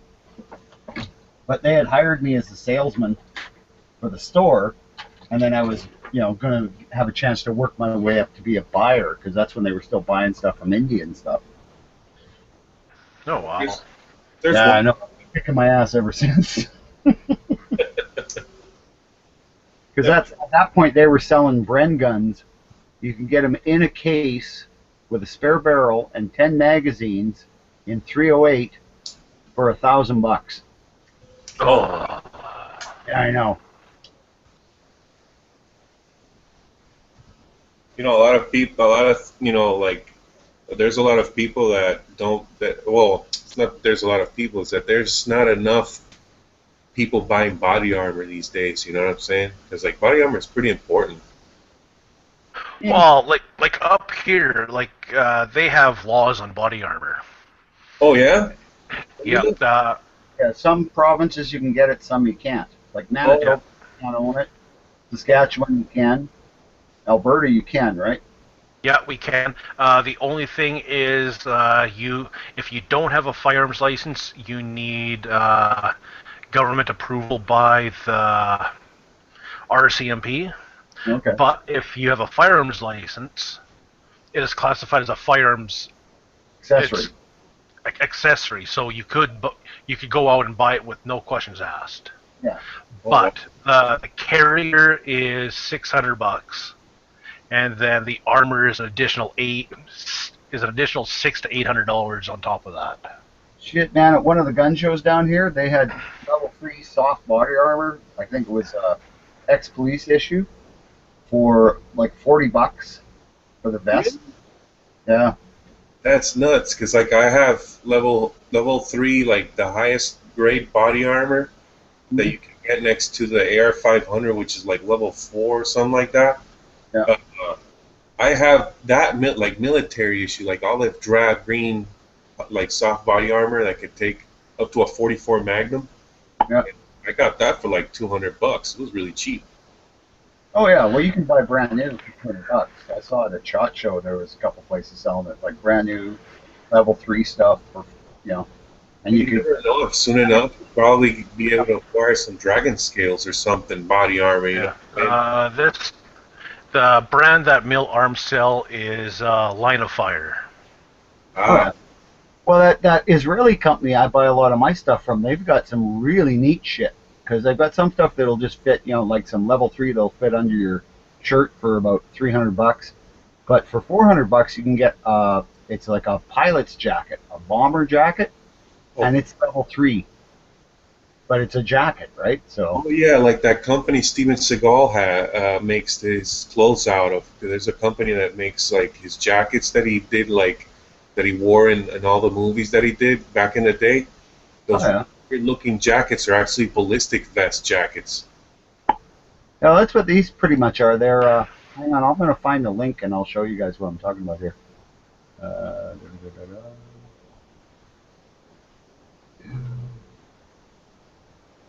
da. It's the company's called Zahel, Israeli Tactical Gear.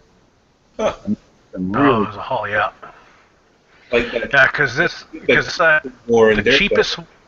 cheapest one they sell is the stealth covered duty vest, which is $300. Mm-hmm. And then the armor, they do have soft armor and then hard armor. Yeah, these you can get like a bulletproof waistcoat, so it looks like a vest. And Yeah. Hang on here, I'll just. Like their hard armor, Elite Series Level 3 is 580. 580? Yeah, 580. Yeah. There's their bomber jacket, which is really cool because it just looks like you're wearing a jacket, right? And it's something you throw on anytime.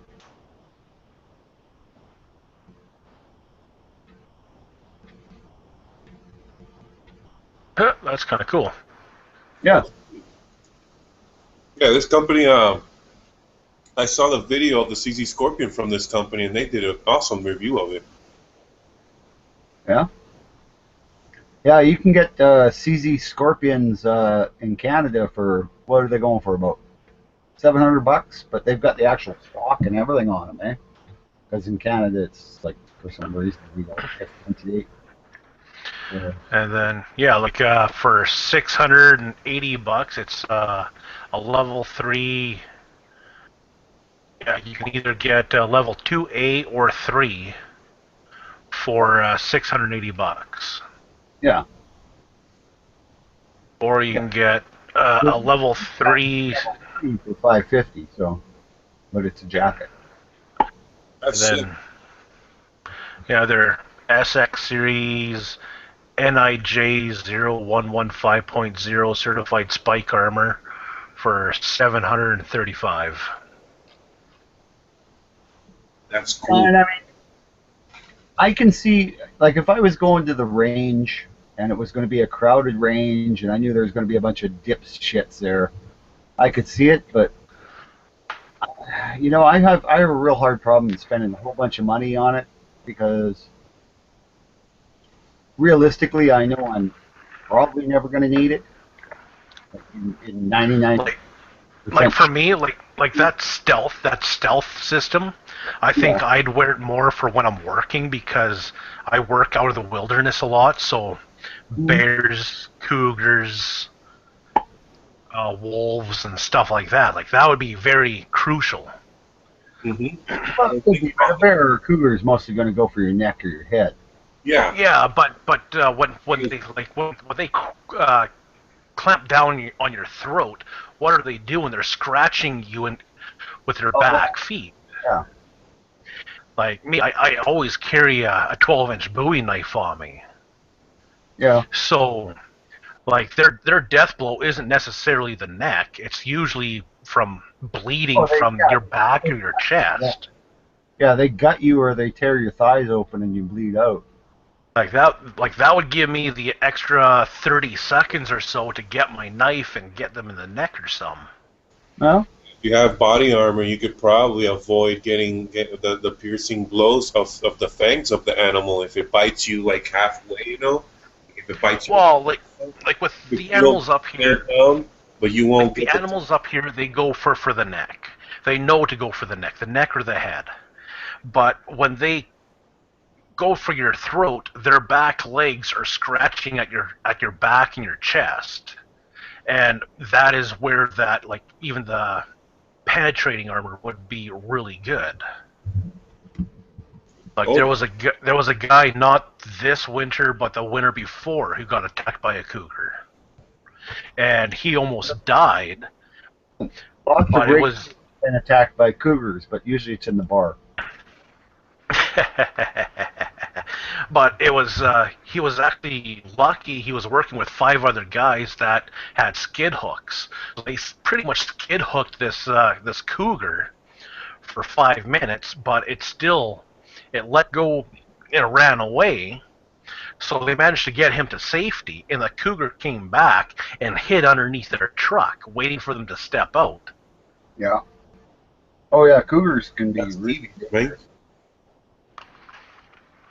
There. Check out that little C58 VZ 61 Aw. Scorpion. Aren't those That's cute? I really cute. want one. And $700. You know I what? think I've seen them for 500. Yeah.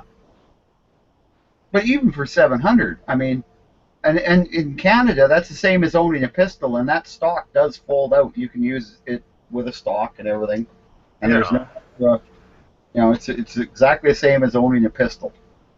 Yeah. Yeah, no, I have seen those in a couple different gun stores. The original is in 32 ACP, but that 380 one looks like it's a pretty It's the sweet. same price for the 32 ACP one. You can get them for the same price. I like Too the bad we're I like too those. bad we're not allowed a 32. Yeah, the 380's got a little more punch. You know, I'd probably get the 380 because I already got the CZ Scorpion Evo 3 S1. So I'd probably I'd probably get the VZ 61 Scorpion 32, I mean, in 380, so that I could have that, that option of a subsonic. Oh yeah. But yeah, I mean, I'd like to have one, but again, that would be something that's just a toy, because Yeah, you can only go to the range with it. yeah, exactly. It's like I can't take my pistols out on the farm and just go out and shoot. Well, it would be illegal if I was to do that, so of course I would never do that. But Oh, so you can't necessarily like go out and go to the woods with a VZ Scorpion. no, Up here, if the firearm is classified, if the firearm is classified as a pistol, you can't go out your back 40 and shoot it. but you can, if you have a mare's leg, you can put that in a holster on your hip and carry that around all day long out in the country. Well, the mare's leg is still classified as a rifle. Yeah, a mare's leg's a rifle here, or in Canada. That's It's what a- screwed me up with Yankees' little thing that he had. What little thing you had? Talking about the guess which rifle, How do you know Yankees got a little thing? like the guess which gun that I bought. Yeah, guess which gun I bought, because he's like, it's a pistol, and then I'm thinking, okay, well, what's classified as a pistol? And then a lever action. I should have went with a mare's leg, but I went with a Rossi Circuit Judge. Yeah. because the mare's leg up here is classified as a rifle, and the Rossi Circuit Judge is classified as a pistol. Ah, okay.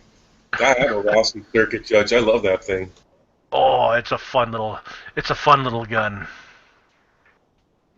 Mine's a 45 410. Yeah, same. No, God, you guys can start going on about your Rossies. Now here's the question: when you use your 410 in single action, do you find that it locks up? Like if I go from single to double or double to single, I don't remember what it is, but I do notice that it does lock up with certain shots. Okay, yeah. I know with the 410 it locks up when I have it in single action. Yeah. That's because those brass back pieces are some of those companies that make brass pieces like of the hull. They end up making them really thinly, so they end up like expanding and kind of like grabbing on the base plate of the cylinder where the cylinder turns around. No, I love it. That's the only thing that just drives me bananas. Yeah, once you break in the gun though, like I've been shooting mine for a while, and it only did it in the beginning, and then once I started like buying really good quality like Remington HDs, buckshot, and maybe the Winchester also, like their buckshot is pretty good, and I've been noticing that it doesn't do it anymore. I don't have a lot of rounds down it yet. Yeah, see, that's all it is. You got to put more rounds down range. You just gotta like find out which 410 shells cycle good out of it, and which ones don't cycle good out of it. And some of them might not cycle all that great, but then you can find a way to make them cycle good, like by assisting the cylinder with your hands a little bit while you're pulling back the hammer so that it works nice. I've done a million things with the revolver to make it work. Hey, you know what, Flath? Have you seen the videos of the guy who takes 444 Marlin rounds and trims them down and sands the backs of the case heads in order to make those work in his 410? Mm-hmm. I've seen it. No. Oh yeah, it works really good. Those heavy rounds, they'll last forever reloading. I can imagine, man. I think that would be well worth buying a couple of boxes of 444 hulls. Most definitely. Yeah. And I'm looking here at your CZ61. Don't go through Wolverine. No? No, they're $45 more. Oh yeah. Well, I like $745. Tradex. I've bought a lot of guns from them. They've been really good. I bought an 1100 Remington used from them, and there was a problem with it right away. I sent it back, no problem at all with exchanging it for another one, and ended up with one of the best shotguns I've ever had. I got a Remington 1100 from them. Came out of Switzerland, which is really weird, but man, it's just been great. It's my favorite shotgun. I mean, I like it better than the 870. If I could put a 10-round tube on it, that would be my go-to shotgun. But because you can't, because it's semi-automatic, it'll only you only got a 5-round mag tube on it. But still, it's the bomb, man. The thing you can fire that thing so fast, and the recoil is so dampened because it's semi-automatic. And it's an old one. It's got to be like late 50s, early 60s. It's an oldie but a goodie. Yep. Most of my guns are. I mean, I own a lot of Remingtons because my dad was really into them, so I inherited some. So I got a Remington 740 30-06 semi-automatic rifle, and that thing is just crazy accurate. And it just shoots. It ingests any kind of ammo. I've never had problems with it. The only stuff it doesn't like is the accelerator bullets, because they're like a little 20 caliber bullet in a sabot round, and it won't cycle those. Okay. But everything else it will, like right from 110 grain 30-06 up to 220 grain, and accurate as hell for a little short barrel. Yeah. 20-inch barrel on it. Yeah, no, definitely don't go with Wolverine. Yeah. Well, I know because I'm looking at my Ruger Precision, and they're $10 more for my Ruger Precision.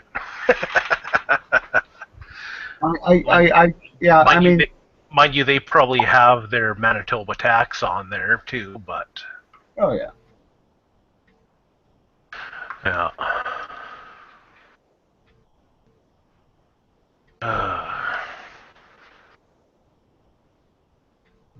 Yeah, Flippy, what do you know about clothes? You wear a fucking panda suit all the time.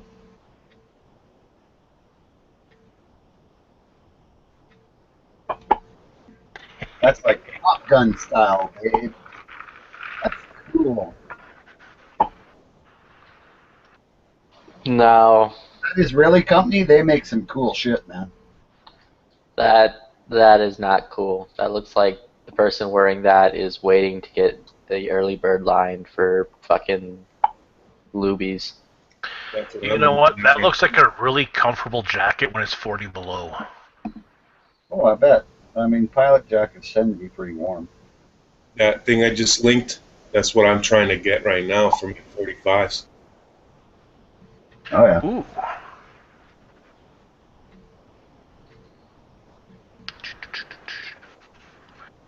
Tom Cocker.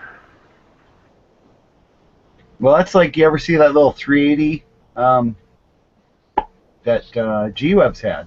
Yeah, the little cold ray? Yeah, that was looked like a Mac. Well, I guess it was a Mac, but it was a 380. Yeah, that was a neat little gun. Yeah, that one thing that Zahira, whatever the hell that company's called, they've got VZ58 30-round poly magazines for, I think, $18 a piece. So I'm thinking I'm just going to order about 10 of those and get them shipped to G-Webs, and then when I bring my VZ down, I won't even bring any magazines with it, you know. Sweet.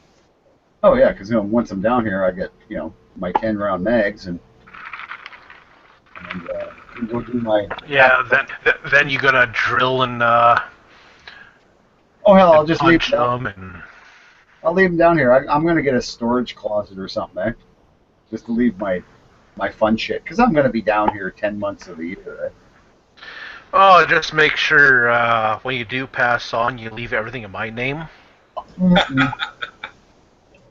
Now, anything that's down here is going to get probably given to gun channels, and they can auction it off.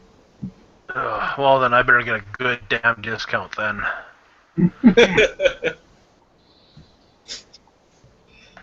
Actually, that's good. That'll be like a trust, right? It'll be like, all the shit Biker Bob accumulates when he's down here, we'll just get, into the trust for the gun channel website. Yeah, and then Yeah, I'm trying to get that MPA-10T with a single plane harness so that it can be like the Scorpion, only a little more trimmed down, because the Scorpion's a little longer. Yeah. Well, that was the thing with the Scorpion. They were a little bit bulkier than most of the other small subguns, and because they were a small caliber, a lot of people didn't like them, but they were so controllable, Oh, yeah. Especially the little 32 ACP, the original. Yeah. Oh, yeah, it was just, you could just hold it right on target and just eventually blow a hole through something. It's like a little 22 rimfire machine gun, Oh, yeah. Freaking... through cinder blocks with no problem at all, because it's just constant impact. Oh, yeah. It's freaking little jackhammer. Mm-hmm. Imagine the 32 ACP jackhammering. I can imagine that'll probably slaughter the crap out of anything in way less shots than a 22. Oh yeah, for sure. Well, it's got more power, right? More power, more diameter, more weight. Heavier. Maybe a little slower, but every bullet that's heavier always travels slower, of course. Mm-hmm. Well, I think we're going to see that 17 HMR was 17. There's that new 17 that's a centerfire. Mm-hmm. Yeah, I know what you're talking about. That 17 Hornet or something like that. Oh, something like that. Yeah, but that is going to become a really, because it's so bloody fast. It punches through everything, eh? Oh yeah. Yeah, I think that could be something that could be turned into a really viable military weapon. Mm-hmm.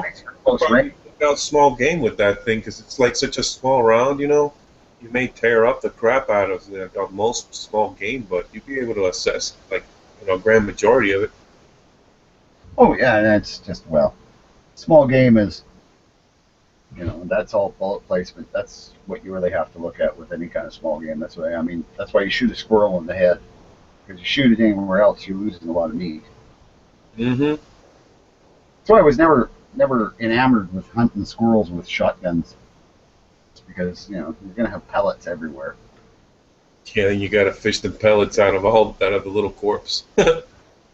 With birds, yeah, I could see it, because you gotta shoot things on the wing, and it's a lot easier to shoot things on the wing with a shotgun. But I knew guys who could shoot shit out of the air with a 22, and I used to shoot tin cans thrown in the air with a 22. That wasn't that hard once you got your eye to it. Yeah. But yeah. Yeah, I'm having fun so far with my Polymer Wonder setup of Scorpion, the Glock 23, the Glock 42, and the Polymer Public Defender. So far, they've been working for me. Oh yeah, well, you gotta look at what works for you. Sure. Myself, I always say I'm old school, right? And I want to do a tactical rifle course using an M14 and a Browning high power, and that's cool. Right? That'd be a cool little situation there. You summed it off. You summed it off like that like 3 firearms that sound like they go like bread and butter. Yeah. That's kind of like me wanting to take a shotgun course with the judges so that I can be like, you know, using the revolver method on a shotgun.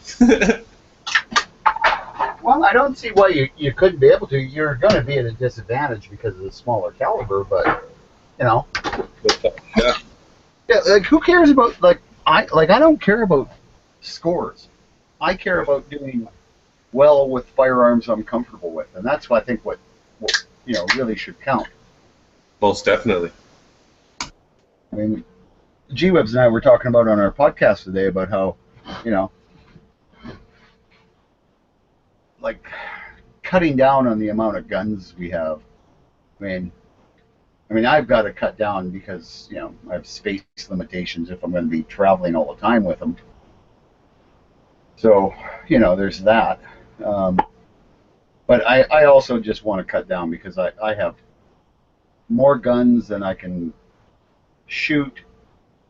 So, I mean, they're just sitting there doing nothing. And, you know, I don't like to have anything I don't use.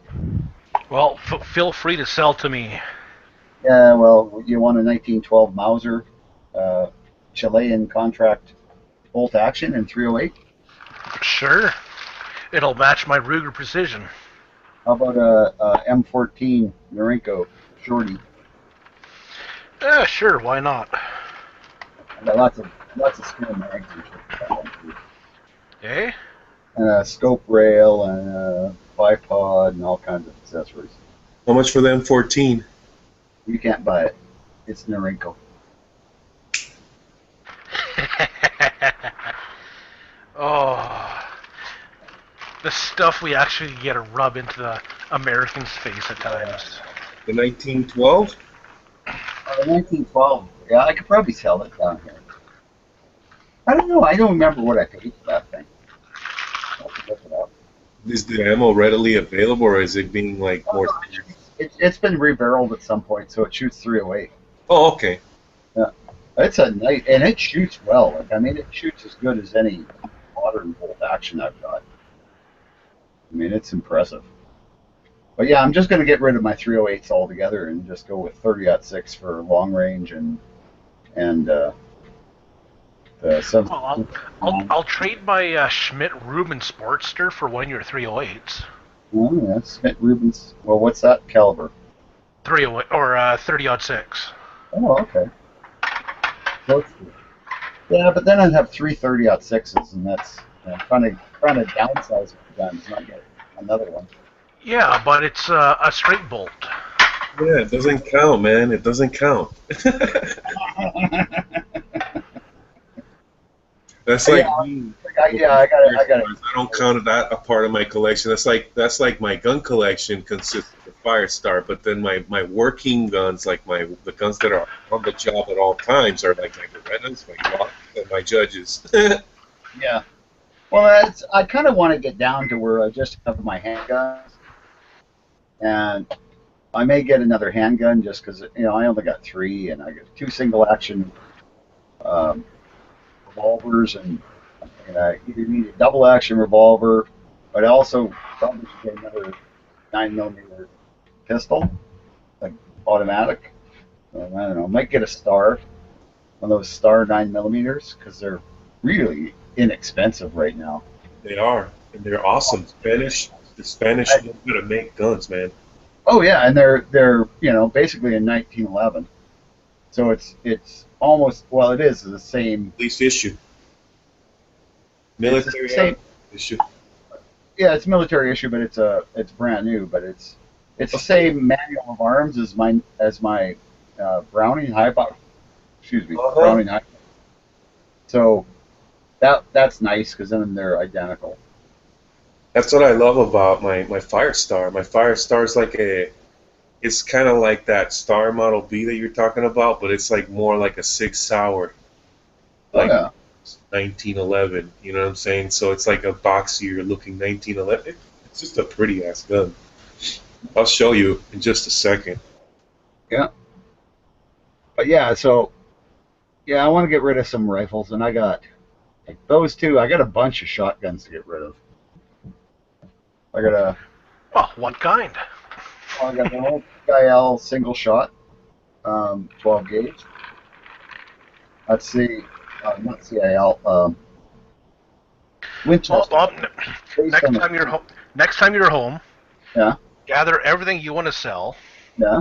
and round up a nice number, Mm-hmm. and then shoot it towards me. Okay. And I'll send you some pictures. Yeah.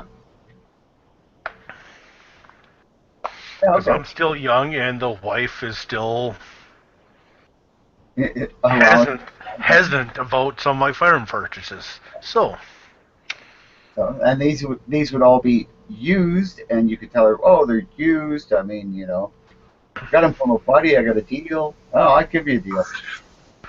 well, that's just like my Schmidt Rubin I bought last summer. Yeah.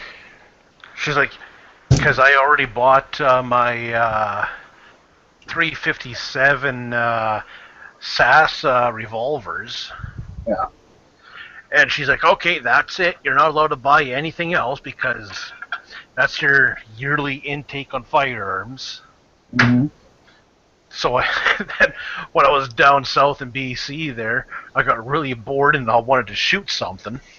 So I went down to the gun store in Chilliwack and bought a Schmidt Rubin for $150. Oh, that's a good deal. Yeah, well, it was a Sportster, so it's one of those. It's a non-desirable rifle because it's been modified. Yeah. But straight. That's good, huh? Yeah, that is a different looking gun, eh? What on earth is that? Called a Firestar M43, chambered in 9mm. Almost looks like a Beretta. Yeah. This is my favorite firearm in my collection because it's like they don't make these anymore. And I'm planning on getting the 40 and the 45 soon enough. Oh, nice. You'll have a match set.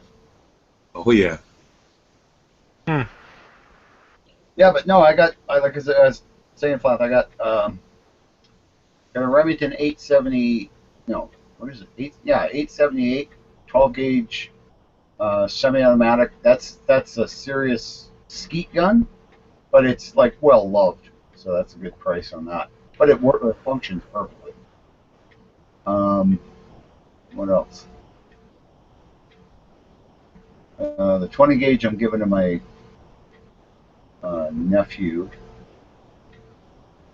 That'll be it. So a couple of shotguns, a couple of rifles. Yeah, no, next time you go home, just I got some 22. take photos and stuff like that, and I got about 622s, but most of them I'm keeping because one's going to my son, and everyone needs a 22. yeah, and I know quite a few of yours has sentimental value, so yeah. Well, one I bought, like that's my first gun I ever bought myself, right? It's a Cooey single shot 22, and that thing's probably got over 10,000 gopher kills on it. It still works great. Oh, my Husky probably has more gopher kills than you do. Yeah. Oh yeah. Well, I mean, any chance I got, I took the old man's nylon 66 out because it was semi-auto. Yeah, that one I'm not letting go of. Yeah, nylon 66. It's the first plastic gun. It's the first gun with a plastic stock. It was 1959. It was made the year I was born, and my dad bought this the year I was born, brand new, eh? And I've still got it. It still shoots like a charm. It never, G-Webs always puts down 22s because they're not reliable. This thing is so reliable.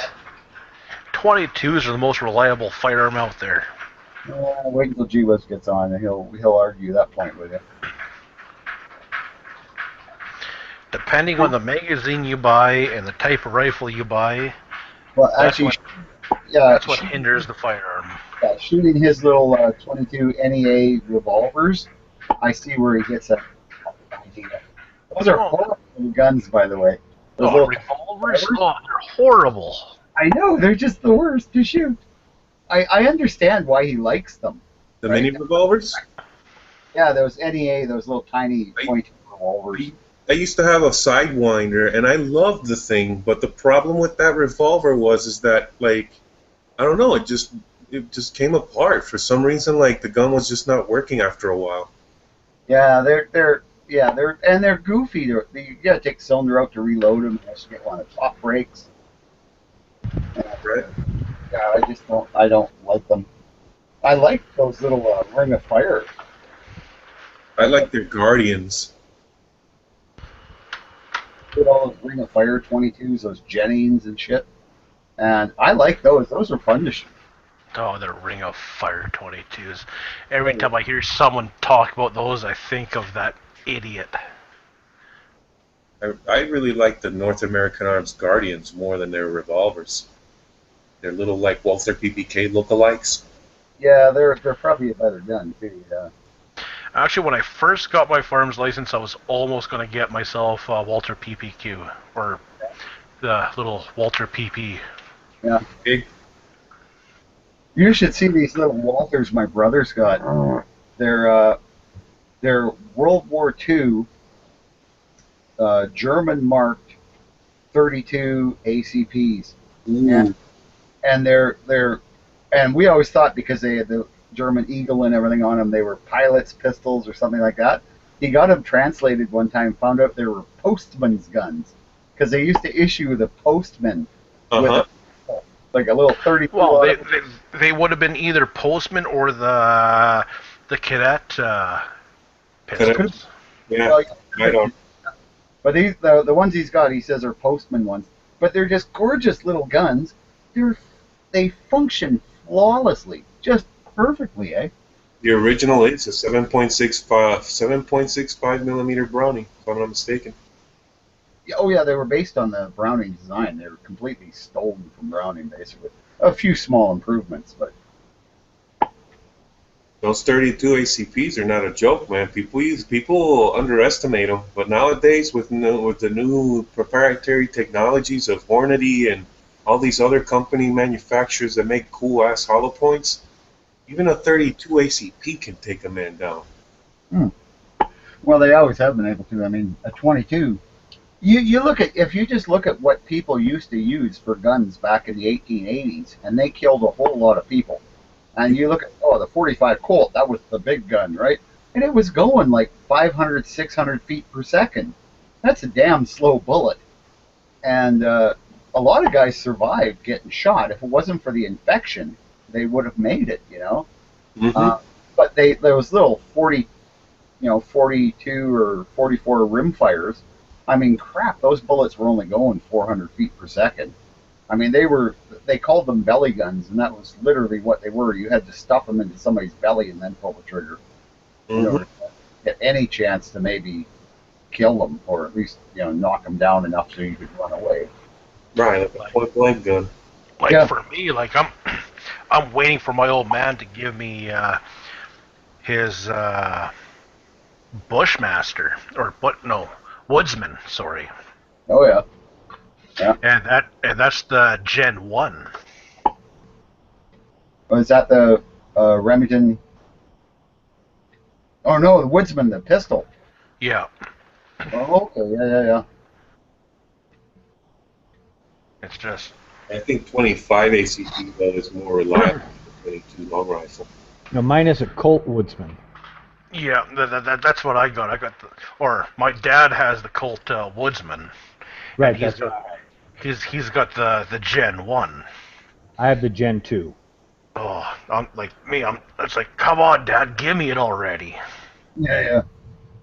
Well, my brother just found out, and he always thought that, like, when he passed, like, all his little short-barreled revolvers and shit like that were just going to get destroyed, right? Because they were under that special restriction in Canada. But he's found out that he can actually leave them to his grandson, and then his grandson gets grandfathered into that special restriction if he already has his gun permits, eh? So these guns aren't going to get destroyed after all, which is a real weight off everybody's mind, eh? That as long as you have a relative that's into guns and stuff, they're not going to get destroyed. As long as they're able to get their restricted firearms license, they can get them grandfathered. Yep. But the only thing is, they cannot grandfather those to the next generation. No, but still, at least it's another generation. I mean, I think he's going to sell, like, all his Smith & Wesson stuff, all his little snubbies and his Colts and stuff like that. He can sell those down in the States. Those can be sold. Yeah, because those it would be a prohibited firearm now, but they could get transferred down to the next generation as long as it is in his will. Mm-hmm. They can be grandfathered down to him, but with a pro-hip, was it 004 or a 003? Which means he can acquire prohibited firearms, but he can't buy or sell prohibited firearms. Yeah. Well, he can sell his Smith & Wessons and that down into the States because they were produced there. Well, those are, he's allowed to transfer down, but like his Walthers and that, those can't be transferred down to the States and sold because they weren't made in the States. I used to know a guy. This was a pipeline job a couple of years ago, but he did have a pro-hip license. And he actually took me down to one of the local gun ranges, and I shot his Thompson. Oh, yeah. Oh, my God, was that ever so much fun. Mm-hmm. Well, I was at Big Sandy. I was at Big Sandy this year, and I was going to shoot a Thompson. Nobody had one for rent. No. The ARs, AKs, nobody had a Thompson for rent. And I wasn't going to, an AK, I don't care. AR, I don't care. But a Thompson, I would have spent money to shoot because I've shot semi-auto ones, and they're fun. And I've shot full auto in like Stent guns, and my brother's got an MG42. I've shot it a few times. That's fun. But yeah, I haven't shot a Thompson full auto, and that was what I was really looking forward to. And I fully expected they would have one there. I mean, it's an iconic gun, right? Yep. Like right now, I'm looking through what is it? Gunsinternational.com. Yeah. And there's a Colt Woodsman First Series going for $500. It's like, really? That's all they're worth? Yeah, they're not. And then there's a Colt Woodsman Target third generation going for $1,800. Like, how is the first gen cheaper than the first gen? Yeah. Okay. It's tough to get even second gen magazines. First gen magazines are almost impossible, and those magazines wear out. Okay, especially the first gen ones. So you get a first gen Woodsman, and your chances of having any kind of backup or any kind of magazine to it is going to be real tough. They're going to say you've gun that you can't fire. That would suck. Because the one I got the short barrel version, which is 4.5 inches.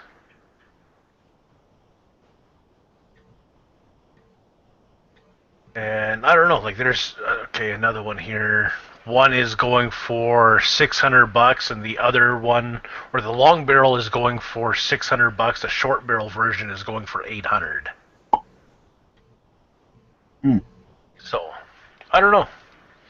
I'm never going to sell it because that was my grandfather's pistol, and that used to be my grandmother's protection. Concealed carry pistol when Canada used to have concealed carry. Yeah, so yeah, for sure. Well, that's the thing. It's those kind of guns you're never going to sell anyway. So, like, it's like right now, it's not registered. Yeah. That might be kind of hard to get through. Not really. Hmm. I just gotta make sure it's in my name when he dies.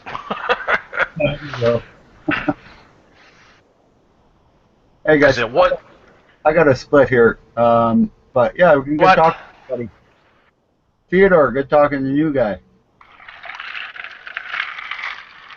Theodore's a good guy. You take it easy. I'm Ted, by the way. Ted? Okay. It's easier. I'll try to remember that. Oh, it just makes it easier. Yeah. I just did it because the Google had the thing in there already, and I'm visually impaired, so it was difficult for me to change names or do all that. I can't read it on the damn screen. Oh, yeah.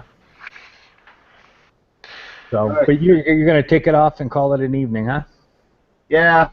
Yeah, I'm trying to save my my data for doing some other shit on the gun channel. So, because the internet in the RV park sucks, so I have to use a phone.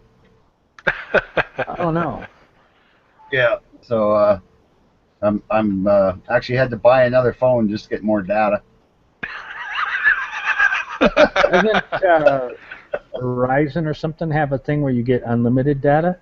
Well, they call it unlimited, but you only get so much at high speed, and then once they throttle it back, it's too slow to do any live stuff with. So. Yeah, the only thing I have is DSL. Out where I live, they don't have anything else, and so.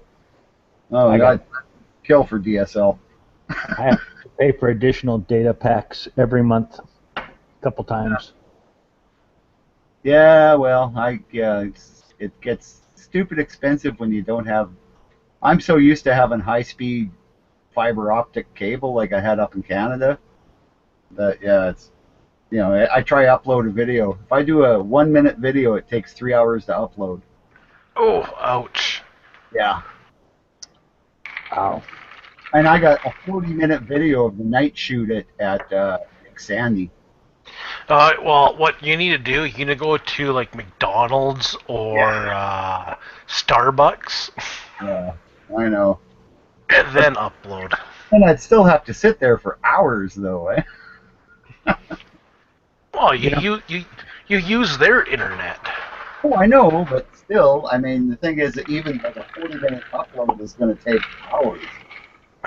Well, then you plan to have breakfast, lunch, and dinner. Supper. So you're down in Arizona right now. It's nice and warm, I bet. Oh, yeah. It's actually too warm. Yeah. It's getting too warm for you now. Got up to 35 degrees here. Oh, God, it's. I think it's about 70 right now at night. Well, I know. That's what I'm saying. We got, like I said, we got like 4 inches of snow last night and today, and it's about 35 degrees out there right now. So that'd be just nice. I'd be looking for. I'm saying enjoy the warmth while you can. I've been enjoying it, but now it's getting too warm. Well, then time for you to come back home.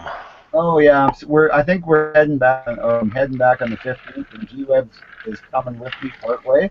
We're gonna hit some gun shows and gun shops and keep doing our video chats and stuff. Well, you mean you're not gonna bring them all the way up here to Canada and show them what a real poutine is? Yeah, he won't cross the border. They would disarm him. That's just never gonna happen. Well, nothing happens up here, so who cares? He just wouldn't feel comfortable without his gun. Where have you been the last couple nights when I was discussing that with G-Web? And I tell you, I lost that battle big time. Well, I tried to talk to him about it too, and it's just like that's why I carry a knife. Yeah, well, if you're used to carrying 3 guns, it'd be really hard to go down to carrying a pocket knife. G-Web will start calling you a Democrat. Come on. I don't carry a pocket knife. I carry a full-fledged Bowie knife. You should see how interesting orientation is for me when I get onto a new job. Mr. Flath, you need to put that knife away. Oh, okay. So I go out to my truck, put my Bowie knife away, and I come back with a razor blade knife. Mr. Fluff, you need to put that knife away too. Go back out to my truck, come back, and I have my buck knife hidden inside my pad pocket. And then as soon as I get out of orientation, then my full-length Bowie knife comes back out, and then I put my coveralls on top of it, which automatically makes it a concealed carry weapon. Which is illegal. Which is illegal, but fuck. What are they going to do? Look at me, I'm a bushman. Yeah. And it's not like they're... And there I go, I lit the wrong end of my damn smoke. Mhm. There. Anyway, guys, I'll talk to you guys. I'm going to try to get on more nights here. I guess, I say, I've been busy with other shit, and now I got to get back on it. Mind you, I got to change. Oh, not change. I got to check all the wheel bearings on the trailer. A couple of wheels are a little loose before I start back. Oh, at least Well, drive safe then. Oh, yeah. At least they're wheel bearings, so it's not going to cost too much to replace them. No, I don't even think I'll have to replace them. I think they've just loosened up because I had all the wheels off to re-grease the bearings before I put them down. I think, Big Sandy was like 20 miles of dirt roads up and down the hills through Arizona, and it was a hell of a trip. Well, you know, it wasn't hellish. It wasn't like we got stuck or anything, but just pretty rough roads for pulling a 28-foot fifth wheel. Oh, Bob, I bought myself a 25-footer. Oh, cool, man. Mm-hmm. Yeah. I thought, well, instead of paying 20 grand to hotels and apartments, I might as well buy myself a friggin' pull-behind. Oh, hell yeah. So I found a 25-foot tongue for 15 grand. Oh, that's decent. Do you know how many 4-star hotels you can stay at for 15 grand? In my line of work, 2. Yeah. I mean, I'm just saying, I love 5-star hotels. I love having a gym and having. Usually, for my line of work, for 20 grand, it is anywhere between a 2 and a 3-star. Yeah. They just hose you up north. And it's they know ridiculous. You're a worker. I mean, you know, it's ridiculous. Like hell, I was staying at a 3. I was staying at like a 2.5 to 3-star last summer, and they were charging me $2,800 a month. Yep. Oh yeah, Wow. I mean, like a Super 8 in Canada will cost you probably $120 a night. Yeah, 120 to 138 a night. Yeah.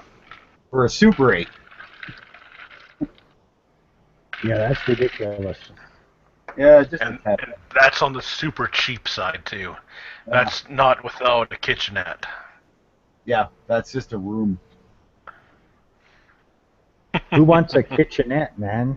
The whole object is to have service, food. Oh, room service will kill you on that. Oh, room service? Good luck with that. Yeah. You're looking at like a 5-star with room service. Well, that's what I'm saying. I only stay at 5-star hotels. Yeah, well then I only make $150 a day on Alloway. Oh, I really? can't afford that. Yeah. Room service that's like $250 a night. Yeah, I make the company pay for everything. When you're big. Yeah, right. Oh. And that's all the company pays him is $150 a night for his hotel. That's all the company pays. Yeah. That's tough. Yep. And That's he's why I want trailer. ones. Anyway, guys, we'll talk to y'all tomorrow. Yeah. No way, Bob. Catch you later. Good night.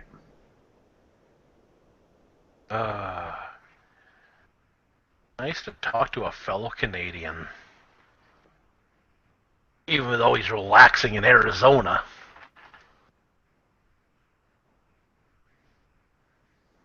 Where's everyone else tonight? Well, you know, it is Monday night. which means they're still sobering up from the weekend. Yeah. I mean, I wasn't going to come on tonight, and then I had some other things and stuff, and so I was just like, screw it, I enjoy myself. I'm just going to listen in and find out what goes on. And then I was just listening in the beginning, and then they were going, how come you're not saying anything? So I said, okay. I figured people were sick of my opinion. Oh, nah, you're a good guy. Mm. But I'm not without my own opinions. Everyone likes opinions. Yeah. Especially when it comes to new guys like you. Yeah. So I don't know. Probably, I think G-Web works at night, right? I don't know.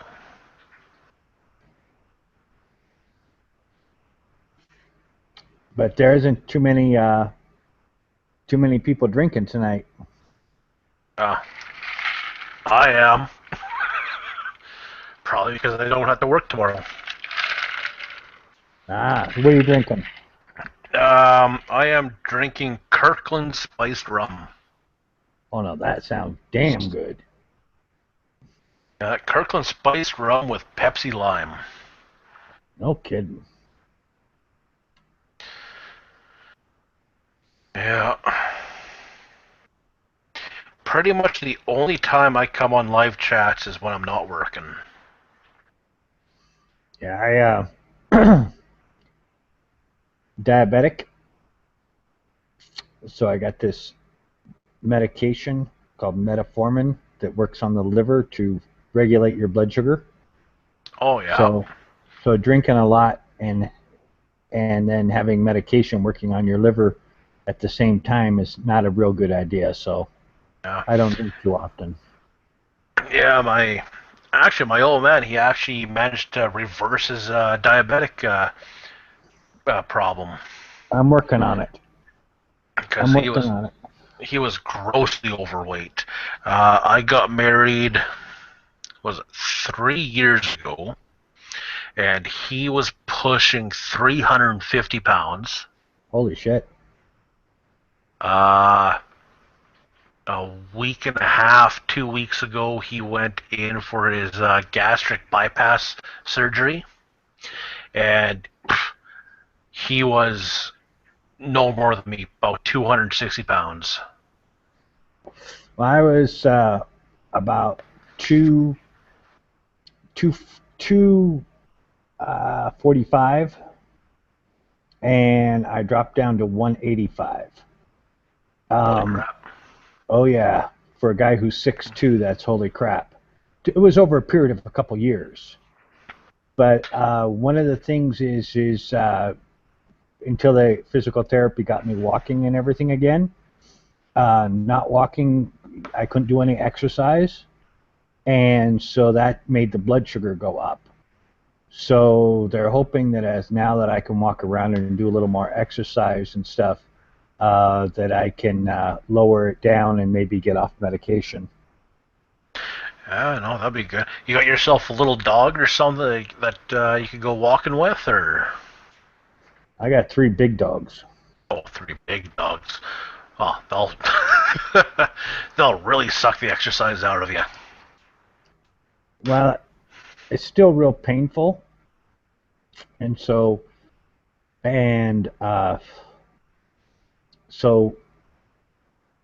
you know, I have a 5,000 square foot garage.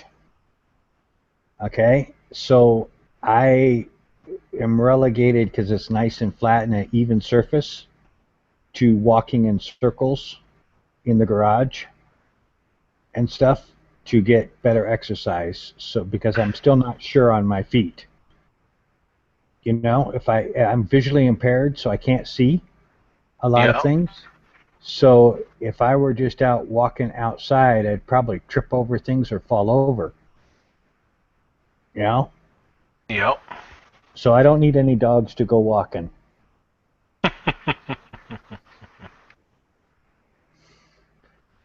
Yeah, no. Friggin' take it one step at a time, and Oh yeah, I'm doing so much better. This year has been a whole lot better year, and I got a really good physical therapist last year, about last November, and I would say February, I was walking and everything, so it was cool. But now I can walk and everything. I can walk and everything, and I'm sitting here, on the couch like a fucking potato, doing a chat. well, as long as you're trying, that's all that matters. Oh yeah. Well, the whole deal is I used to go to a coffee shops all the time and chat with people. Okay. And since I can't drive, I can't see, I've been pretty much stuck at home. My big day out was, the 3 times a week going to the damn doctor and getting spinal injections and physical therapy. But now that that's all pretty much wrapped out, so I do enjoy having the conversations here. The last couple of nights, we've had some great conversations.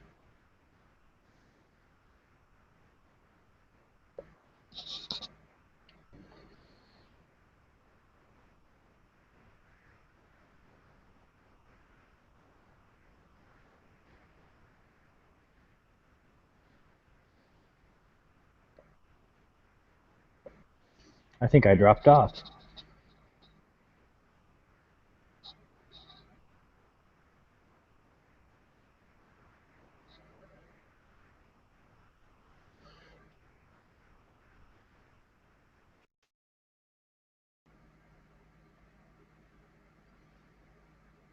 Did I drop off? No. I had to go yell at my dogs. Oh, okay. I didn't hear anything, and there's I muted myself because I didn't want to blow your eardrums. There's like 3 other people out here, though, supposedly. You, me, and 2 more. Supposedly, but a lot of them, I don't know. Pink, I know he works night shift, so he usually opens a chat before he goes to work. Correct. I know Pink is not on. There's Peter? Flippy, I don't know. He's in and out. Yeah. So what's the weather like up in Canada? Oh, it was absolutely gorgeous today. It was 10 degrees, and near the end of just as the sun was going down, it had a little spring shower. Oh, wow. Yeah. Oh, it was gorgeous. Yeah. And my entire yard is flooding out. That's still nice. Oh, yeah. Damn global warming.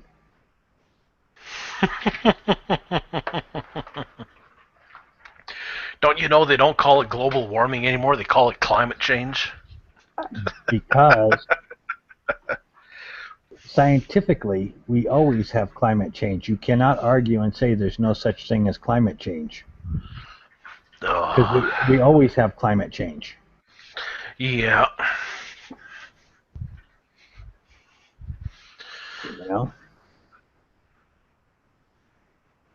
But whether it's man-made or not, it's the models certainly aren't panning out. The models aren't panning out because it's proving that it's not man-made. Yeah, well, down here we've got political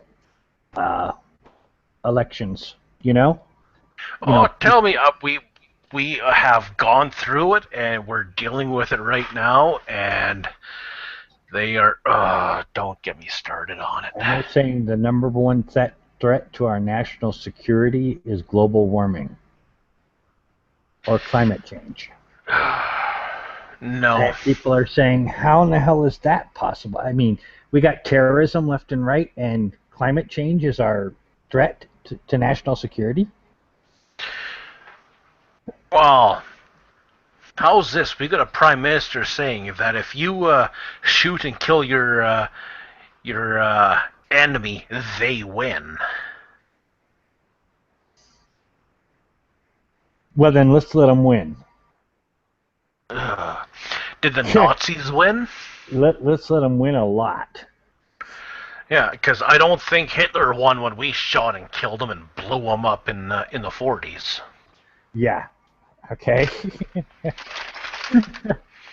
I don't think the Russians won when the U.S. Went to war with Cuba and the Russians in the 70s and 80s. Oh, the Cold War? Yeah. Yeah. Well, I remember the Cuban Missile Crisis in the 60s. Yeah. I think the only time it really won was Vietnam. We never won Vietnam. Well, I mean, like the shoot your enemies, they win. Oh. I think that's the only time it really won, but also, who was it, Nixon that pulled out? Yeah. It was Nixon. Yeah, it was Nixon who pulled out, so it pretty much screwed the whole warfare in that scenario. Well, okay. Here's the deal. The reality of it.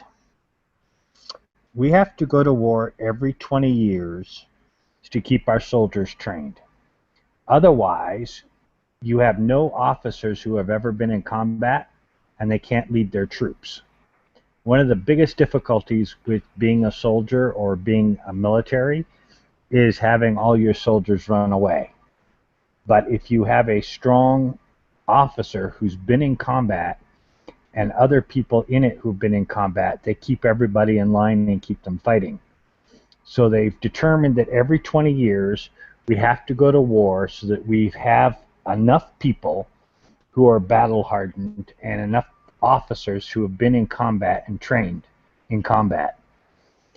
I know it's a really crappy scenario to think about, but that's what they do.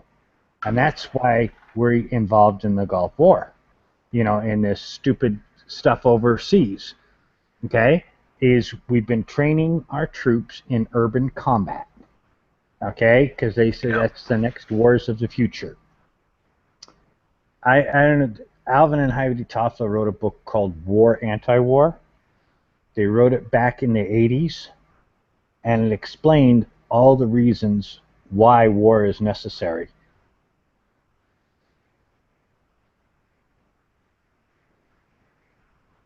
I know nobody wants to think of that. Yeah. No, it's just one of them things, like, every nation needs to be, how do you say it? Every nation needs to be involved in every scenario that helps its economic growth. Yeah, but war is proven not to help economic growth. Well, if there's no war for the U.S., that means that those arms manufacturing, their stock markets go down, which means they got to start firing people. But if there is a war, then those arms manufacturing, they have to keep producing to help employ people. Well, militaries still train, and so they still, and today's what most of our military budget spent on is certainly not anything that would be considered small arms. You know, I mean, we got, you know, all our stupid missiles and all our jet fighters. You know, they got this new jet fighter they're trying to do. It's costing $1 billion per airplane. Okay, that's insane. Yeah. You know. But like without war, half the U.S. still wouldn't be employed. Oh no. Our war is a very small part of our economy. We provide right now, used to be 80%, but we're down to 70% of the world's food. Not just food for the U.S., the world's food. Okay? The U.S. is the largest exporter of food. There are a lot of things that the U.S. does that is income to our society.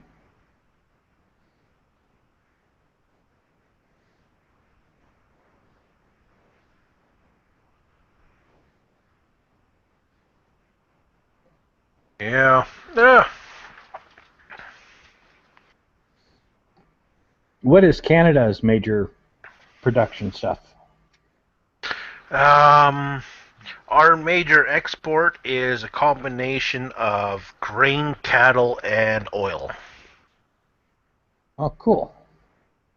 Yeah. A lot of sites say maple syrup, but that's not true. Right. Now, a lot of cattle being cows, or what other kind of cattle? Mainly cattle. So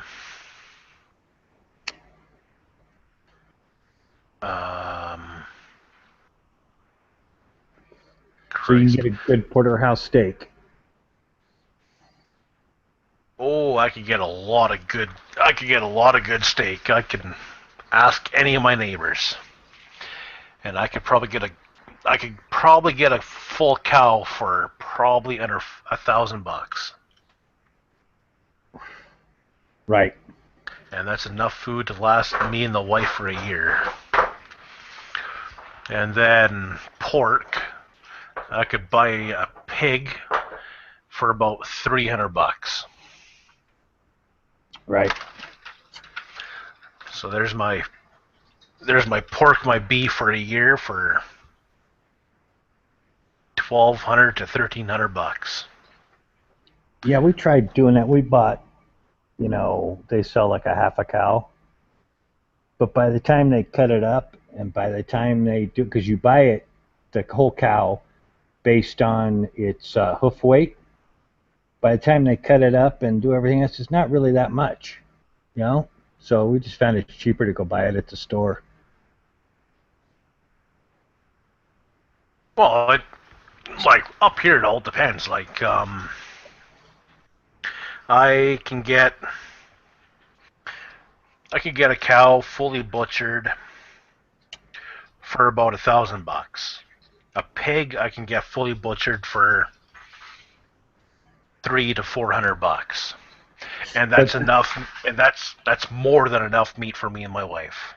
But I'm saying for $1,000, how many pounds of beef is that actually butchered beef? Oh, that's probably get about 150 pounds. 150 pounds. That's a small deer. About 500 pounds of actual butchered meat. Yeah. Okay. Like a small deer, fully butchered, is about 80 pounds. Okay. So a cow, yeah, I think is right around 400 to 500 pounds of actual butchered processed meat. Wow, okay. Very big cow. Like our cows, they run around, like, fully dressed, are about 11 to 1,500 pounds. And then once you take the organ and bone cavity out, they're right around 600. And then you take the skin, skull, brain. You're looking right around 500 pounds for a cow. Right. But you don't, when you buy the cow and they butcher it, you don't get any of the leather. No, I could make a special request because that's what I paid for. Right. I paid for the whole cow. So when I pay for the whole cow, I can request, yeah, I want to keep the hide, I want to keep the tongue, I want to keep the brain, liver, heart. Right. And anything else that's edible or usable. That's pretty cool. So a lot of cows running around, huh? Oh yeah, like my next door neighbor, I let him run on my 6 acres for free because I don't want to be in charge of lawsuits. He's willing to pay me $40 to $50 an acre. Like, yep, nope, you can let your cows run however you want. Because as soon as I start charging money, then I'm in charge of maintaining the fences. And I don't have the money for that, so it's like, yep, nope, you can let the cows run free. I'm not going to charge you nothing.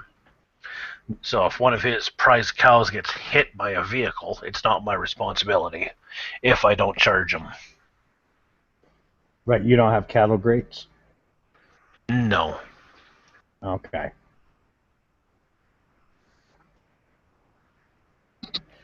Like me, I'm right along 2 roads, so we I have can't. Chickens. Oh, chickens. That's the best we get. We have chickens. Oh. We have fresh eggs. If I could somehow get my wife convinced on raising chickens, I think that would be the only thing I'd have to eat for the rest of my life. Well, fresh eggs are wonderful. Oh, fresh eggs, just fresh, clean poultry, period. Correct. Yep, but you gotta go and you gotta, check them every day.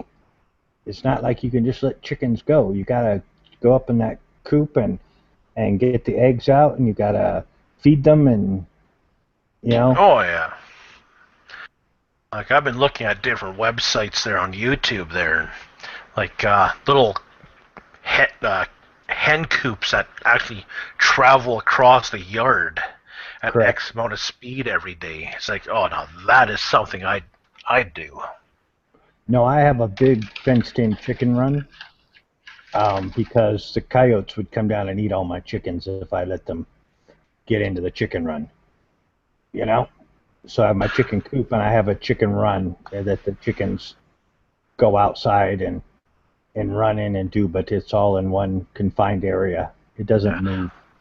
Well, like there's this one chicken coop I've been looking at. It's like a 10 by 10 box that actually, like with a solar panel, actually travels across the yard. Right, like I'm saying, I can't have that because the coyotes would eat all the damn chickens. Well, yeah, no, like this here, like it's a fully encaged coop. Yeah, but they have to go outside every day. Well, yeah, no, like this here, like there's a little spot where the hens can roost at night, right. And then another spot where they walk during the day. But this thing, the whole system moves during the day. No kidding. Yeah. Ah. And then you got a manual one that's the whole. It's the hen house and like the whole thing is like 10 feet by 10 feet, and what you can do is you can move it yourself every day, or with the solar panel thing, it moves itself like X amount of feet a minute or an hour. That way the hens have fresh food every single day without ruining one little spot. You still gotta feed them. Well, yeah, like it moves by itself, and you go out, you check them, and then if they don't have enough bugs in that one little area, you put your chicken feed in, and they either eat off the chicken feed or they peck out on the ground. I have like 40 chickens.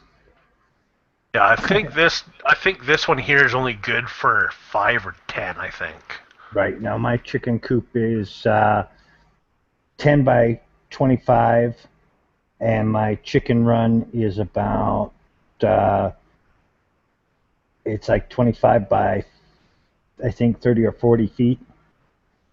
My chicken run, where they run around, and then I have little toys for them. Oh, right on. Yeah, because my neighbor that rents land or uses land off me, he's got a big old red barn that in the wintertime all his chickens are inside the barn. But as soon as spring comes up, he opens up his barn doors and all his chickens and goats run free. Right. So you got to be damn careful because you'll be barreling down the road, and then out of nowhere, like 5 chickens comes out on the road, and you got to slam on the brakes. Right. Chickens are interesting to watch. Chicken society.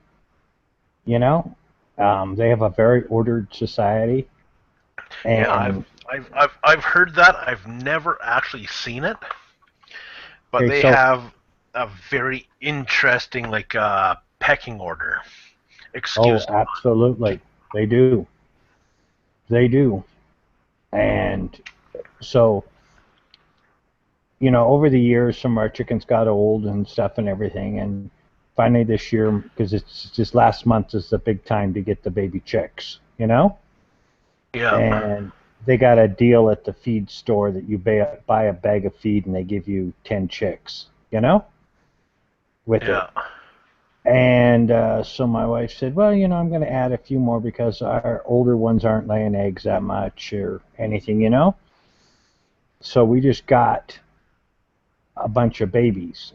And now I have to go up. We've had them in a box and everything. That's why I'm out in the living room, because they're in my office right now. Okay? With the lamps on them, keeping them warm. Okay? But I got to go next week and put up a divider in the chicken coop, fence divider, because they have to stare at each other between the fence, like the chain link. They have to stare at each other for a good, they say 2 weeks is the best, a week to 2 weeks. Okay, before you can let them all run together, or they'll just kill all the babies. They have to get to know each other, they have to see each other and everything else and accept it into their fold. It takes about 2 weeks, and then you can take down the fence in the coop and allow them all to be together. Interesting. Well, it's a very ordered society. And Henry, my rooster, crows every morning. Actually, that's kind of an interesting concept right there, because the city of Edmonton actually allowed, I think it's 10 or 20 households as an experiment to allow free-range chickens in 20 different households, because they want to see if the noise pollution and stuff like that, that chickens deliver, will hinder property value and stuff like that. And that was, a year and a half, 2 years ago, and I haven't heard anything else about it. Oh, that's kind of... I think it was like a max of 5 chickens per household. Oh, it's kind of comforting to hear Henry crowing every morning. Yeah, because I've seen a lot of different stuff, like people allowing chickens and then some roosters, and then it's like another household will only have roosters, and it's like, oh my god, like, I don't know. I think if you had, let's say, 4 hens and 1 rooster, it would be all right. Hold on a minute. I'll be right back. Yep.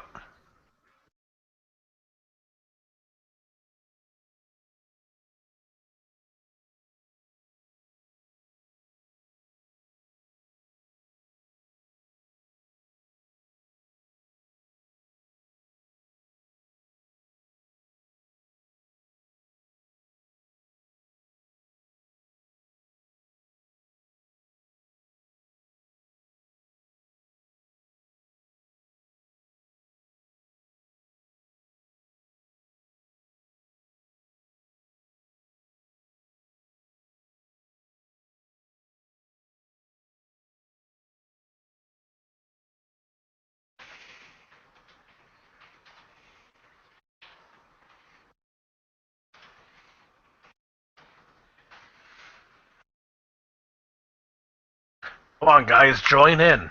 If you got chicken talk, I want to hear it. I hate raiding.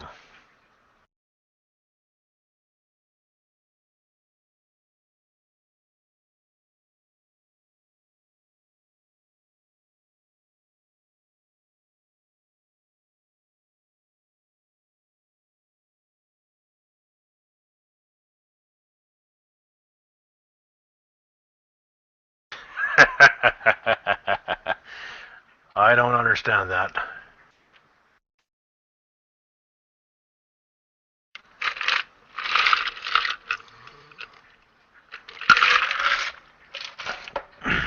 I should be sleeping too, but you know what? The wife's gone for the night, so I can do whatever the hell I want.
I'm back.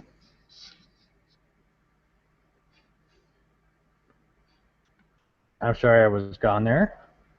Oops. I guess you'll come back in a bit too. Yeah, no, I'm just trying to get the guys from the external chat to join in, but they're talking about Trailer Park Boys and other stuff here. What external chat? If you go to the Gun Channel's live chat. That's not what I'm on? No, you're on the Hangouts. Oh, okay. But if you go to the gunchannels.com and then media live chat, there's what we call the external chat. Ah, and what are they talking about over there? They are talking about chickens, just like us. Oh, no kidding. Well, yeah, because they can. They're watching us live. Ah.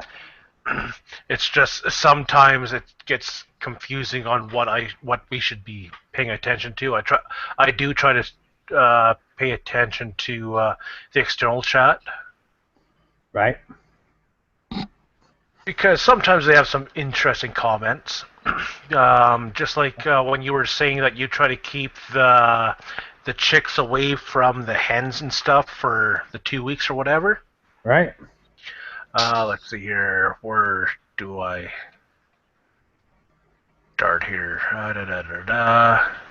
Because chickens are carnivorous. They eat each other. You got to Yeah. They'll kill each. They're not part of the clan. They'll kill themselves. They'll kill one instantly. Shit, I'm trying to find it here now.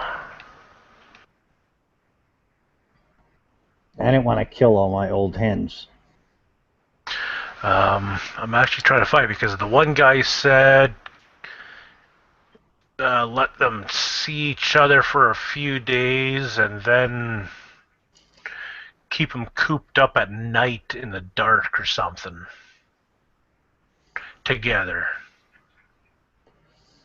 Right. I just, like I said, if I give it a week or so, okay, with in the coop with a, I have,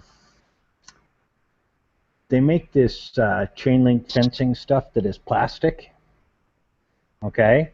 Okay. And I just stick it up in between so they fly around, on either side. They don't fly over it. It goes all the way up to the coop. And so they can stare at each other through the chain link.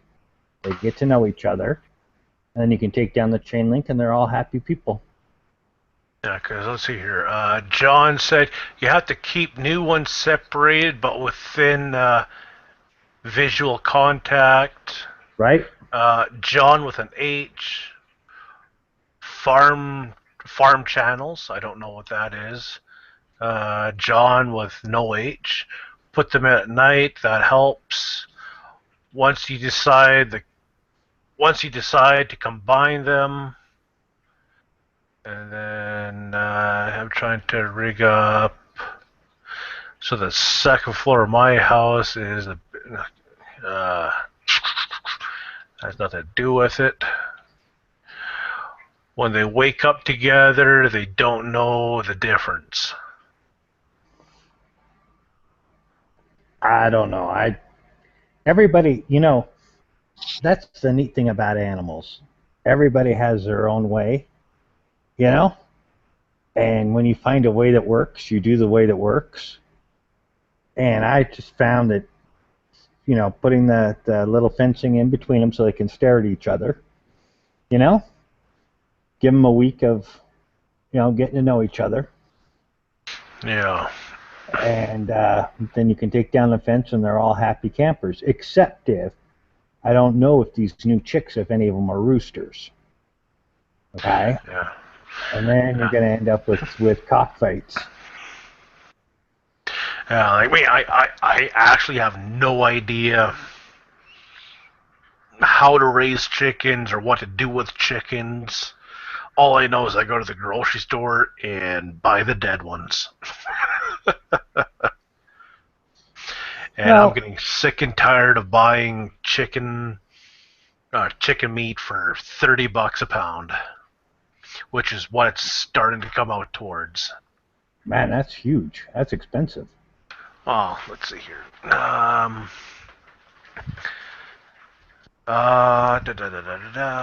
don't think. Well, like chicken wings and like a box of chicken wings and stuff like that. That's about $29, I think, at Costco. Chicken breasts. For 4 chicken breasts, I think I'm around $14 or $15 for 4. That's hugely expensive. Yeah. Which, since I bought 10 and a half acres, I want to start doing more homesteading. But at the same time, the wife, she doesn't want to be looking after all these animals. Well, chickens are the easiest. You only have to go check them once a day. Go collect your eggs, okay?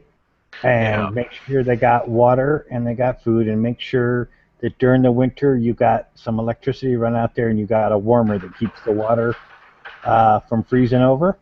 Yeah. And they're good to go. I mean, like I said, we look forward to Henry crowing every morning. You get used to it after so many years. It's kind of comforting. Only after so many years. Huh? You only get used to it after so many years. Actually, I'd probably get used to it after a couple of days.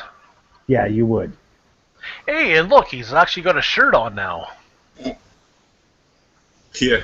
I wanted to ask you guys, like, do you think that I'm carrying too much? Like, this is what I carry.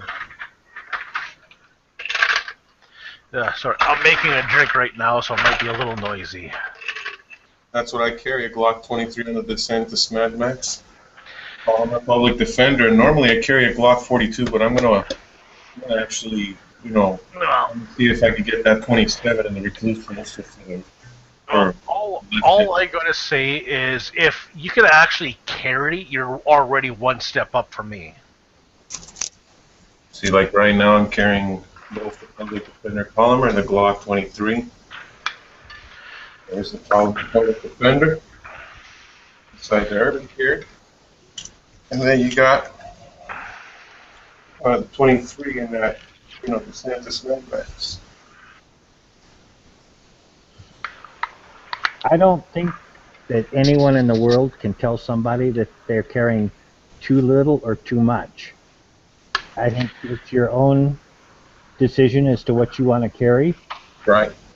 And for someone to tell you you're carrying too much, okay, is, sort of a worthless opinion. Yeah. I mean, all I'm allowed to carry, if I'm lucky, depending on what part of the city and what province I'm in, is a knife. More than enough, as long as you're within the range. I usually carry a 12-inch Winchester Bowie knife. And I'm not allowed to enter a large majority of malls. But I know what malls I'm not allowed to carry into, so I get myself a little pocket knife. And that's usually when I do that, mall security, they don't look at me. Right. If I have my little pocket knife. But when I have my 12-inch Bowie knife, that's a whole different story. Right. I know what malls I'm allowed to walk into, and I know what malls I'm not allowed to walk into. Same here. I know where I can and cannot go with what I got. But if you carry a 12-inch Bowie knife, you're open carrying, right? I mean, you just got it on your side, right?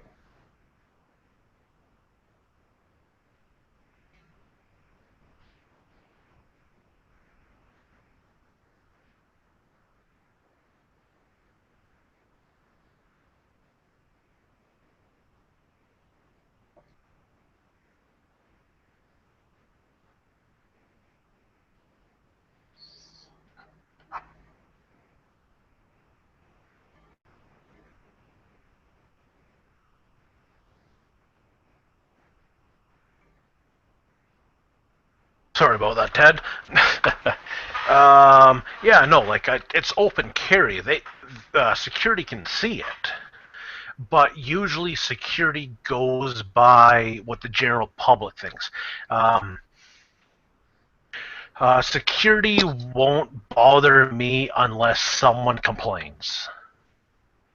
But if you just came in from doing something, you know, I mean, and you got your Bowie knife on, you know, people would just think you just Like if I went into the mall in Westlock, or if I went to the bank in Westlock or something, and I had my Bowie knife, no one would bat an eye, because that area is a bunch of farmers and stuff like that. In this area, we're a bunch of bush people. No one would bat an eye. Hell, I could probably walk in with a rifle strapped to my back, and no one would really worry or say anything.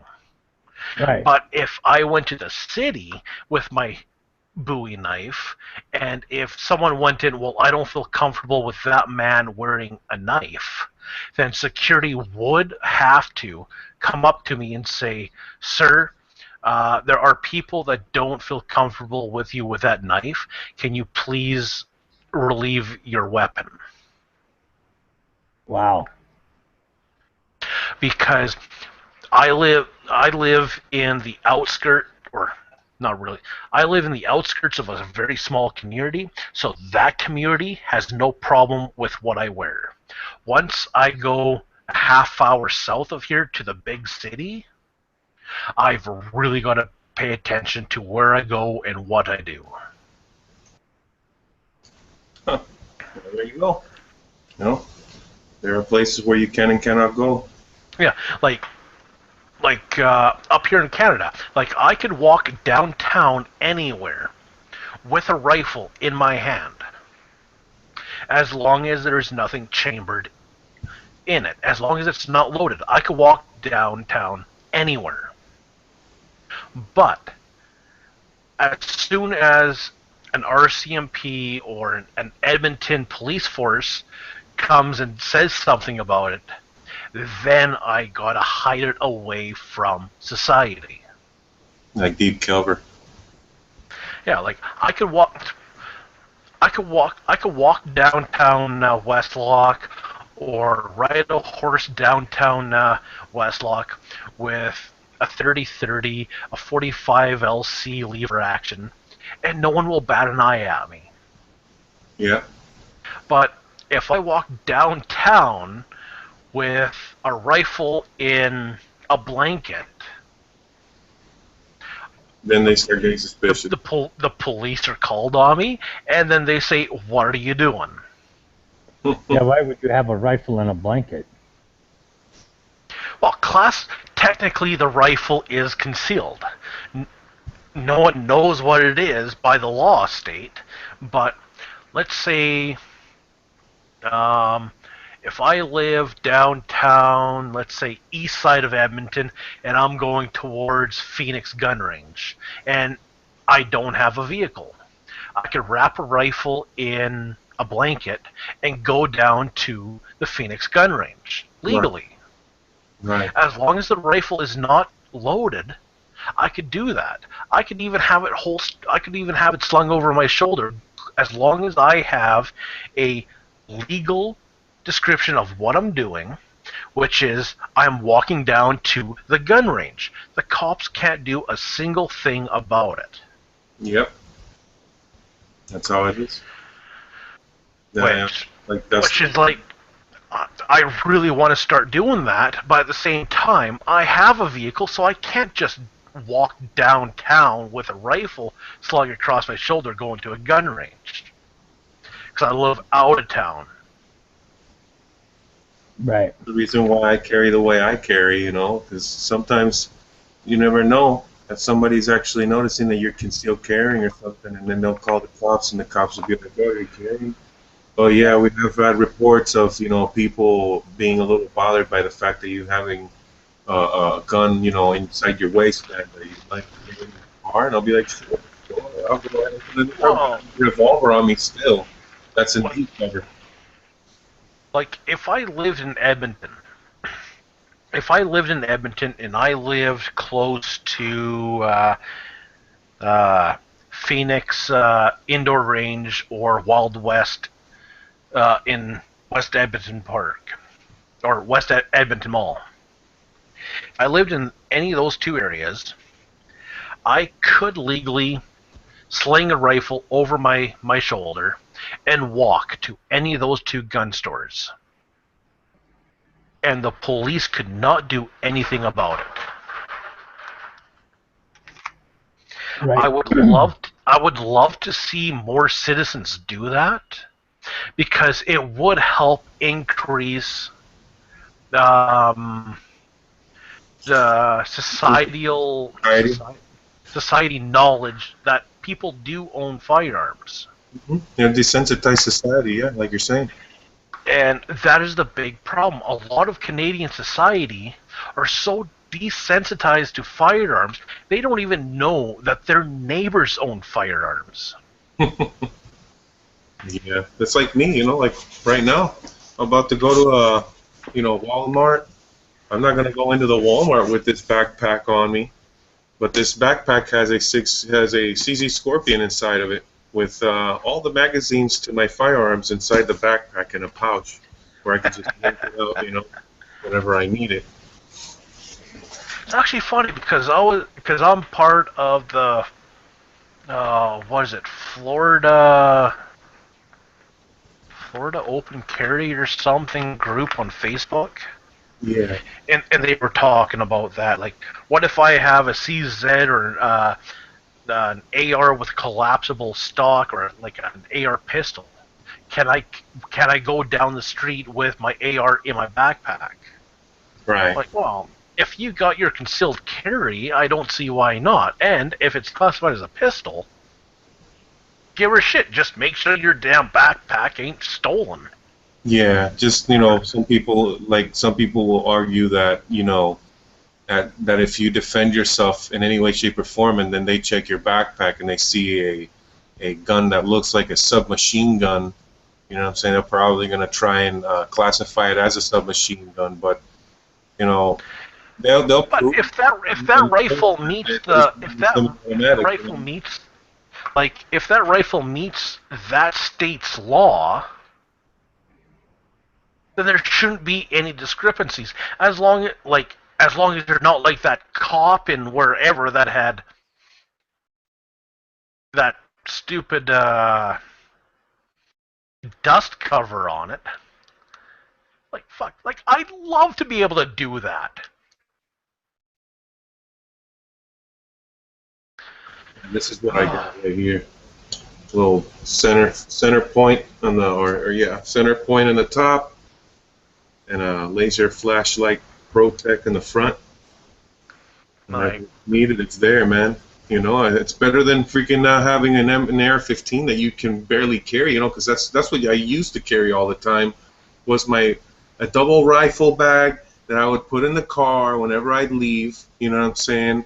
With a Remington 870 pump action and a freaking AR-15 with all the magazines that I had, which aren't that many. So I would carry that in the car, and it would be really hectic because eventually it started getting really heavy for me, carrying that all the time, having to tote it out and freaking put it in the trunk of the car, and then freaking doing whatever I'm gonna do, and then coming back home and then having to bring it back inside. You know what I'm saying?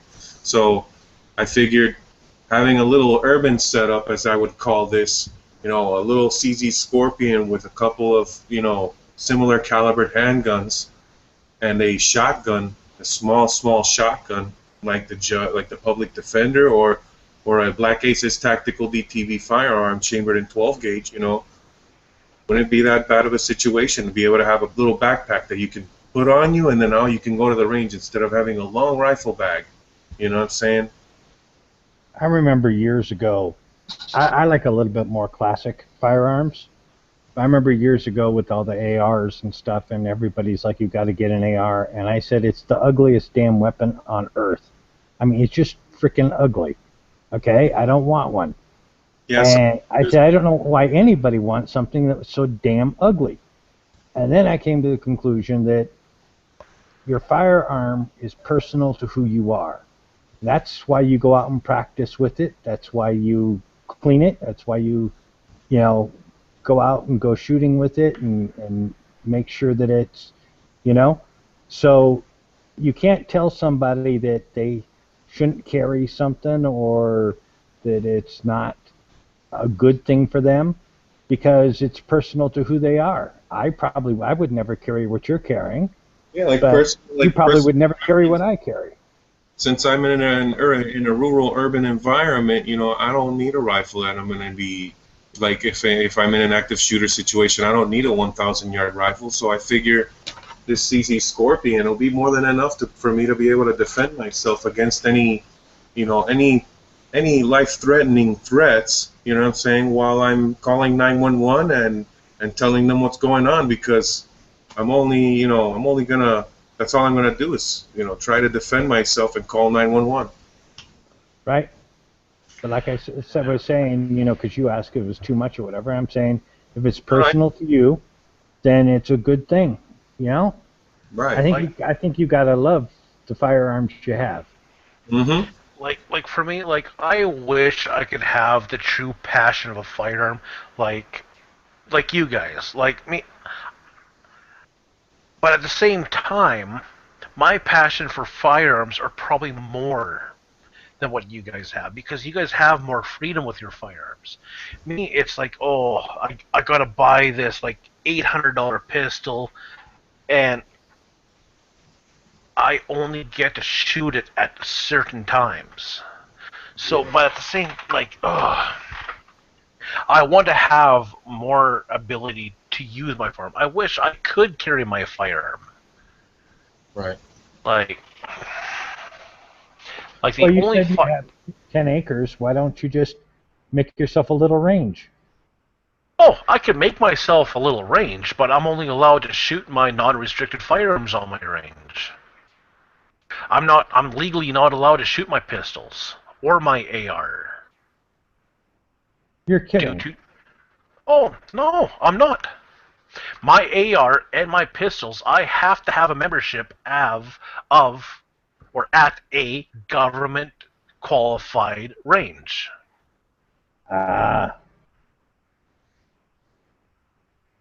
So I could either spend $550 a month or $550 a year at a range in Edmonton, which is probably an hour and a half away from me, or I could spend $50 a year at a range which is another hour and a half away from me, and never use them. Because why would I drive an hour and a half to shoot 10, 20, 50 rounds?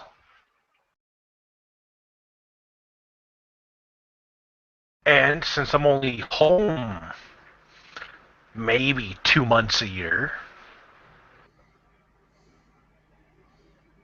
wow. I wish I had more freedom with my firearms. Yeah, I thought because of the winter that it'd be cool to go to an indoor range. And I went down to the indoor range and a bunch of ex-military types. Actually, you know what? It's a lot funner shooting in the dead of winter because you actually see the shockwave of your bullet going downrange because the air is so thick. Yeah, but you don't want to be cold. Yeah, but I could live with shooting 40 below weather. I'm just saying, I went down to this indoor range, a bunch of ex-military types, and everything has got to be a freaking cannon to be considered a gun. It's like, that's your opinion. So I just decided, well, it wasn't for me. You know what? No, like the gun range I do belong to, it's everyday Joe Blow. They own anywhere from like your IWI Jerichos all the way up to your Ruger precision rifles. Like, there is a lot of common ground around here because we are set at common ground. The only people that spend a buttload of money on rifles are the duck hunters with their fancy 12, 10, 8, and maybe 4 gauge shotguns. And they only take those rifles out once a year. Everyone else is just like, okay, right on. Let's go out and shoot a couple hundred rounds of 9mm or 45 or whatever. Yeah, never been duck hunting. Wouldn't know what to do with one. Oh, trust me, me neither. I own a Mossberg 500 Defender.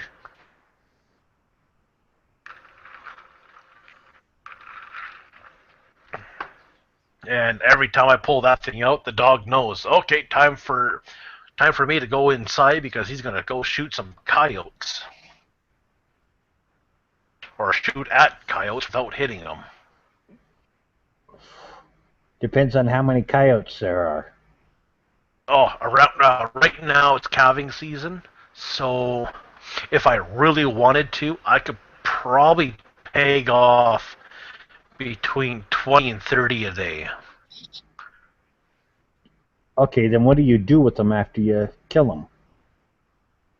Well, if I wanted to kill them, I could collect their hides and sell them. Ah. Yeah, we got we got a trapper's what do you call it?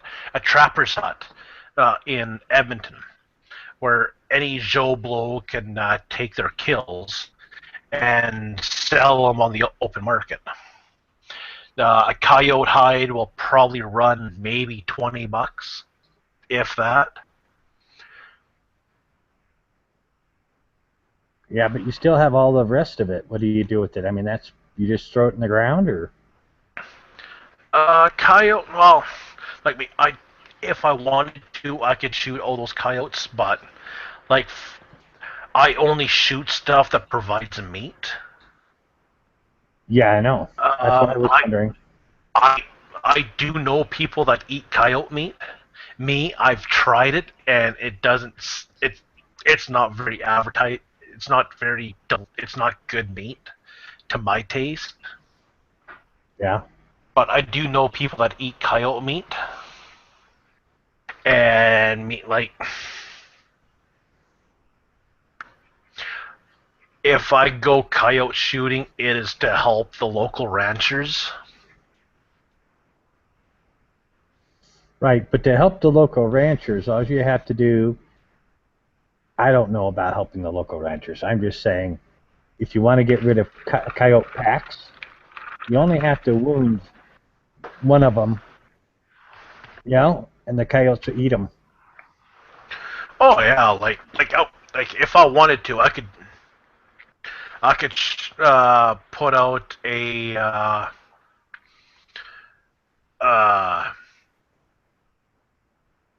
I could go down to one of the local food stores, grab their spoiled meat, put it wherever I want, and start shooting coyotes whenever I want.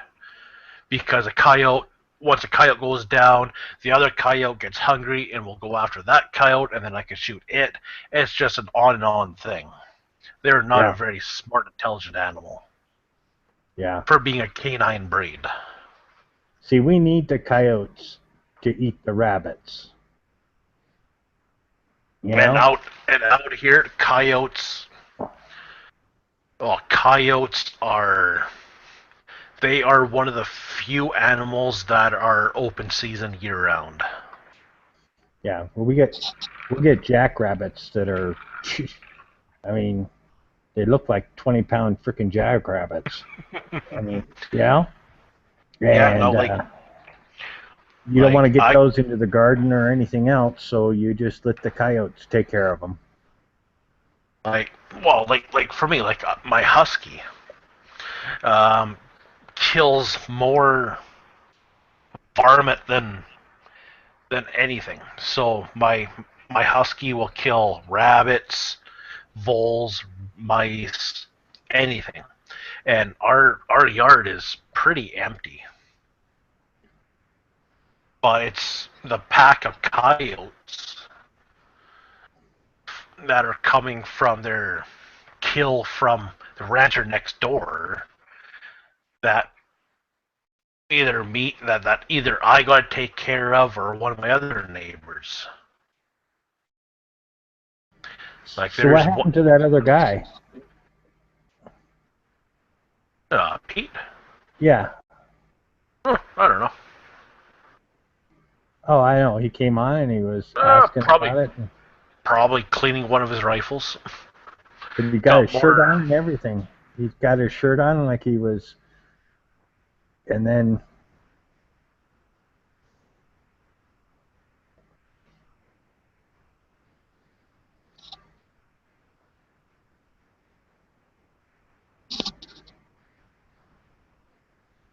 I guess he disappeared. Oh, he's still on the website, or he's still on site, so he's probably doing something. Actually, I think he said that he was going to go do something. Ah.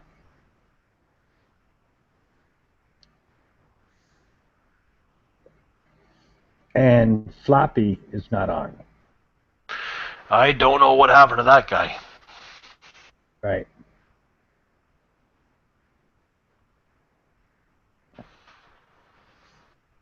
Yeah. So no, it's you know,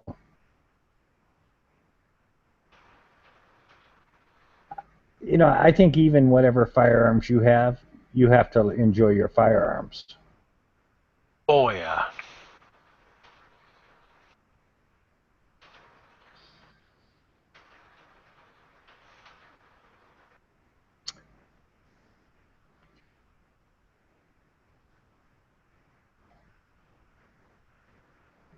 I think it's kind of funny that there's this thing called the 3-county rule in the United States. And most people have never traveled more than 3 counties away from their home. And they see pictures of things that are 40-year-old pictures, okay? And they think that's what it looks like in other countries. And so people have a perception of China being a bunch of little, tin houses, They have a perception of Canada with the Canadian mounted police running around chasing the bad guys. Okay? And they've never really gone anywhere and visited and seeing that, like, okay, some of the tallest buildings in the world are in Asia, Yeah. Okay. And you go to Canada and, they actually drive cars. They're not all running around on horses. Oh yeah. In the last. Actually, I haven't done a lot of traveling since 2008, but I've done a lot of traveling in the last 10 years. Right. And I do gotta say, from the little bit of traveling I have done, mainly in North America, my favorite favorite places I've been was Pennsylvania and New York. Well, I'm telling you, don't screw up like I did, okay? You go and take an airplane trip. You take 2 little baby aspirin, okay? Before, when you get on the airplane, okay? Mm-hmm. It's a blood thinner, okay? And it'll keep you from, after prolonged too much travel, you can get a stroke. Okay? And so you just gotta, I didn't know at the time that you have to do that. I have to take that baby aspirin and everything to thin it from the. Of course, a lot of my flights were 12-hour flights, but you do too much of it, and it can cause issues. Yeah, I know. Like most of my travel has all been driving. I love driving. I used to love it, but can't see anymore. No driving. I get love driving from my old man, and yeah, I could drive anywhere for X amount of time. The longest I've ever driven in a straight line was 36 hours straight. Yeah. Well, you see, that's why you were talking earlier, the guy who has the mobile home, right? And he uses that to travel. Okay. Biker Bob, yep. Yeah. And he's got fuel expense and costs and everything, and then everything. And for me, I love to drive, but I love to drive a car. All right? And drive a car and travel and pull over to a hotel and have all of the amenities and a nice hot shower and only if hot. Like me, I've always driven a pickup truck.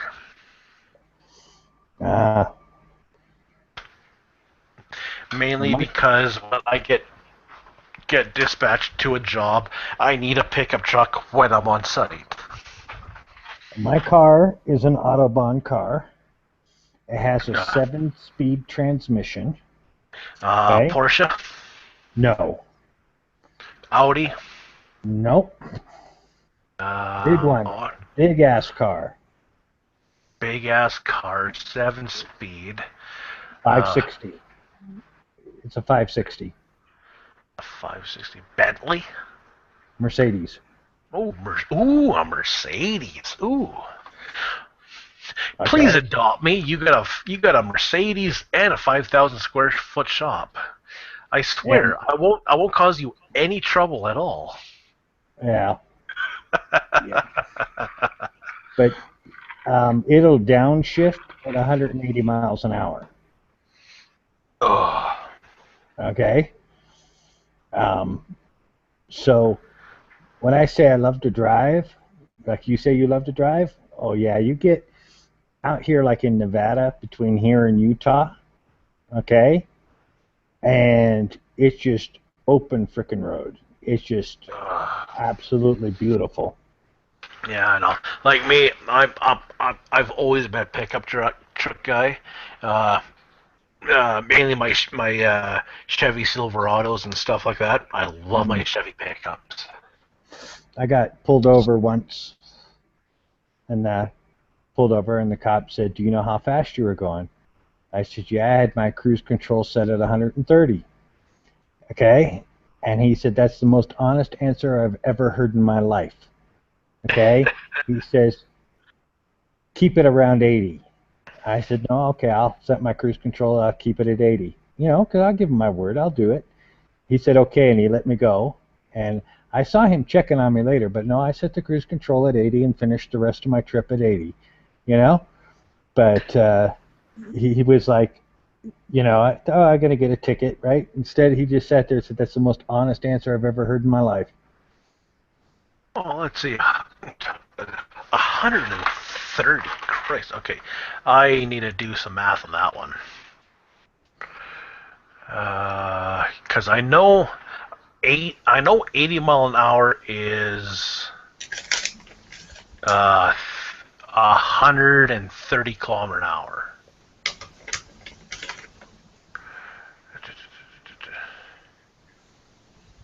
Ooh, tender bites. Weight and mass, energy, area, speed. Miles per hour. 130. You're going 110 kilometers an hour?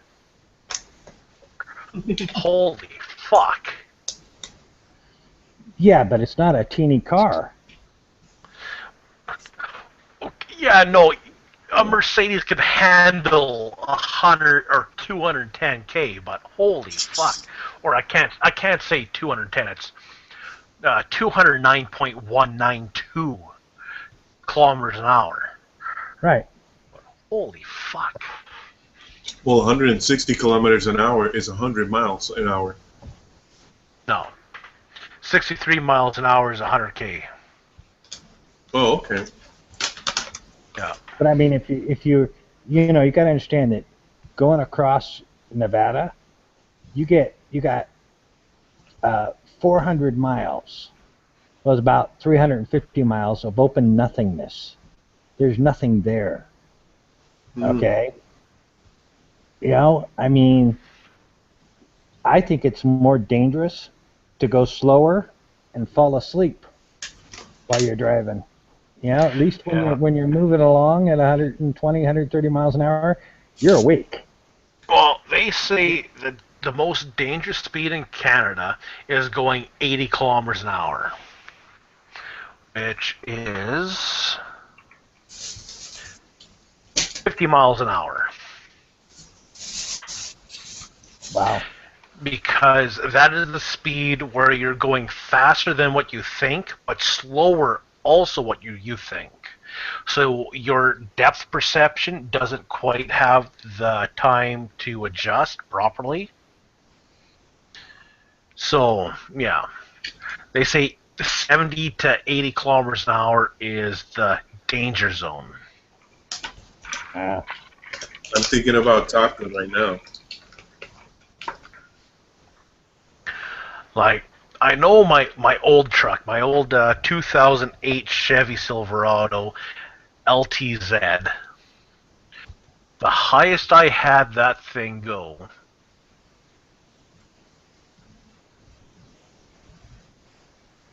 what was it?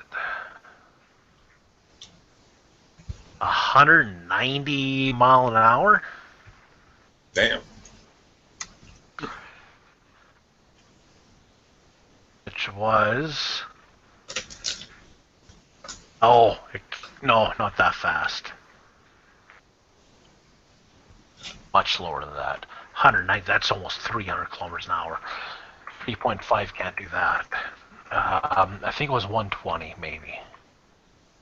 Yeah, 120 mile an hour. That's more reasonable. I did like 180 plus on a ZX11 Cowie Ninja. Wow, to me that'd be scary as shit. Oh, it is scary. It's intimidating. But it's not even the thought. It's just being there and reacting because you see things in the way and you're just like passing them by like it ain't shit. It's like you get like a focus where you're not even paying attention right in front of you. You're paying attention to like at the end where the road joins at the distance. You know what I'm saying?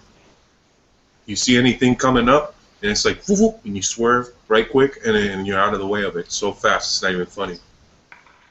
So I had this favorite coffee shop this is when I was a young man, and I would go there and get a cup of coffee and do schoolwork and shit, college, and I had a motorcycle, and I pulled into the parking lot, which was sort of an uphill type thing to go in, and then the parking lot turned flat, and this big ass UPS truck started backing up. Okay, now I'd already pulled across the street. It was a left-hand turn. I'm in the driveway, and this UPS starts backing up on me, and he didn't see me at all. Okay, and he kept coming, and finally, I'm doing everything. I'm screaming and yelling. Finally, I laid the bike down, and I ran out, and he came, and I'm screaming and yelling, and I said, you know what? This is too freaking crazy riding motorcycles, man. People don't see you. They don't pay attention to you. Mm-hmm. Oh, and right now I'm trying to figure out a way to start building my first motorcycle. That's cool. And yet I don't have a motorcycle license. But I don't know. They're fun. I'm pretty sure if I build my first motorcycle before I get a license, it'll probably be my first and only motorcycle.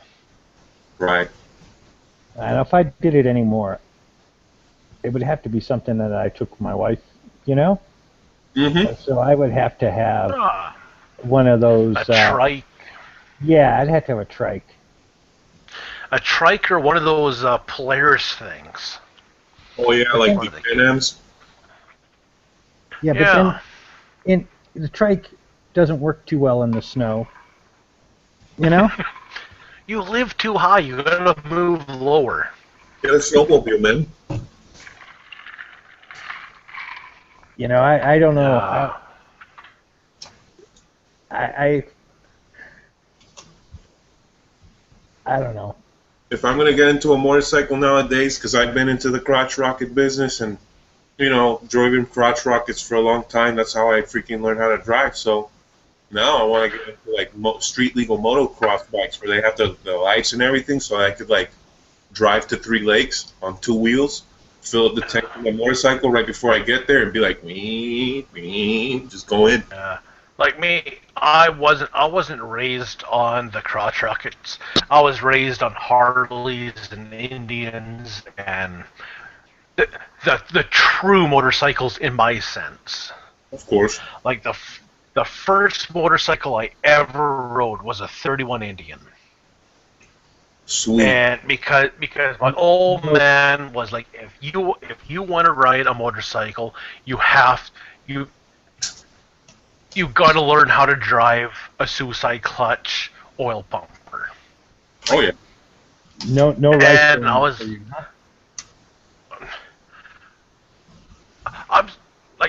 I'm not a speed guy. Like, I love going fast, but there's nothing more heart-throbbing than having to shift gears while having to take your hand off the handlebars. Oh yeah. And I'll be back in a bit. when you get highway speed, having to make sure you pump up the oil pressure and make sure your engine doesn't seize. Oh yeah. That's cool. Like, yeah, I know. Like your left, like the old 31 Indians. Like the left hand was your throttle. The right hand was your ignition timing, and your brake. Mm-hmm. Your left foot was your clutch. While you're still trying to maintain your ignition timing, you were shifting hands with your right hand. And braking with your right foot and your left hand.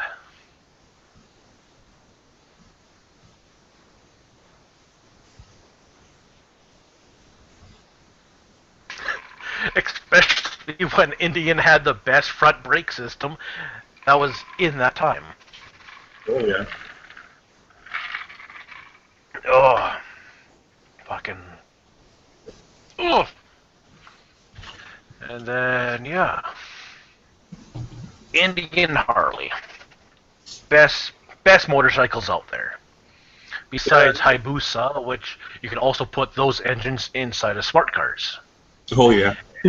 Now the Europeans now have a ATV kit for the smart car, which means you can convert your smart car into a 4-wheel drive side-by-side quad.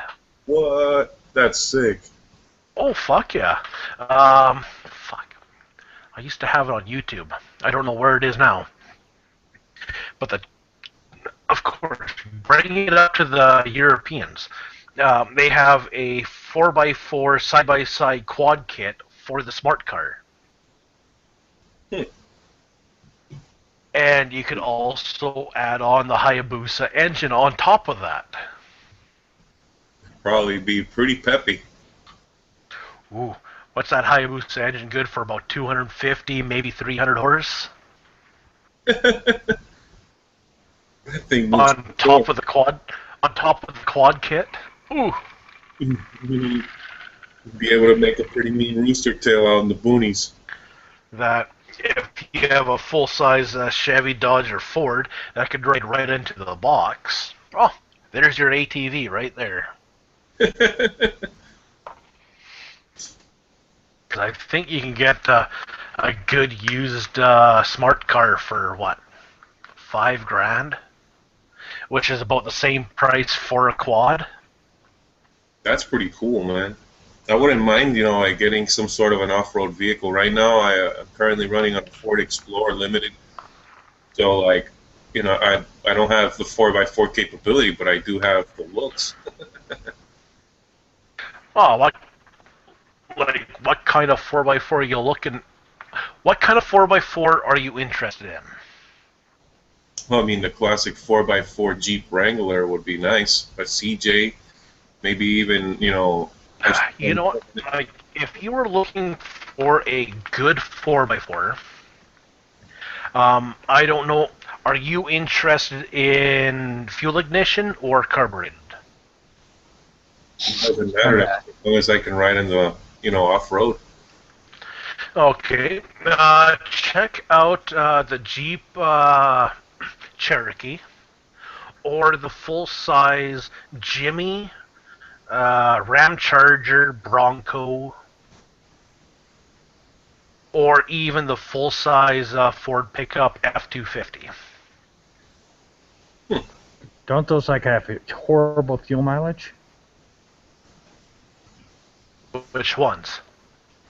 The Ford Broncos. The Ford Broncos, if you go with the Bronco 1, which was 60s to 87, 88. You're talking about the big body one, right? That's the one that you're talking about? That's the good one. Yeah, the big body one. Yeah, the Bronco 2 or the Bronco Sports, I hear that they're not that great. Not the OJ Bronco. The before the OJ Bronco. Not the newer ones. Not the newer ones. Not the 90s ones. You want the 60s, 70s, and 80s Bronco. Yeah, 80s were good cars. Oh, they were bulletproof. But if you like me, I've always been a Dodge guy. So look into a pre-79 Dodge Ram Charger. Yeah, those were bulletproof. Do you remember they did they tried to blow up the transmission on that? Okay. 727. And they blew up everything else, and they found the only thing that could to damage that transmission was to go like 60 miles an hour and throw it into low gear. Yeah. And that would actually cause the hydraulic fluid to swell the entire casing. Yeah. From the hydraulic pressure. Tell me this car does not look super ultra mega sexy. I wish I had this thing. Watch. Boom, right there. That right there, I want it, but it's too expensive. Ooh, the very first Bronco. And if you notice, it's got the truck backing. Actually, every single Bronco from that age to 1989 had the convertible top. That's cool. 89? No, 1979.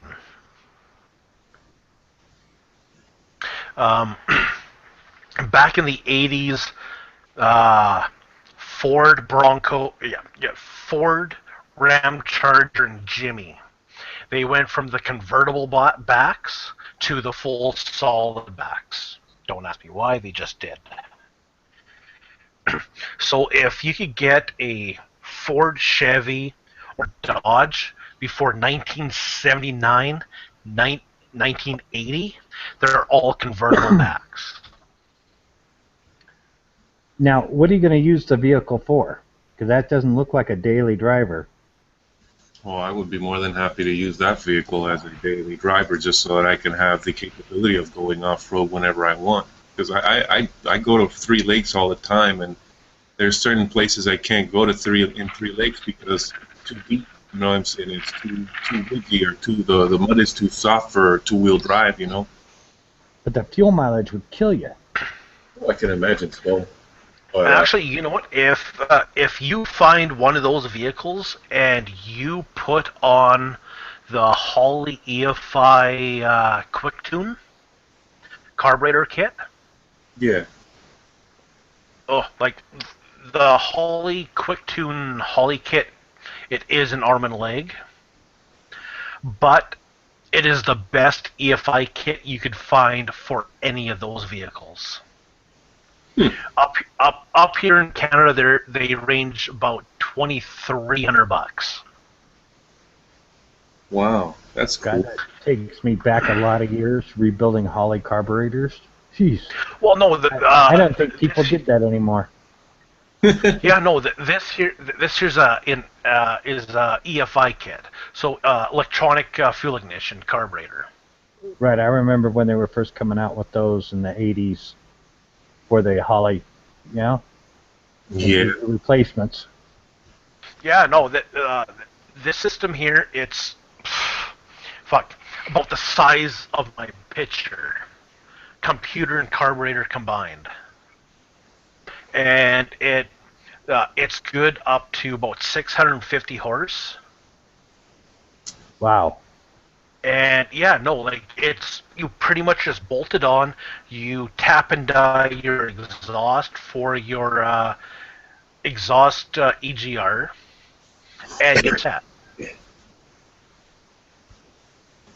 Like, it's just you plug in and you go. But can you pass smog? Yes. This kit is 50 state legal. 50 or 49, I can't remember. It is nationwide legal. Wow. That's badass. Yeah, no, because what it does, it maximizes your fuel it maximizes your emissions. If you go to I'll go to it here quickly. YouTube. It is.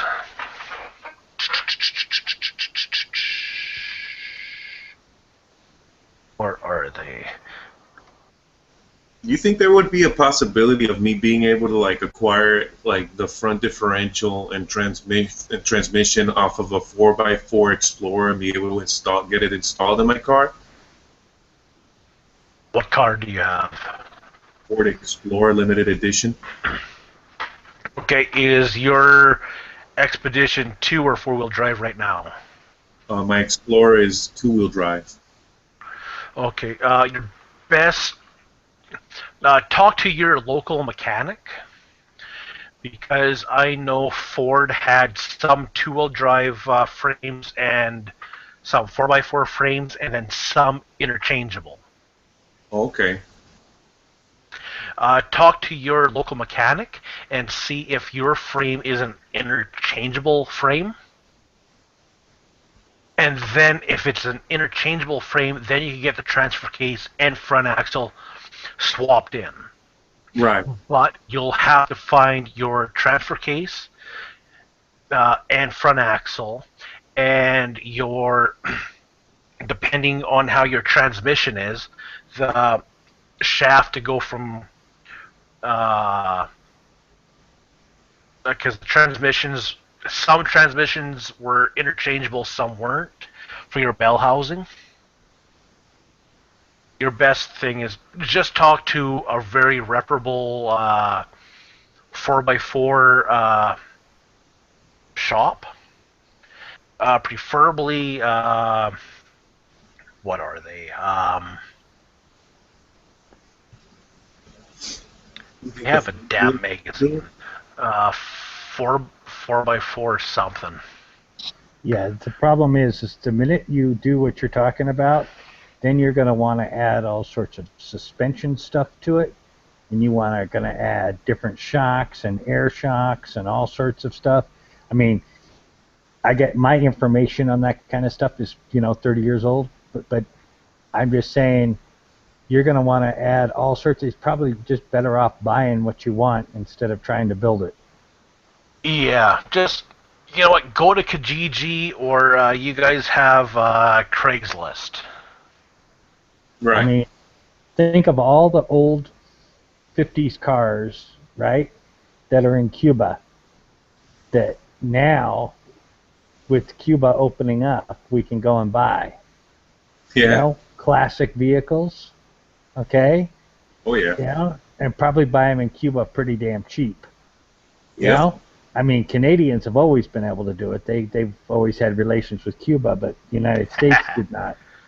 But, okay, right here. These guys here I watch religiously on SideChat. I should seriously just go looking for a Ford Bronco, like you said, or an F-150, right? Like your best bet, like depending on what you want to do. Like, are you wanting to do light haul or heavy haul? If you want heavy haul, look into a full F-350, 1 ton, light haul F-150. If you want to go strictly carbureted, but you want the chance to go with EFI, go with something pre-85. That's my best bet. Just go pre-1985 on anything. Okay. Due to the flexibility of the setup. That way you have your best shit hits the fan situation. It's funny how the world's changed. It used to be, Ford meant found on road dead. And we had an acronym for all of those kind of things, and now it's like the premier thing to get. Ford. Well, no, like me, I am a Dodge guy. I am a pre-1980s Dodge guy. Oh, I agree with you, but I also like the Dodges when Mercedes owned Dodge. Okay, they did some beautiful stuff. No, they still own Dodge. In the 80s. No, they sold out. Dodge is owned by Fiat now. And Fiat never learned how to put an electrical system in anything. And Fiat is owned by Dodge, or is owned by Fiat. Yeah, Fiat's owned by Fiat, and Fiat owns Dodge. Yeah, but Fiat is owned by Mercedes. No. Yes. No, Mercedes sold. Dodge is still owned by the Germans. Really? Yes. Well, it might be something to look at again, because once it went to Fiat... Look at the Maserati.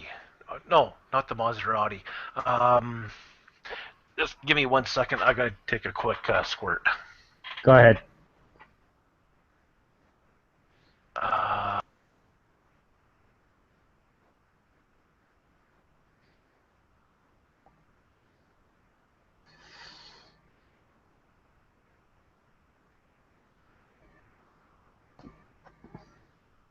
Yeah, because I like what Mercedes did when they had Chrysler, and then they sold it out. Fiat never learned.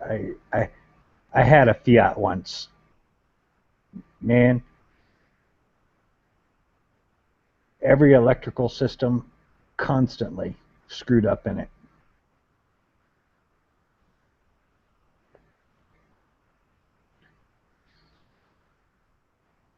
What was it? Those Fiats, some called like the 320i or something. Yeah, because right now the big car right now in Canada is the Fiat 500, and that's that itty bitty little German looking car, the Nazi mobile. Well, no, a Volkswagen is a Nazi mobile. Well, yeah, but Volkswagen Bug. But then again, I Hitler- wish I had been smart enough to buy one of those Volkswagen vans, okay, way back when, because now they're worth a damn fortune.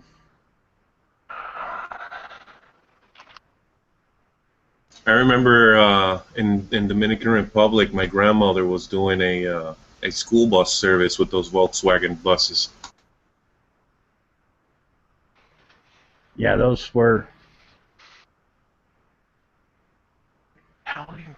A lot of them got destroyed in like California because people didn't realize that the fuel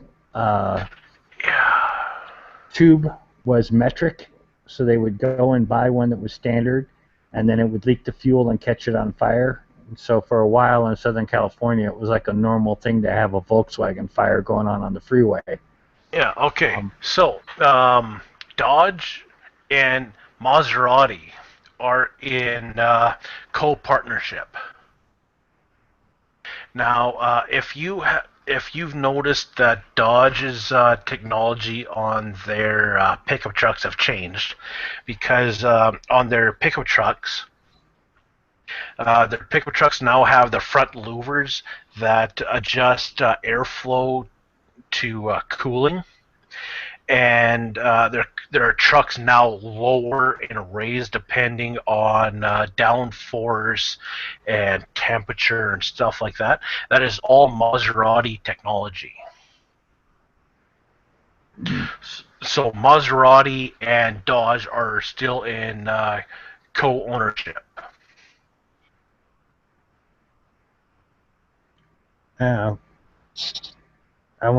But you didn't hear about any of them getting nailed with the smog fixing scandal. That was Volkswagen. That was only Volkswagen, the that's right. That was only the 4-cylinder. Dodge has used the 5-cylinder diesel system. Yeah.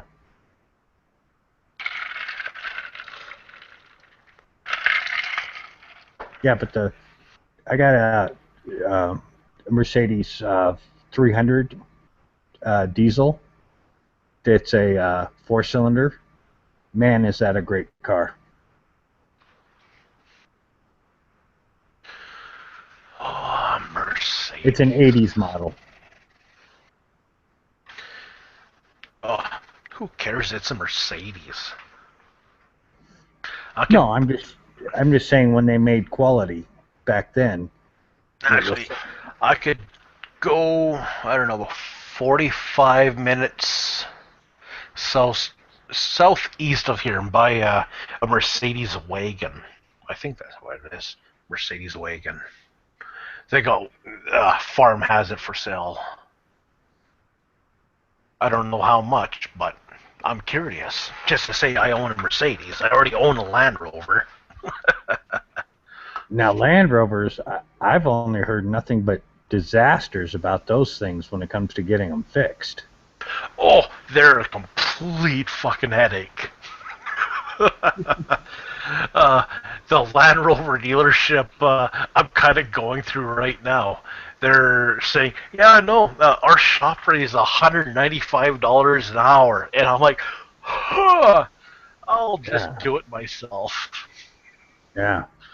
But, like, everything I could do myself except for play my heads. Now, my buddy, his uncle owns the head shop in my local town, so I could just get him to play my heads for $200 a piece.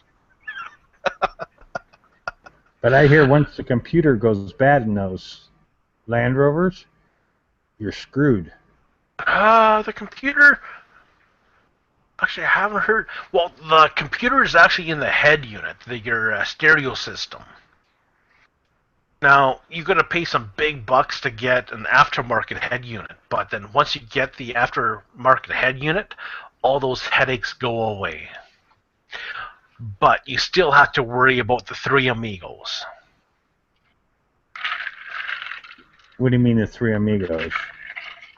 Oh, what is it? The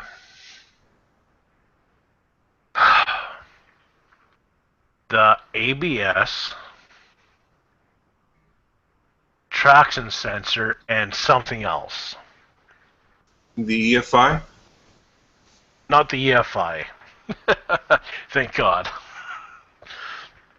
But yeah, no, like, the thing is, you got to keep up with the Land Rover maintenance. If as soon as you start slipping up with the Land Rover maintenance, yeah, that's when the chaos is going to happen.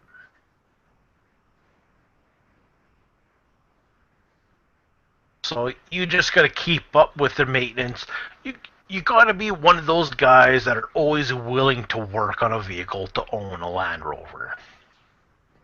Yeah, those days are done for me. But if you own a first-gen Land Rover Discovery or a first-gen Range Rover, you don't have to worry about it. You just got to take it in for your normal servicing. Me, I own the Gen 2 Land Rover, the Disco 2, which is a lot more computer crap. But as soon as you get all those problems fixed, the problems go away. And you just keep up with the regular maintenance. Or you could just go with a full-on LS6 or LS7 swap, and you don't have to worry about those problems ever again.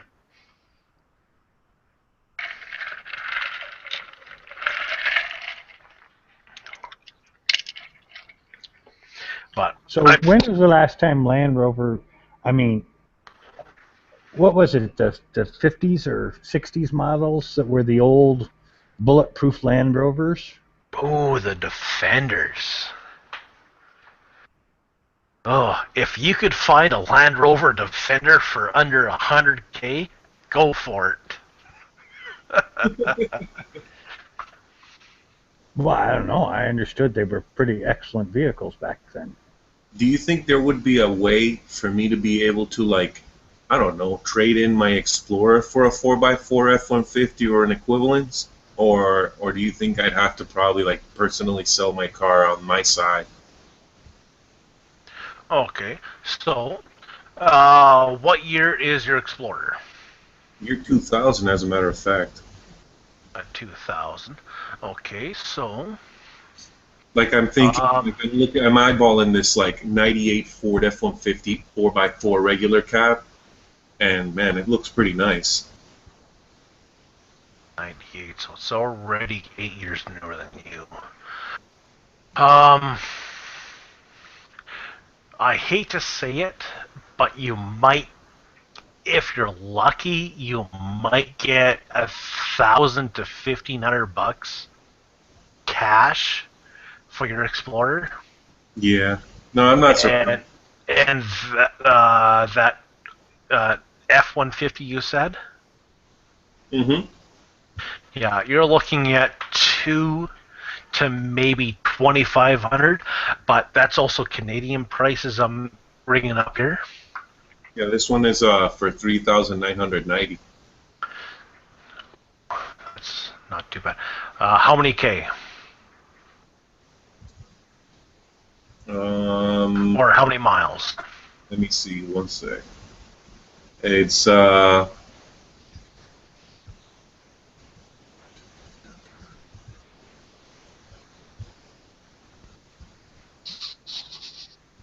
You're asking how many miles?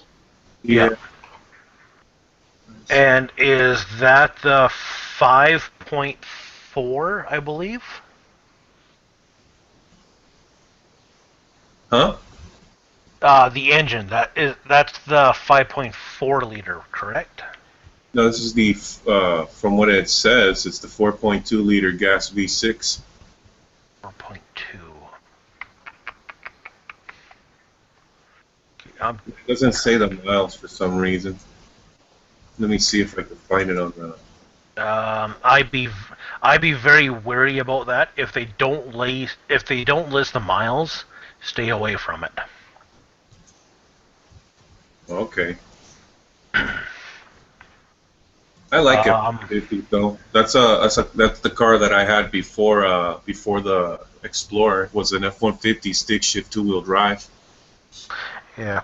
I don't know. I'd be very wary about anything over 100. I don't know. Like, this is just me. 100,000 miles. Because 100,000 miles is 160,000 kilometers. So yeah, I'd be very worried about anything over 100,000 miles. Okay.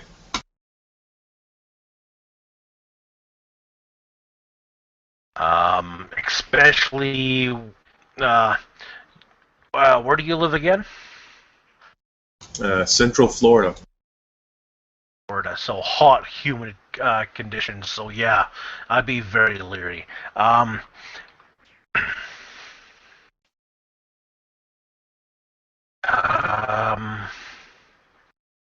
Like me again, my brain says pre-EFI, but pre-EFI usually means worse fuel mileage.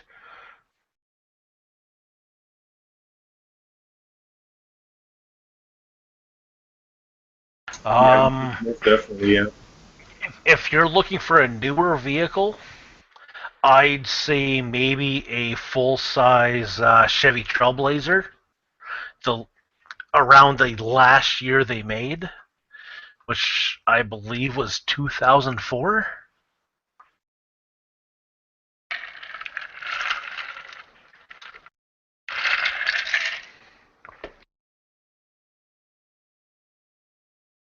All right, you're trying to get me addicted to Chevys, huh? I am a Chevy, or I'm a newer Chevy and old Dodge guy. I will try to steer your way towards a Dodge Ram Charger if it's the last thing I do. So if you decide to buy yourself an old Mercedes, and you're going to work on it yourself, okay, on the web there's this place called AutoHaus AZ. It's out of... If you want a Mercedes, go towards a G-Wagon. I'm just saying, for parts. If you want a true, reliable military truck, go towards a G-Wagon. But the odds of you finding one of those for under 10 grand, I'll be very surprised. What year are those? A G-Wagon? Like 1980s to now? And those were four-wheel drive, or? Oh, four-wheel drive. They even have brand new 6x6 versions with their V10. But $10,000 is not much. Yeah, but the 10 grand, that's like their very first, that's their Gen 1 with their V8. Right. I heard they had big problems with those stupid wagons. Maybe their air suspension, but what vehicle with air suspension hasn't had big problems? I wonder if there's a fix for it. Yeah, get rid of it. So you shouldn't buy a G-Wagon then. Don't buy... Well, buy a G-Wagon, just make sure the air suspension is deleted, like I did with my Land Rover. And then when you buy a Land Rover, do a complete overhaul on the engine.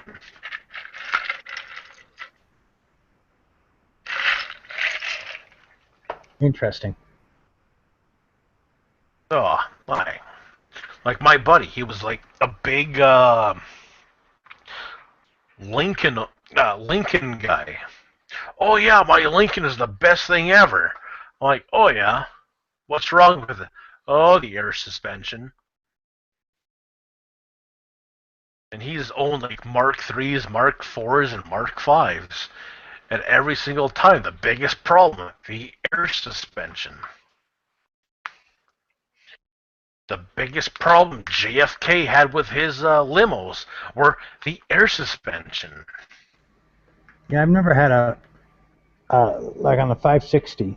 Okay, when you hit certain speeds, it raises and lowers the car.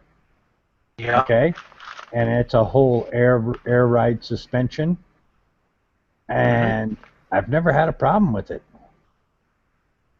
Well, the biggest problem with the air ride suspension is, or at least with the North American cars and the English Land Rovers, is if you let it sit for more than a day, it squats like a dog. The airbags lose air pressure, and it looks like it is a female dog taking a piss. Yeah, that's the biggest problem that people don't get with Mercedes. If you get a vacuum leak, you got to find that damn vacuum leak. Because the vacuum leak controls everything. Vacuums control the the door locks, you name it. The transmission shifting, everything is controlled by the air. And so I see a lot of people, that's kind of fun when you buy an older Mercedes, is people will give it up because they can't find the problem. And you just go in there and take your air pressure gauge and check all the airlines, find out where the leak is, fix it, and the car runs beautiful. Well, like for me, like I like my pre-80s vehicles because I don't have to worry about that because everything is mechanical. Like, yeah, I like 80s models. So 80s models Mercedes are incredible. I love my my pre-80s Mercedes. I love my pre-80s Jags, especially my Jags. Oh, I love Jags. But Lancers. So many cars I can go on about. But there's just something about the pre-80s North American vehicle that were actually made bulletproof. I find that the 80s models are incredible. The 80s models, for me, were, as far as Mercedes is concerned, were the best years they ever made them. Oh, like the 850s. What else? 850s. 620s, I want to say. I can't remember.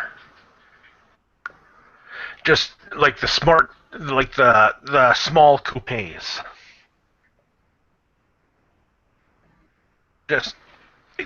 They just seemed so indestructible, and they still had that inline six or the V12.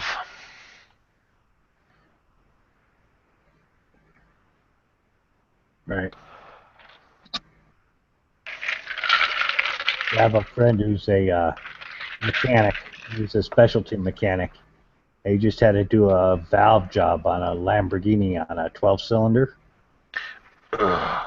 And that was like 3 weeks to get all the valves adjusted and aligned and everything done. My buddy's sister's boyfriend worked at a machine shop in Surrey. Not last summer, but the summer before. He had to do a valve job on a Lamborghini. And he said that was the most excruciating pain he had ever had to go through. Yeah, that's what Brad said. Because he said that the owner of this Lamborghini came to his shop because the Lamborghini shop said that these were the only guys certified to do the work. Then they had to send my buddy's girlfriend's boyfriend to Italy to get a 12-week program to do a valve job. Then he had to come back to Canada to do the valve job. And then he didn't have the proper tools, so he had to wait another 6 weeks for the tools to show up. So by the time that the valve job was done, summer was over for this Lamborghini guy. Oh, he said, yeah, no, I've never been through so much bullshit in my life. And then they fired me after I did the job. Well, that's unfair. Oh, don't matter. He moved to Edmonton, and now he's a Lamborghini mechanic. And we got more Lamborghinis here in Edmonton than there is in Vancouver. Yeah, and strange. Since he already did the training, the company didn't have to pay him, so now he's making more than most of the other mechanics combined. I don't know. There's an awful lot of those cars I just find to be wholly uncomfortable, not relaxing to be in any way, shape, or form.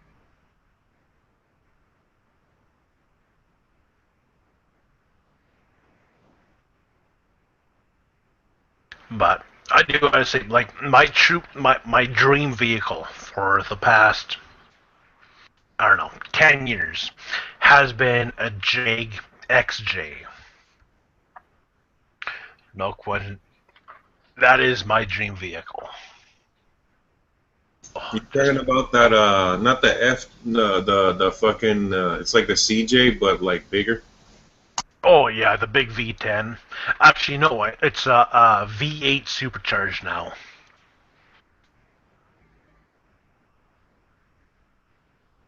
That's badass, man.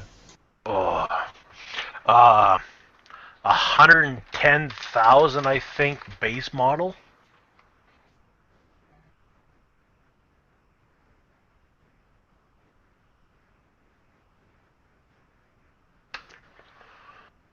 No, So, let's see here. sounds to me like you're going to have to make a choice between your gun collection and your car collection. Oh, right now, the wife is already giving me that because I'm restoring a 1977 Dodge Warlock and my gun collection. Yeah, gets a little expensive. Oh, just looking at the Jaguar XJ, just I used to be into the whole restoring older vehicles and stuff, and you know, I can't see to get under a car. You know, I can't see to work on things, so I got rid of all of it as far as old classic stuff. You know. Yeah. Yeah, I know. This truck has been in my family for 36 years. And I want to bring it back to its glory. Man, I'm eyeballing this 1990 Ford Bronco Eddie Bauer. It's got 170,000 miles, but they're only selling it for $500, man. That's pretty cheap. 94? No, that is the OJ Bronco 2. You don't want it. They call it the OJ Bronco 2? That is the mid-size Bronco 2. You do not want it. Oh, okay. Cannot believe they call it the OJ Bronco 2. Is OJ that famous? That is what us Canadians call it. The 1990 Ford Bronco? Yeah. You want a 1980s or 1970s? Okay. Are those able to be found and stuff, or are they gonna be like rare? Oh fuck. Let's see here. I'll go to Kijiji right now and find you a Ford Bronco. I love Fords, man. I'm sorry that I like Fords so much, but I'm addicted. I'll admit I am not a Ford Bronco guy, but I could probably find you a Ford Bronco in Canada for dirt cheap. I wouldn't mind if you can. Used cars and trucks. Yeah, but how much would it cost you to register it in the States? No. That's the only issue, having to bring the car over and register it. No, you got to pass smog. You got to make sure that it has the safety standards and all of that for American safety standards. There's a lot to importing a car. Well, don't so much worry about. If I could find a base model for you, then I'm pretty sure you could find one in Florida with no problem.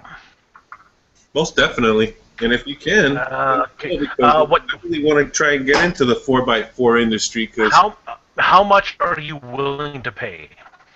I mean, at the most, up to $5,000? Yeah, like $5-6 grand around there. Okay, I'll go $5,000. And I'm looking at not just Ford Broncos. I'm looking at Ford Broncos. I'm looking at Ford Explorers. I'm looking at Ford F-150 because I like the tight size but tight looking cars. That's the reason why I'm looking at the regular F-150s because I had one and I loved that thing, man. It was my favorite car, and I sold store in getting rid of that car because it was gonna be a headache for me to fix in the future because it was so much money and I didn't have money at the time. Just the routine maintenance for changing the tires on an F-150 is like $1,000 endeavor. I don't think you want a grain truck. A what? A grain truck. A grain truck. Oh, 1978 Mercedes-Benz 300, $4,000. Yeah. A grain truck? Yeah, a grain, like, hay, wheat. Okay, a grain alfalfa. A 300D? Government Planet is selling freaking Hummers. Now I got the Mercedes. Hummers for $5,000. I got the Mercedes guys interested here. Mercedes Series LE. Diesel, yeah, $4,000. It's a 300D. Yeah. And it has 3,200 kilometers on it. Government Planet selling Hummers for like $5,000. That are military issue. They're just retired, and so they take off the doors and everything, and then they auction them off. But the problem is you can't use them because they're supposedly like not street legal or something. So you gotta like run through a shit ton of loops to be paid. Trucks right there. So where did you find that Mercedes 300D? It is Kijiji.ca. Oh, that's in Canada? Yeah.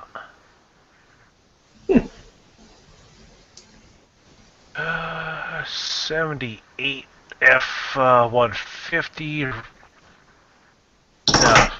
It's a Ranger. No, that's still a 3/4 ton pickup, or half-ton pickup. $4,000. The Ranger you're talking about? Yeah, this one here is a 1978 Ford F-150 Ranger pickup truck. Oh, cool. 1978, 400 auto, restored 12 years ago, in good shape, drives great, no shakes or pulls, newer tires, headers, dual exhaust, still registered in Saskatchewan. $4,000. Yeah, that's not bad. 1979 F-150 short box 4x4, $5,000. It's pretty easy to take any car and relatively turn it into an 80s type vehicle carbureted. It just takes a while, You got to rip out all the freaking electronics and find your way around. Well, 80s were fuel injected. Electronic air conditioning, Well, it depends on the motor. If if the motor has a mechanical fuel pump system on it, like if it's got a block on it, yeah, you could take that block off, put a fuel pump or a mechanical fuel pump on it, take the EFI carburetor off of it, and put a true 4-barrel carb on. Then it's 4-barrel. But as soon as it got to late 80s, it got difficult because that mechanical fuel pump block was actually cast into the block. Oh, okay. So what you had to do was take the block out and then get a machine shop to machine out that block.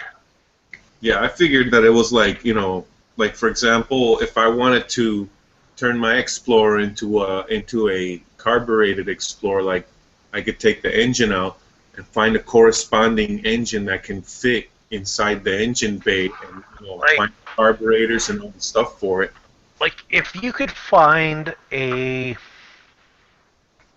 pretty much in any pre-80s engine or a pre-80s Ford pickup truck, you could find a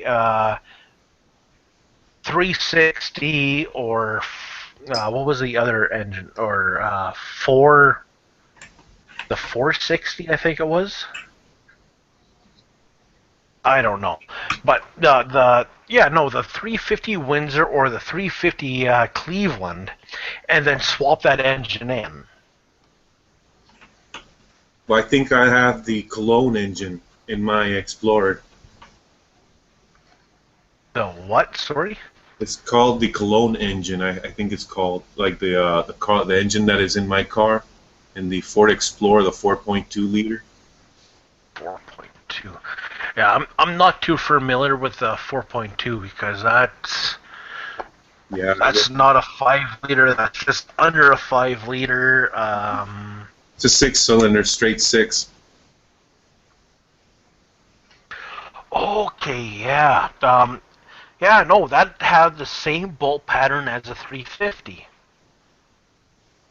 Well, there we go. So all you have to do is make sure that bolt pattern fits a 350. And then you could throw a 5-liter in it.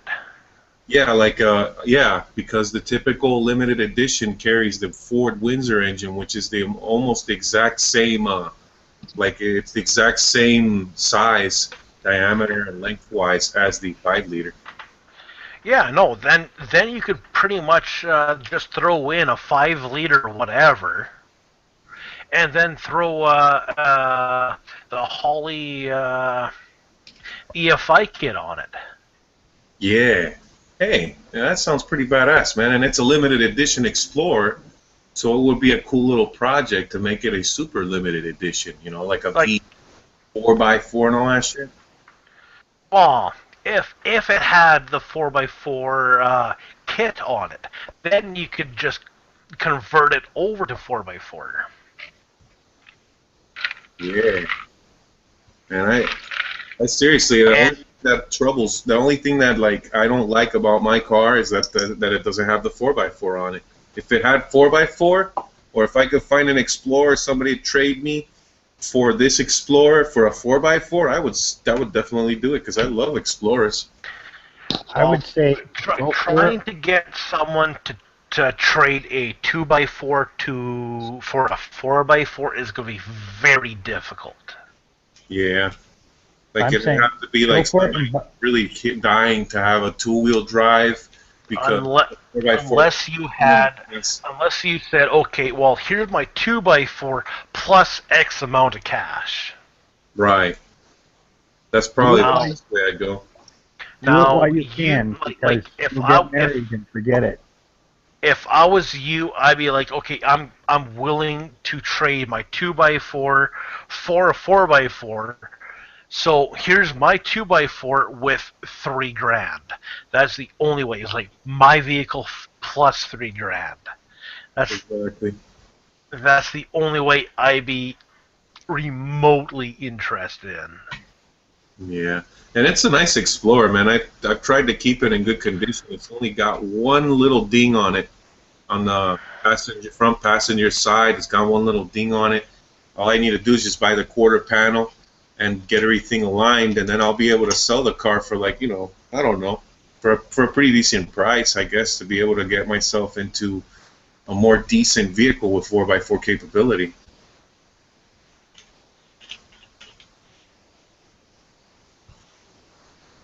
I just want to be able to freaking run up into the woods, man, like it ain't shit, and freaking like and go into Three Lakes, not even freaking thinking about it, just dip into the woods and not even think twice, yo, because I got a Ford Ranger 4x4, you know what I'm saying, that I just put a turbo on, for example, and I'm just like ripping it, doing a nasty rooster tail going into the woods. That's what I want. Right now, I gotta fucking, every time I go into the woods, I gotta be concentrating, like, can I go through that or can I not go through that? Since I don't have a limited slip differential, I guess I'm not gonna be able to go through that situation because that mud looks a little thick, and so like I have to go around and about and run through freaking. Okay, but at the same time, like, okay, you like your 2x4. Could you not put a limited bush slip bumper on with a winch? I could probably put a limited slip differential in the back as well, and maybe be able to have a little more traction and not be able to go where 4 can go, but go where I can go a lot better. Like, you could put a air locker diff in the back. You might not be able to run in every single trail that your buddies go in, but like an air locker diff is $500, give or take. Install that, and then your Warn Winch 800, or your M800 winch, that's probably $500 to $800 with your bush bumper, so that's probably another $200 or $300 on top of that. So altogether, you're $800 in with a bush bumper, a winch, and a rear diff. But you're still saving on fuel because you're only running one axle. Exactly. Maybe I could take my car and put like all the quarter panels out of like fiberglass so that I can like reduce mad weight off of the car. You know what I'm saying? And be able to run in a lot more areas because I'm not running. But then again, how much weight can you possibly take off the car by taking fiberglass quarter panels? You know what I'm saying? Okay, now what kind of car? The Ford Explorer. The Ford Explorer is not a car. I mean, what I meant to say was that, be able to put lighter quarter panels on my Ford Explorer. No, I would not waste money in doing that. I would waste money putting a air locker rear diff in, putting an M6 or M600 winch, and a bush bumper on. Okay.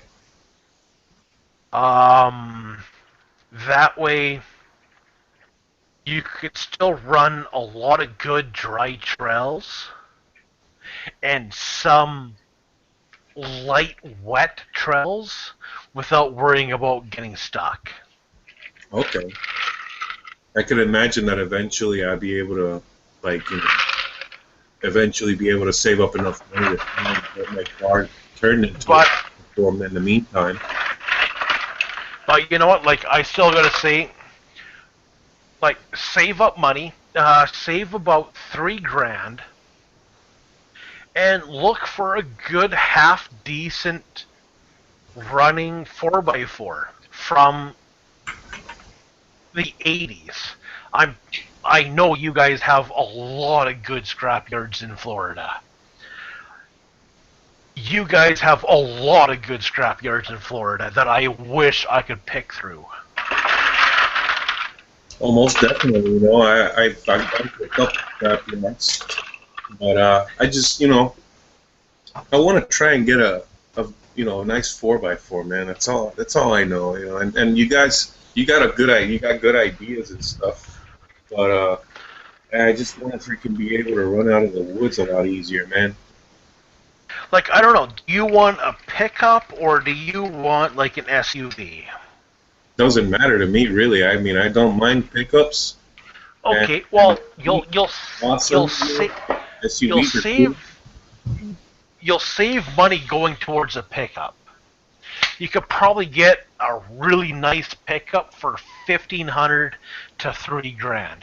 If you want a SUV, you're looking at $3,000 to $5,000.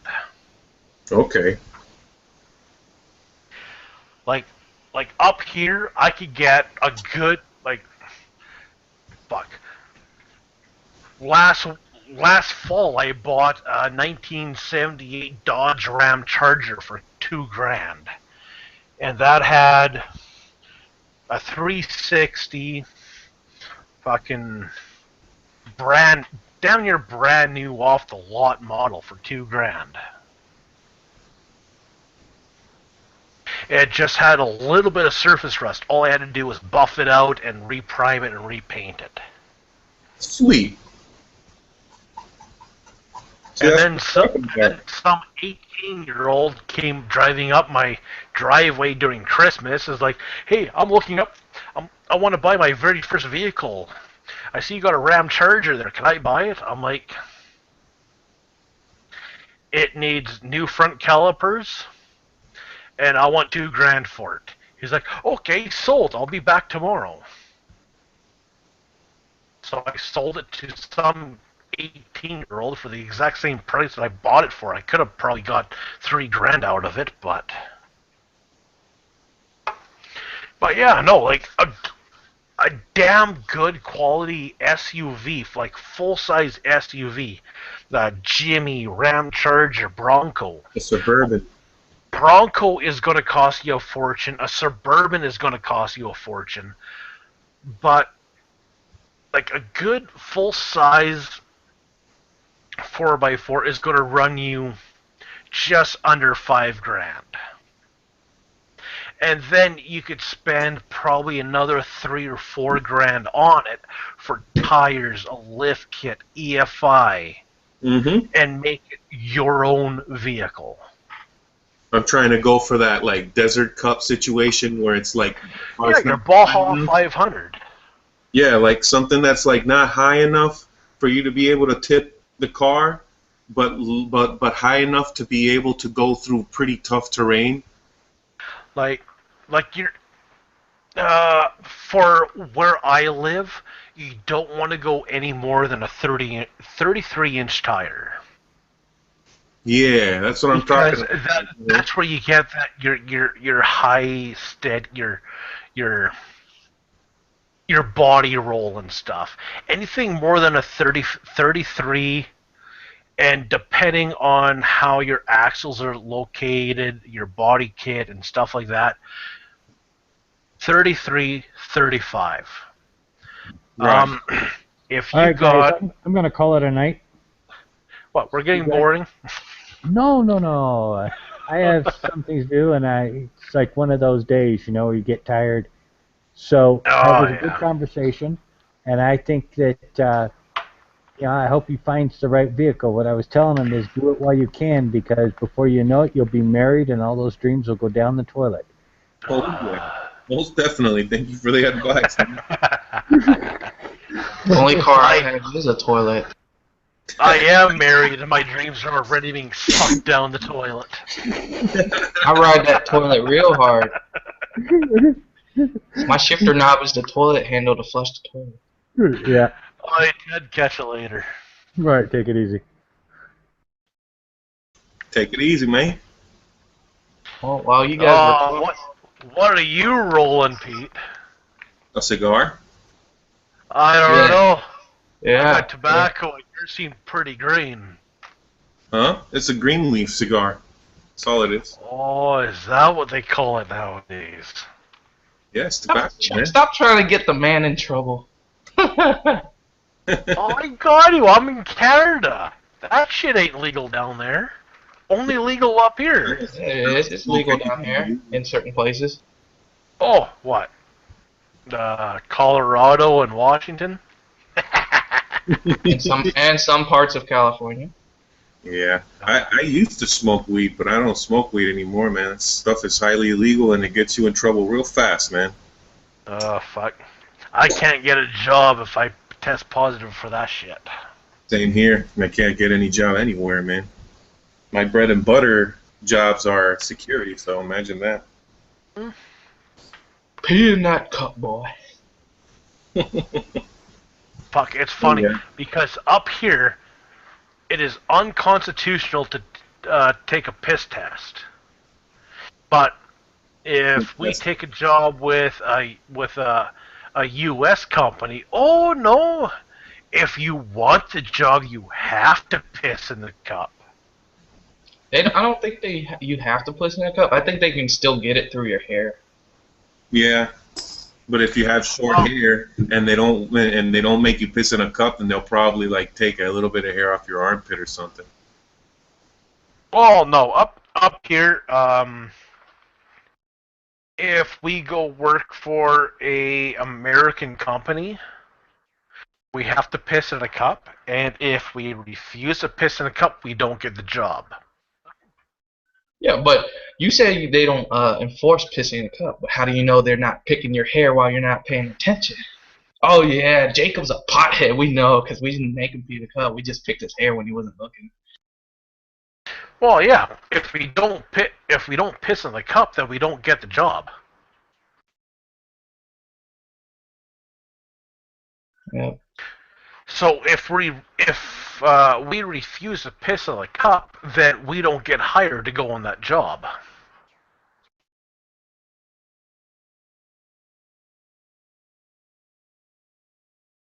All right, everybody. From now on, we're giving everybody a new 1911 as long as you agree to piss in a cup. All right. Holy fuck, I'd be on there and like a fucking pissing fat kid gallons. on a Smartie. I'd be pissing gallons. I'd be like, yo, give me 10, and I'll piss in 10 cups. Oh fuck, I've sold my piss.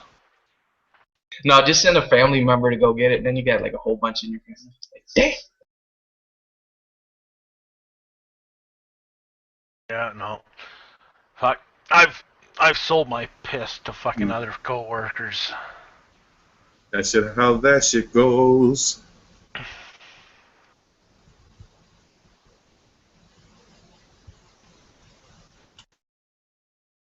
Well, I was on YouTube watching gun videos and survival stuff.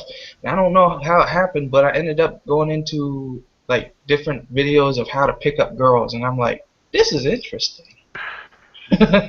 What you talking on, buddy? 1972 Fargo Custom. What you talking on, buddy? Don't know.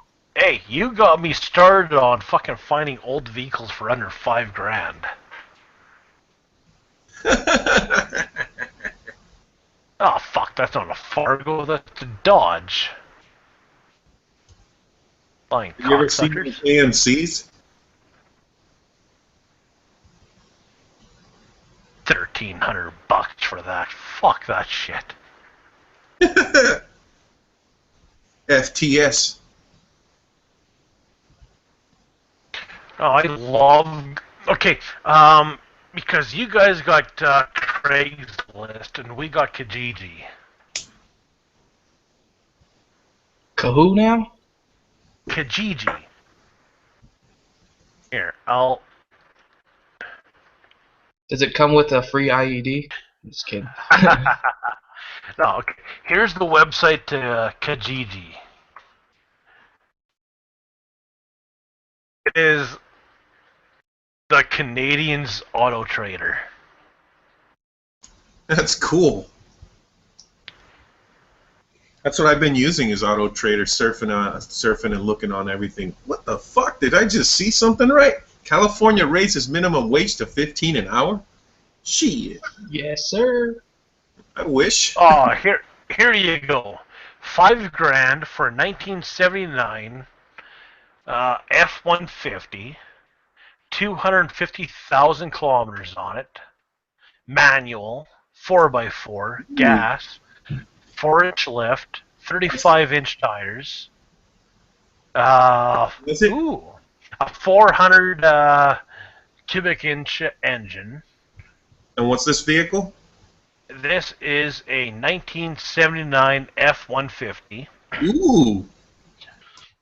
4-inch lift, 35-inch tires, 400 square inch engine, 4-speed manual transmission for $5,000. And it doesn't look like it's in that bad a shape. That sounds pretty badass, homie. Here's the site. It's got a flat deck on it, but it's perfect for moose hunting. Ain't nothing that a little rhino liner can't fix. I think you could probably get it for $3, but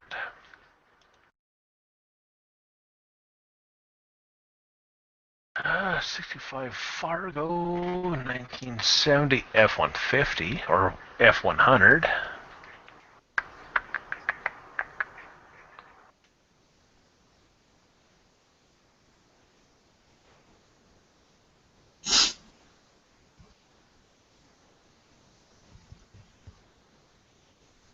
Oh, here's I need. This is what I need for the farm. That's not. There's nothing wrong with that. With that flatbed right there, dude. You can do a lot of stuff with that. No, you could put a little cowboy camper on that. You can. You could probably do something like what I've seen with like people that like restore old vehicles. I've seen somebody take like an old F-100 that had like a wood bed, and he put like brand new like mahogany wood like planks. Oh yeah. Like some real fine quality shit.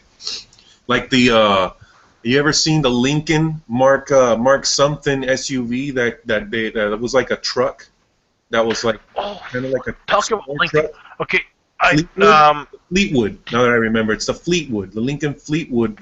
If you look at the bed of that car, it's got wood panels with stainless steel trim. You know what I'm saying? So it looks real clean and flush, like the most beautiful truck bed you'll ever see. It's just an investment, you know, of course, you know, because if you get into something like that F series that you're showing me, that 79 F-150, you probably do that, but it's probably going to cost you a little bit because it's a big bed. Like, I don't know, like me, I've always been a big fan of pre-1980s pickup trucks. Me too, man. I used to be a fan of pre-1980 sports cars. I love Ford Mustangs and Firebirds and Camaros and Challengers, like the freaking Chevelle SS from back in the days, man, and the Ford 68 Mustangs and shit. I love those cars, man. Those used to be the cars I used to want. Well, but you know, for maybe for cars, it would be pre-1970s. Right. Baldwin Camaro. For pickup trucks, it was anything, depending on the pickup truck, it was pre-1980. Yeah, like the F-100s and shit. Oh, I've always wanted myself a like 1974, 1973 rear-wheel drive F-100 with a 460. That's some cool stuff right there, man. I think my uncle down the street, he has a Ford F-100, but it's like it's you know, run down. You know, it's in his driveway. It's a project car that he just doesn't work on. You know, that'd be cool to be able to like take that off his hands right quick, and then like find an engine, and then work on all the rust and stuff, and get the car running again. Oh, here's one. Fucking 1968 with a 3 on the tree. Ooh. Dodge Fargo. Yeah, you remember those? I don't know if it was Ford or Chevy that came up with this. I think it was Ford. It's like it was like a stick shift that was on the behind the steering wheel. You have to like. Yeah, those are 3 on the tree. If you look at this one here, Like, this truck here is almost in, like, it's damn near mint condition. Ooh. 225 cubic inch, leading tower of power. That's a Dodge. Yeah, well, it's a Fargo. Nice. That's like a unicorn car right there, or unicorn truck. like it's in damn good shape. Like, yeah, some of the body panels are a little out of match, but Where is this at? this Canada? is in Rocky Mountain House. Oh, okay. Yeah, that's About- unobtainium for me. About 4 hours south of here. Yeah, that's some unobtainium for me. Like, you take that 225 leading tower power out. You could probably sell that for probably about $500, and you could probably put in a 360. Hell, you could probably throw in a 426 Hemi in that fucking truck with no fucking problem. Put some racing slicks on that thing, you'd be running the Oh highways fuck! Put and some fucking fatties on that thing. Fucking tub out the back end. Ooh. You got yourself a fucking 12-second truck. Oh yeah, man. Be able to freaking be drifting out in the boonies. Drifted? I don't know, but you definitely have yourself a 12-second truck in the straight. Oh no, I'm saying like out in the boonies, like freaking hitting it hard and just like drifting out in the freaking stuff, man. Like whoop whoop. I used to do that on my little Toyota Corolla. I love freaking going off-road racing, like not off-road racing, but you know, riding a little fast off in the off-road and hitting the e-brake right quick, hitting the gas and freaking like getting the car like sideways and then start like, you know, get into the straightaway. I used to downshift on my automatic Corolla. It was nuts. But I had fun with it. You know, I had fun with the little import cars. They're fun. Like right now, like this isn't my truck, but this is the truck I'm trying to restore. It's the picture on the top left. Oh wow! On the top left, the more modern Dodge, or are you talking about the VCI 1977 Dodge Warlock? The Dodge Warlock. That shit is nice, man. Are those things prevalent still? I'd like to have one of those. They remind me of like a freaking badass in El Camino. They have a hard name. Because the thing is, Dodge never serialized the VIN number. Okay. So you could take an everyday farm truck step side and turn them into a Warlock. Now, there are certain things to look for to make sure you have a Warlock. Some of the things are, if you looked underneath the cab, the front clip, and if the truck had, or if it looks like the truck has front sway bars, you have a Dodge Warlock or a Little Red Express. Now, you know what I'm trying to get my hands on, believe it or not, that you just reminded me of because you're showing me this rare car. I seriously want to get my hands on a Typhoon, bro. Typhoon. Oh, good luck. Those things Good fucking luck. Am I right? Those things are hard to come by, am I right? Because I have because my Warlock, and I know it's a Warlock because the front suspension has front sway bars. My side steps are stainless steel, and Warlocks and Little Red Express were the only two trucks that had stainless steel steps. Yeah. Wow. It's just the Warlocks had a full stainless steel step, and the Little Red Express had a little 2-inch hole cut in them for the stack to come out.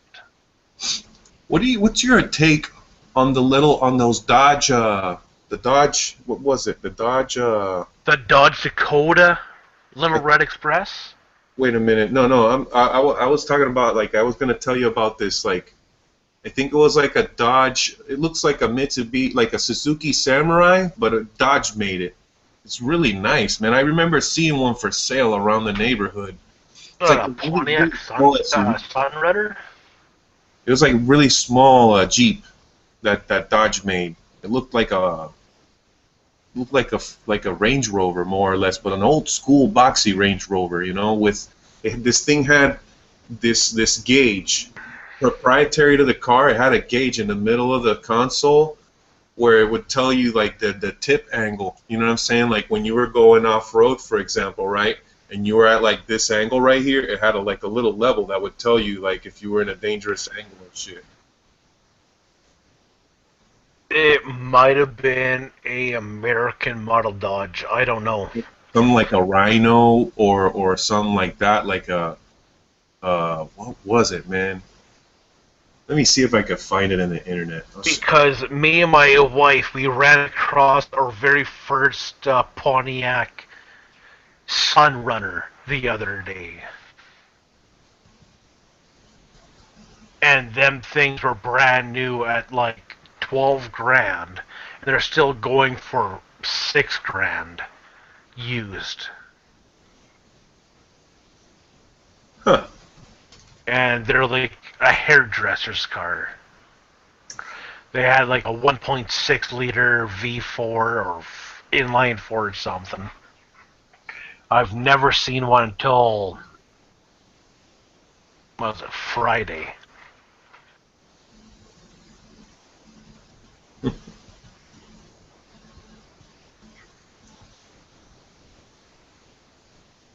If you can find one, I might be able to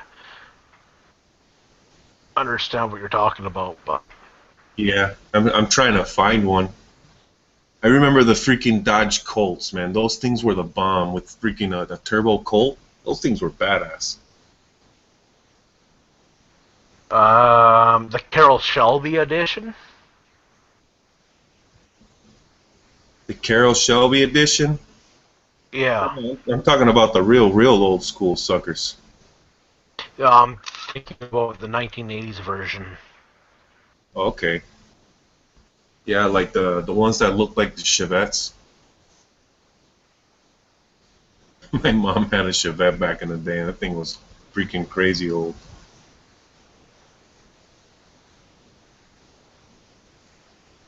I think I found it. It's just, let me see.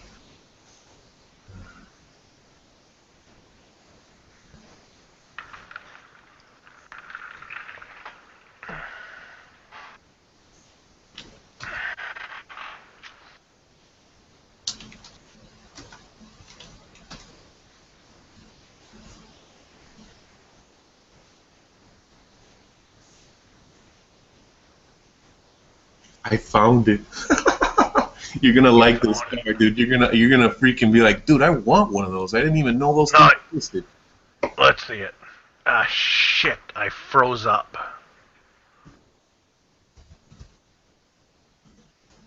I'm gonna show you some images, dude, of a cool ass vehicle, man.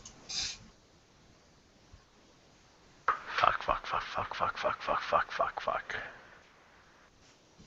Don't worry, you're good. I'll take my time if you didn't get it right now. Yeah, I know. I think I froze up. Yup.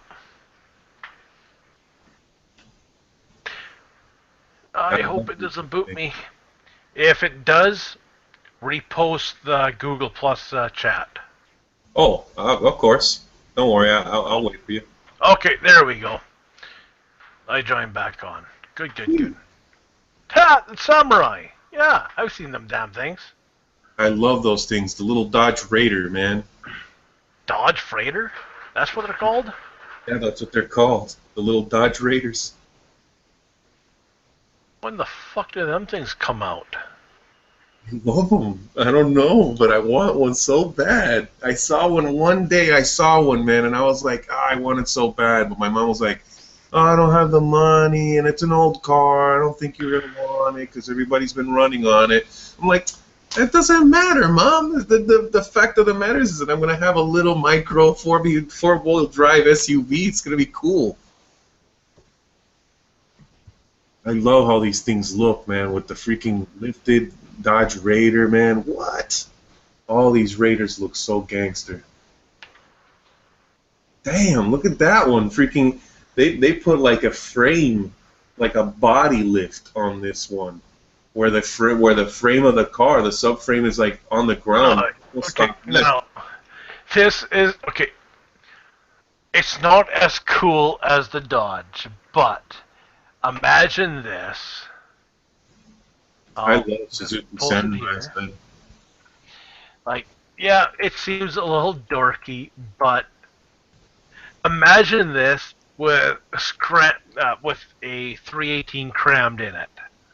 Hey, there's nothing wrong with these, man. I've actually seen these, and I kind of like them, man. I ain't gonna lie. And you know what the thing is? It's a back convertible. That's what I like about it. Like, the back and the top are complete convertibles. So, yeah, they got a little 1.6, but you know what? I'm pretty sure you can still cram a 225 leading tower power, maybe, possibly a 2 or not a 2, but a 318 in it.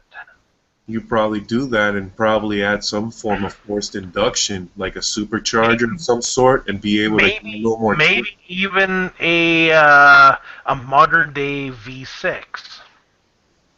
Oh yeah, man! You probably kick some ass with that thing and that with that setup. But a nice 5-speed transmission setup with good gear ratios, man, you can kick ass. Like these things came with a 1.6 liter 3-speed. So you could probably fit a V6 with probably a good 4 or 5-speed transmission in them. And they're all-wheel drive.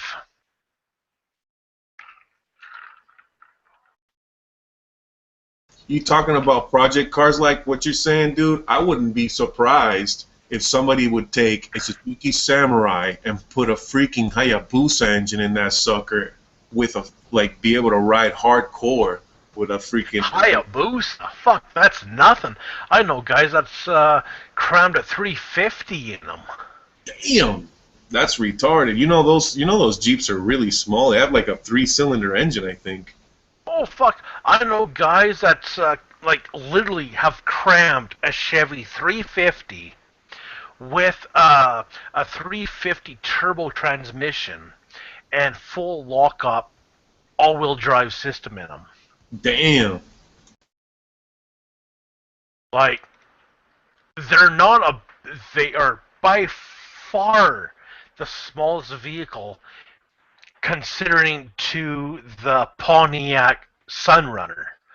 But you could literally fit a 350 Chevy engine with a 350 or 450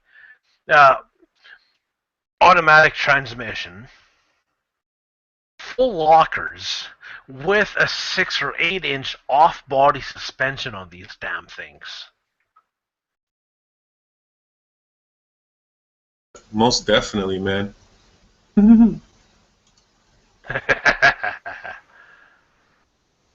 Shit, we're losing people, I tell you. Oh. Where the hell is everyone? Yeah, Nugent left. Whatever. They're just jelly because we're talking about 4-wheel drive. But you know what? I am all about letting other, like no offense, but you have a 2x4. Even look at a crappy Ford Escape. Right. Like you're like what you're trying to tell me is like I could probably like get myself into something small and not as like, you know, in huge and stuff because I already have a big car to be able to drive around in. I could probably get some that's just mainly for off-road use, right? Like a beat up Jeep Wrangler, for example, and be able to restore that sucker little by little, so that I can have a nice, off-road vehicle. Like, you know what? You got a working 4x4, or you got a working vehicle. Right. Yeah. Do little by little. Look for a full-sized SUV. Your Ram Charger, Bronco, Tahoe, or even a Wagoneer, a Jeep Wagoneer. Right. Like, how about one of those Jeep Comanches? I love those. Jeep Comanches. That's that single cab pickup truck, right? Yeah, I remember the Comanches. Those things were nice. That's the G or the J15 and the J20, I believe. Yummy. Those sound delicious. Oh fuck, those are nice. Or even a Toyota 4Runner. Right. I actually was looking into those in Puerto Rico when I was trying to look for a car over there. They had the ones with the back piece, like the rear back piece that comes off, and so it's like a truck, but the rear passenger bench is kind of like halfway outside, so like the people that are sitting in the back will kind of like have a little sunlight coming in. Yeah. Like, don't limit my intelligence, because a lot of other people are going to have a lot more. But like, look at I'm gonna be exploring a lot for a lot of different vehicles, man. That's what I'm gonna be doing. Oh fuck, there's a lot of different vehicles.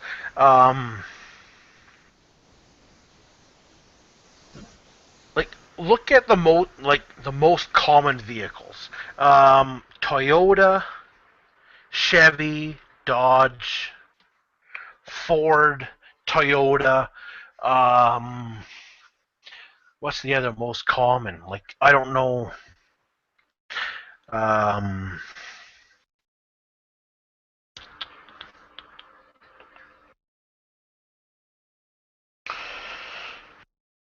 Chevy, Ford, Dodge, Toyota.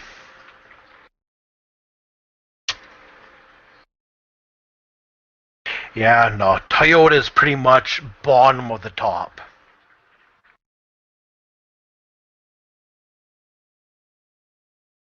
Because with Toyota, you got the Frontier, you got the Hilux.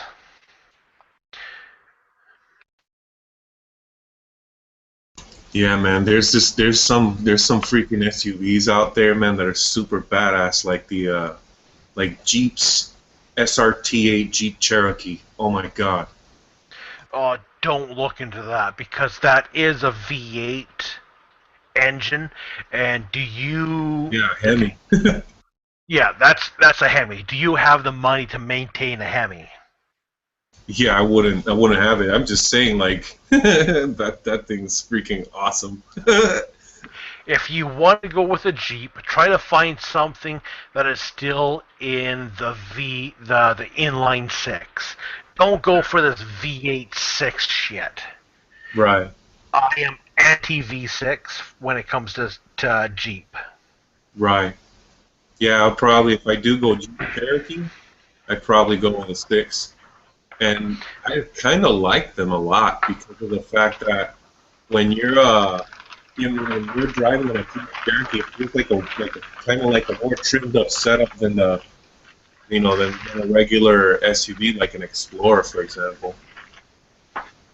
I like the feel. Like Jeep, they have the inline 6 for damn near 40 plus years. And then out of the blue, they're like, yeah, no, we're going to change it to a V6. Yeah, now they got the freaking, their Jeeps have spread out from just being a regular 2-door little trimmed up Jeep to now it's like they got the 2-door regular 4-passenger Jeep, and then they got the 4-door fucking Rubicon.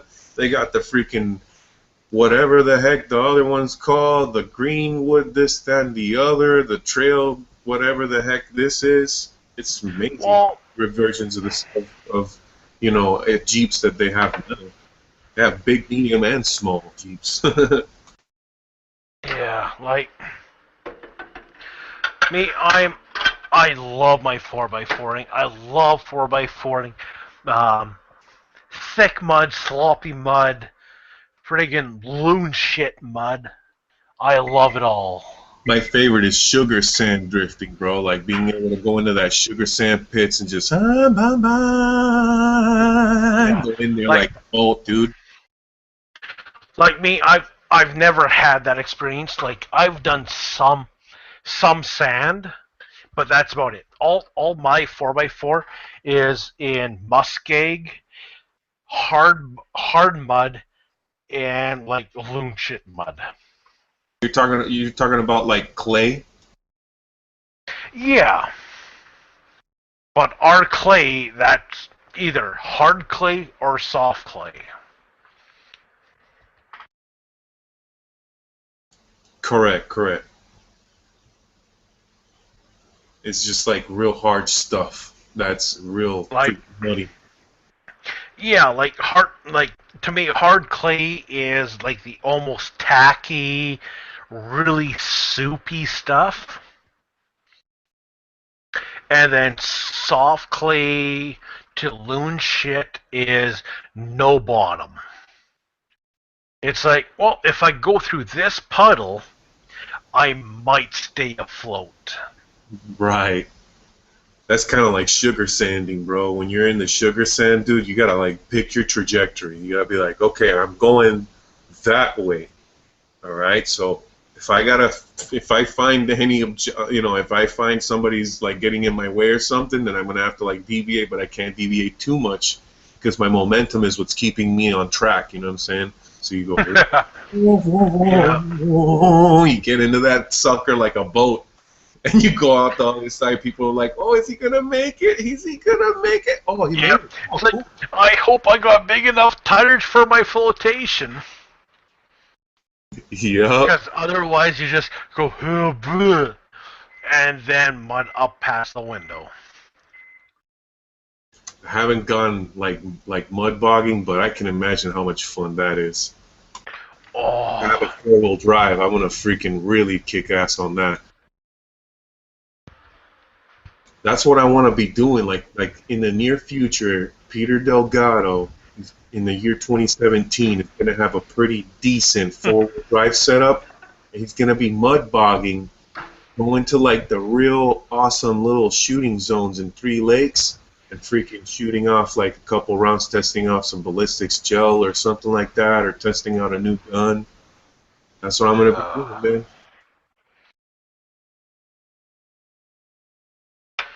Yeah, no, I'm... Hopefully by spring, or hopefully by fall, I'll be having my new Ruger Precision in 308. That sounds like a delicious firearm right there. Oh, the wife already said I could have it. I just need to save up $1,600 for it. Mission complete. Once you get that one. Yeah. That's kind of like when I got me my Kimber Micro for like 5 years already. I've been looking for a freaking Colt Mustang to purchase because my pops, he had a Colt Mustang, and I love that gun. That's the gun I actually started shooting in an indoor shooting range with, and I got addicted to that little gun. But my dad sold it, bought himself a 9mm Firestar. So he didn't need a little 380, he figured, so he got rid of it, and that's the thing he regrets selling the most is that little Colt Mustang. So he got himself a 938.